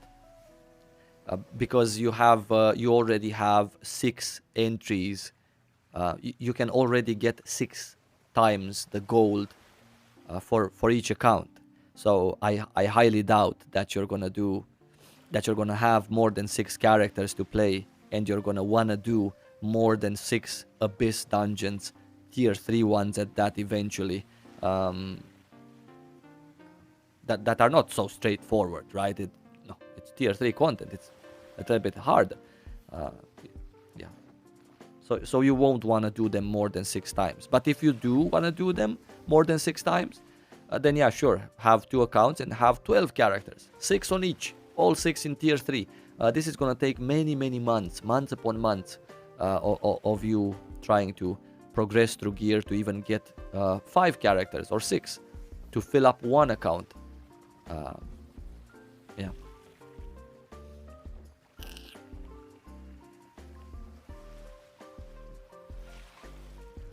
In short, the game was better for grinders and people that play the game all day. No, see, that's the thing. Because I mean, I wasn't a grinder, and I really enjoyed this content.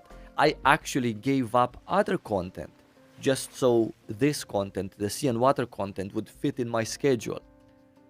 Yeah, so yeah, it's not about that.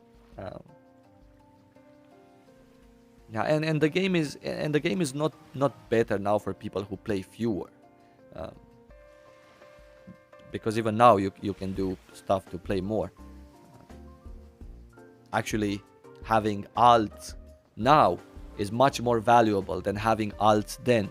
People didn't really do alts for a lot of gains back then, when the sea and water content was like I was mentioning. So now, yeah, you don't have this, but hey, you know, it's a lot of incentive to have 6 characters. So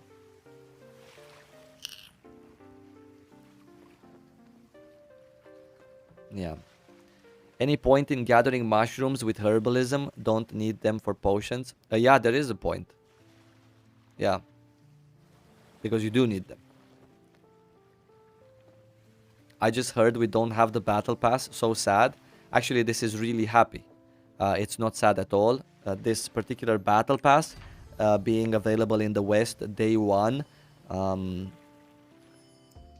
would cause, I believe, more conflict and more discussion about real money and greed than it would solve problems by actually giving you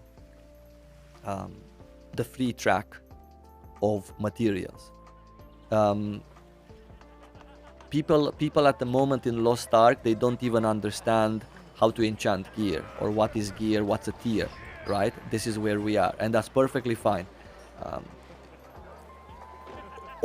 Overflowing them with real money, possible real money stuff is not a good idea, because even though they don't understand how to enchant their gear or how the game works, they do understand real money.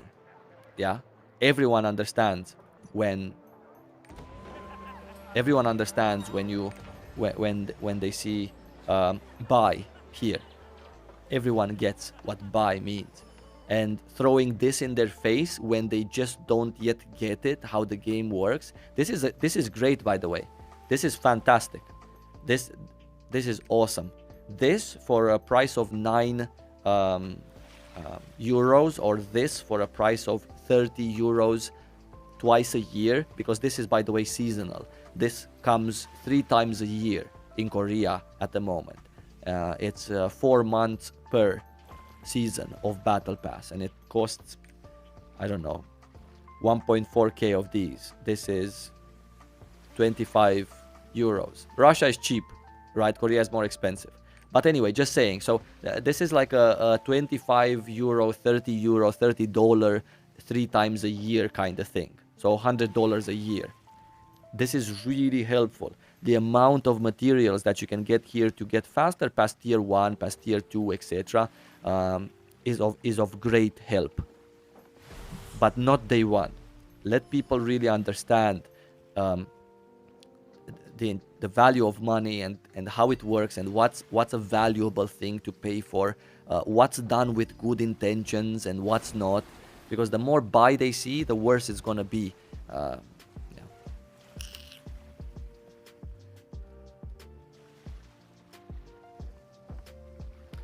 Saivo doesn't burn out. He leveled so many characters. Yeah, I mean, I leveled only the closed beta. We had a 7-day closed beta, or a 5-day, 7-day, whatever.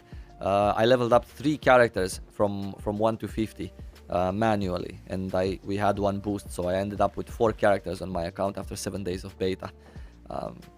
I just did it to test myself out and to see how much I can stand, because I hadn't leveled up manually for quite a while.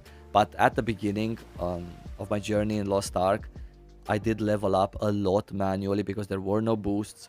And then I have not only 1, but 5 Korean accounts. And I also have 2 Russian accounts where I started at the beginning and there were no boosts. Granted, many of my characters are boosted with the boosts that come later on in the game, and that's fantastic. But I think I leveled up at least 30 times. Counting the accounts that were banned also in Korea, because I showed them in videos. So yeah.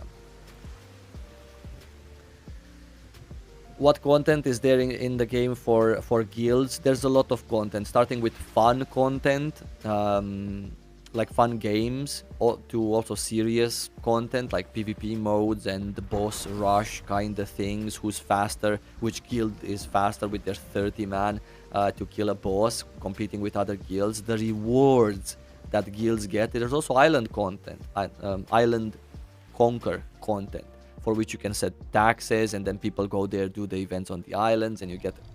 It's great. It's very rewarding to have an active guild. Very much motivation to do so. Even to be in a guild that's not active is still something that I highly recommend people do. Make a guild with your 3 friends. It's perfectly fine, but do it. So this is the island where you get the Astray. Such a memory. I used to come here in 2019, and I just used to like admire, the NPC. So this one needs a variety of things. But the most important 2 things are these, right? So one of these you can actually buy from this island, from this NPC.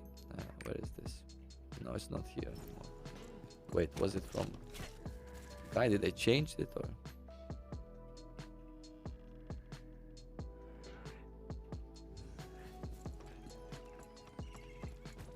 Blacktooth is here inside. Is it now from... I don't think it's from Affinity. One of those things you could buy from here, but I don't actually remember. Haven't been here in a long time. Didn't really care after I saw.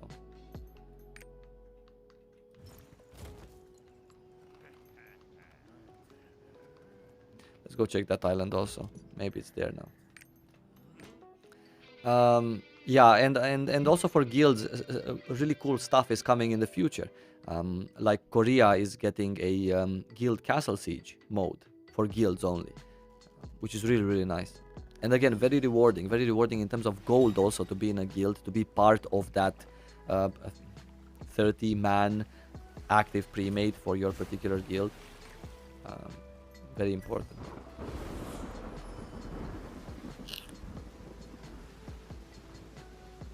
I said I'm gonna make videos for the region lock people. Yes, I did say that I'm gonna make a guide, and actually 2 days ago I started recording that guide. And as I was using exit lag to create my Steam account, I noticed that you cannot anymore create Steam accounts by using exit lag. It's scuffed. They detect it. even though in June I already have a video on how to create your Steam account with exit lag, how to buy even things like a founders pack, which I did on my account that I have in a video in June, and I also did it with exit lag. But now Steam did something, and you cannot create Steam accounts with exit lag anymore. So I talked to exit lag. I told them, guys, this is a huge problem, and I'm just waiting since then for an answer. Um, I would make a guide on how to create a Steam account by using another VPN, but unfortunately I cannot talk about another VPN because I'm under contract with exit lag. So yeah.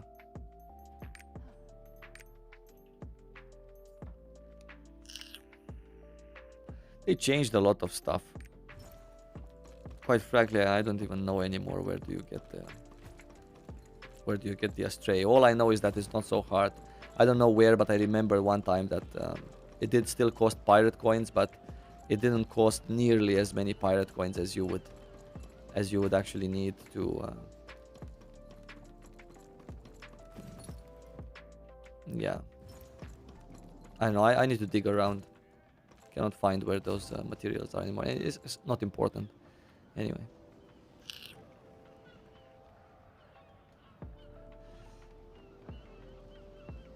Haven't done sea and water content like proper sea and water content in such a long time. I think it's actually been 2 years since I haven't done. Well, I have done island quests recently, to prepare for the guide and stuff, but you know, these you do them once and you never do them again ever, because you get the hearts, you're done, you don't have any business on the sea, everything is on land, PvP, PvE.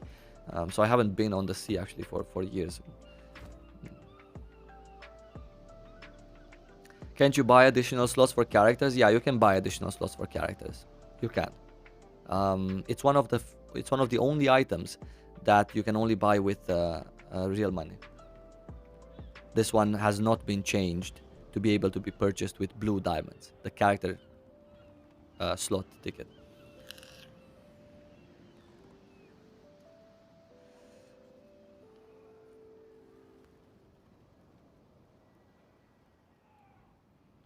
Isn't it boring to play the vampire girl? Vampire girl with the transform engraving and everyone looks the same? No, actually it's not, because for example, the artillerist also has a transformation. You transform into a turret, but that doesn't mean that if all the turrets look the same, it becomes boring or such. It matters what you do with your transformation, right? Is this the beta build or a different server? This is the beta. Sorry. This is the Russian version of Lost Ark. I'm tired. I apologize. What's my favorite champion? I believe you come from League of Legends, no? My favorite champion class is the summoner, but also the artillerist. I like them both equally.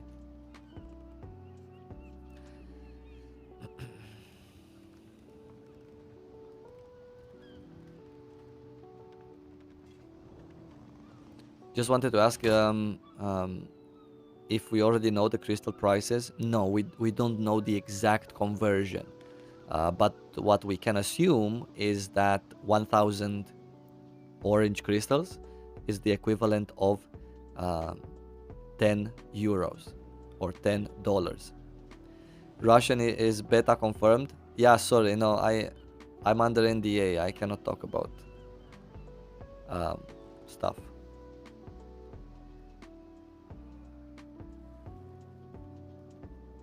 Bard is boring to play. Not if you enjoy it, no?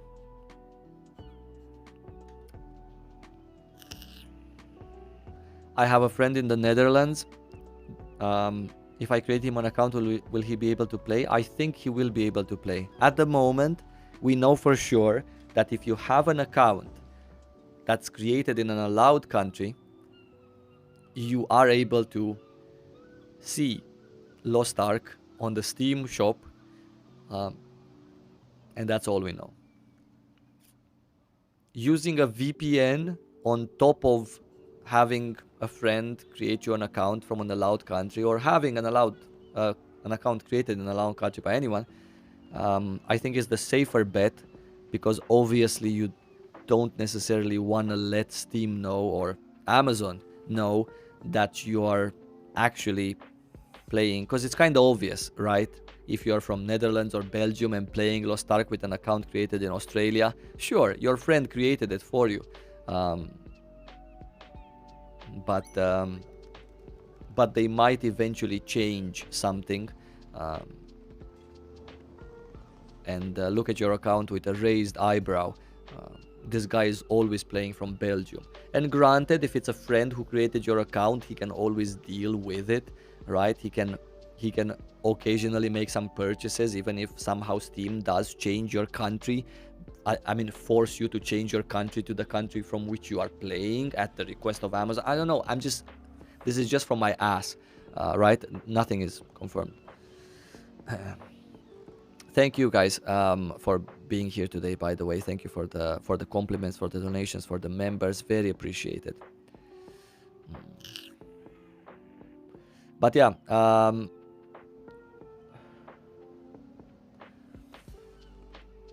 can I play a PvP match? Yeah, I can play a PvP match. Actually, let's do a PvP match.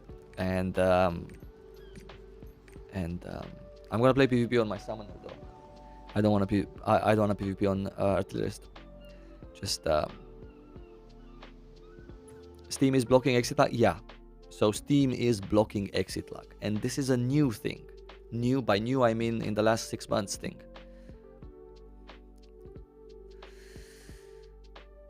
Scaro is asking if I'm Romanian. Yeah, I'm Romanian.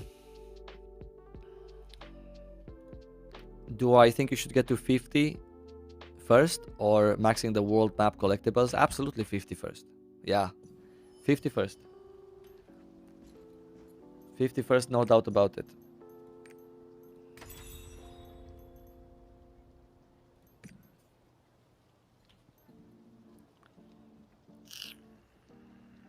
I'm not sure if they're blocking anything else. I'm not using anything besides exit lag, because quite frankly exit lag is just amazing for all of the gaming needs. It has been amazing for me since 2018, since I started playing in Korea. Never had a problem with exit lag. They were always on top of their game.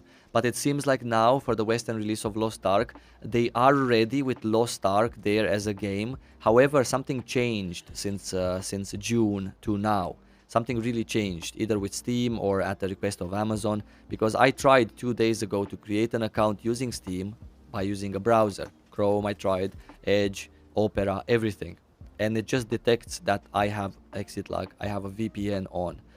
However, in June, Steam, by using again Edge, Microsoft Edge as a browser, did not detect I have exit lag. So something has changed. And I raised this with exit lag. Can I explain what islands we have to do with gear upgrades in early game? Absolutely. I actually talked about it quite in detail, but here's the list of islands. Place it in chat for you.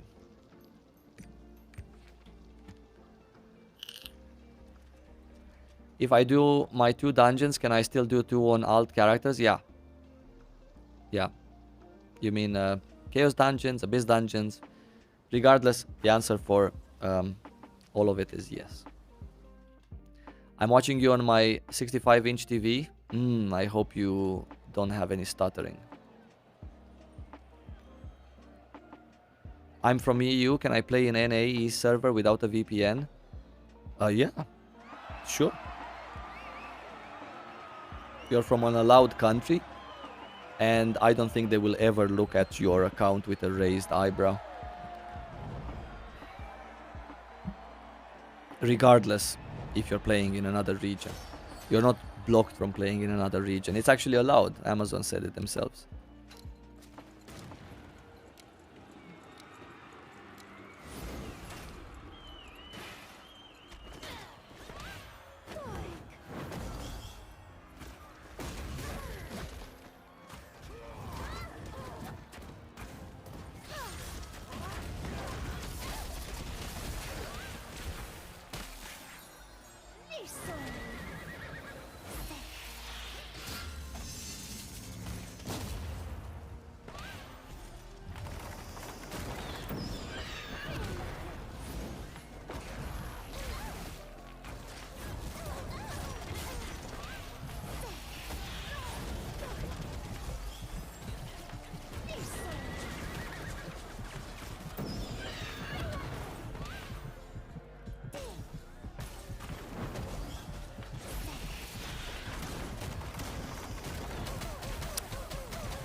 So annoying. Sorcerers are so annoying in PvP.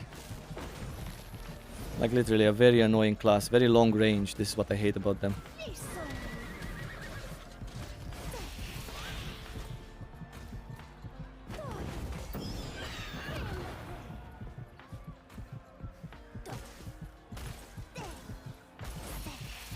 If they wouldn't be so long range with everything, I think everything would be fine.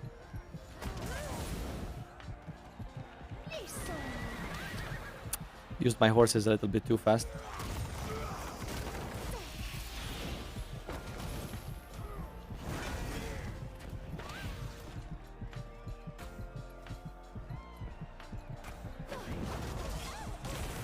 Shit.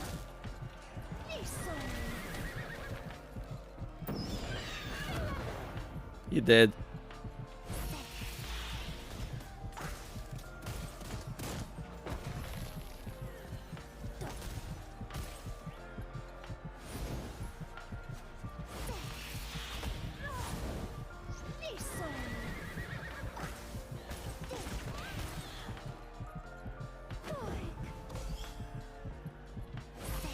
And this guy's...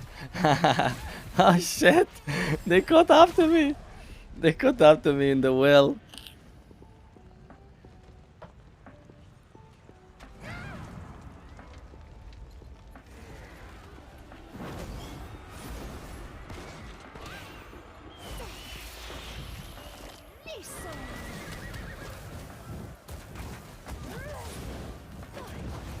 Sneaky, sneaky. He did good. He did good there.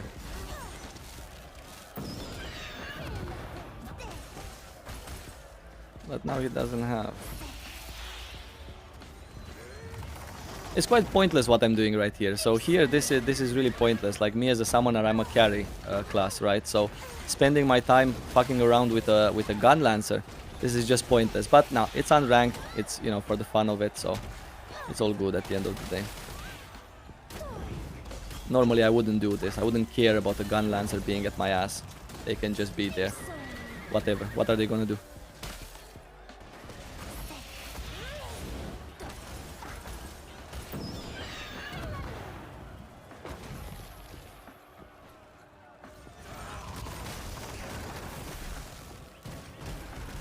We froze each other.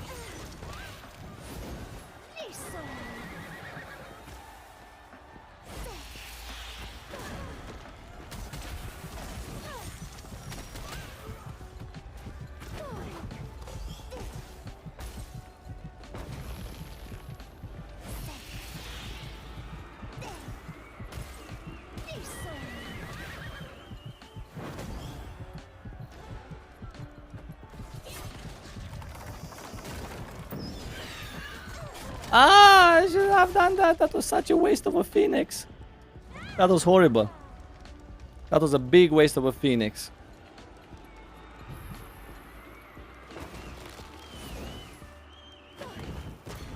Haven't played PvP in a very long time.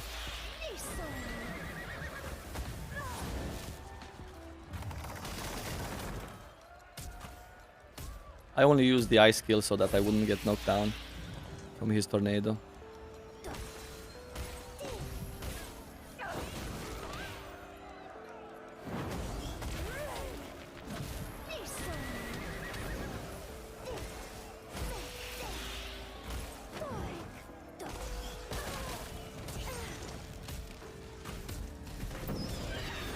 Ah, if he would have stayed there for just a second more, I would have gotten a 2-man Phoenix. Do I play on an ultra wide? No, I actually play on just a normal 1080p, and for this match I didn't even have the 21:9 setting enabled. Quite disappointing, really, to just do this in unranked. But I haven't played in quite some time. But it was fun.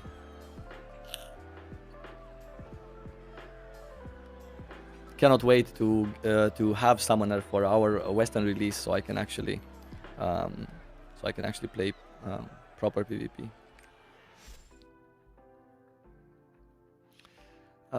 Yeah, this was a very easy match. Generally, in unranked, everything is really easy. Yeah, because people here come to practice and test out builds, or they're new players, and you should be here if you're in unranked. If you get to ranked, it gets a little bit more complicated. But yeah, this was easy. It was so fun, so fun. I cannot wait. I am going to play a lot of PvP on my streams, by the way, for our release, because I really love PvP. Thanks for all the coverage. Thank you guys for watching. And with that, this is the end of the stream. I thank you so much for being here with me today. Please join me again on Sunday. On Sunday, I will have my podcast. We're going to talk about everything that has happened in the past few weeks with Lino, Wilkie, and Omnipower. That's a great cast also, by the way. And yeah, come and ask questions. We answer your questions also during my podcast. Thank you so much, Scaro, for becoming a member. God bless you, my Romanian buddy. And thank you to the many of you who have showed up today. I really appreciate it. Nice short stream. Holy cow, it's been 5 hours and I thought I'm doing a great job with my stream. Okay, so that's the compliments I get.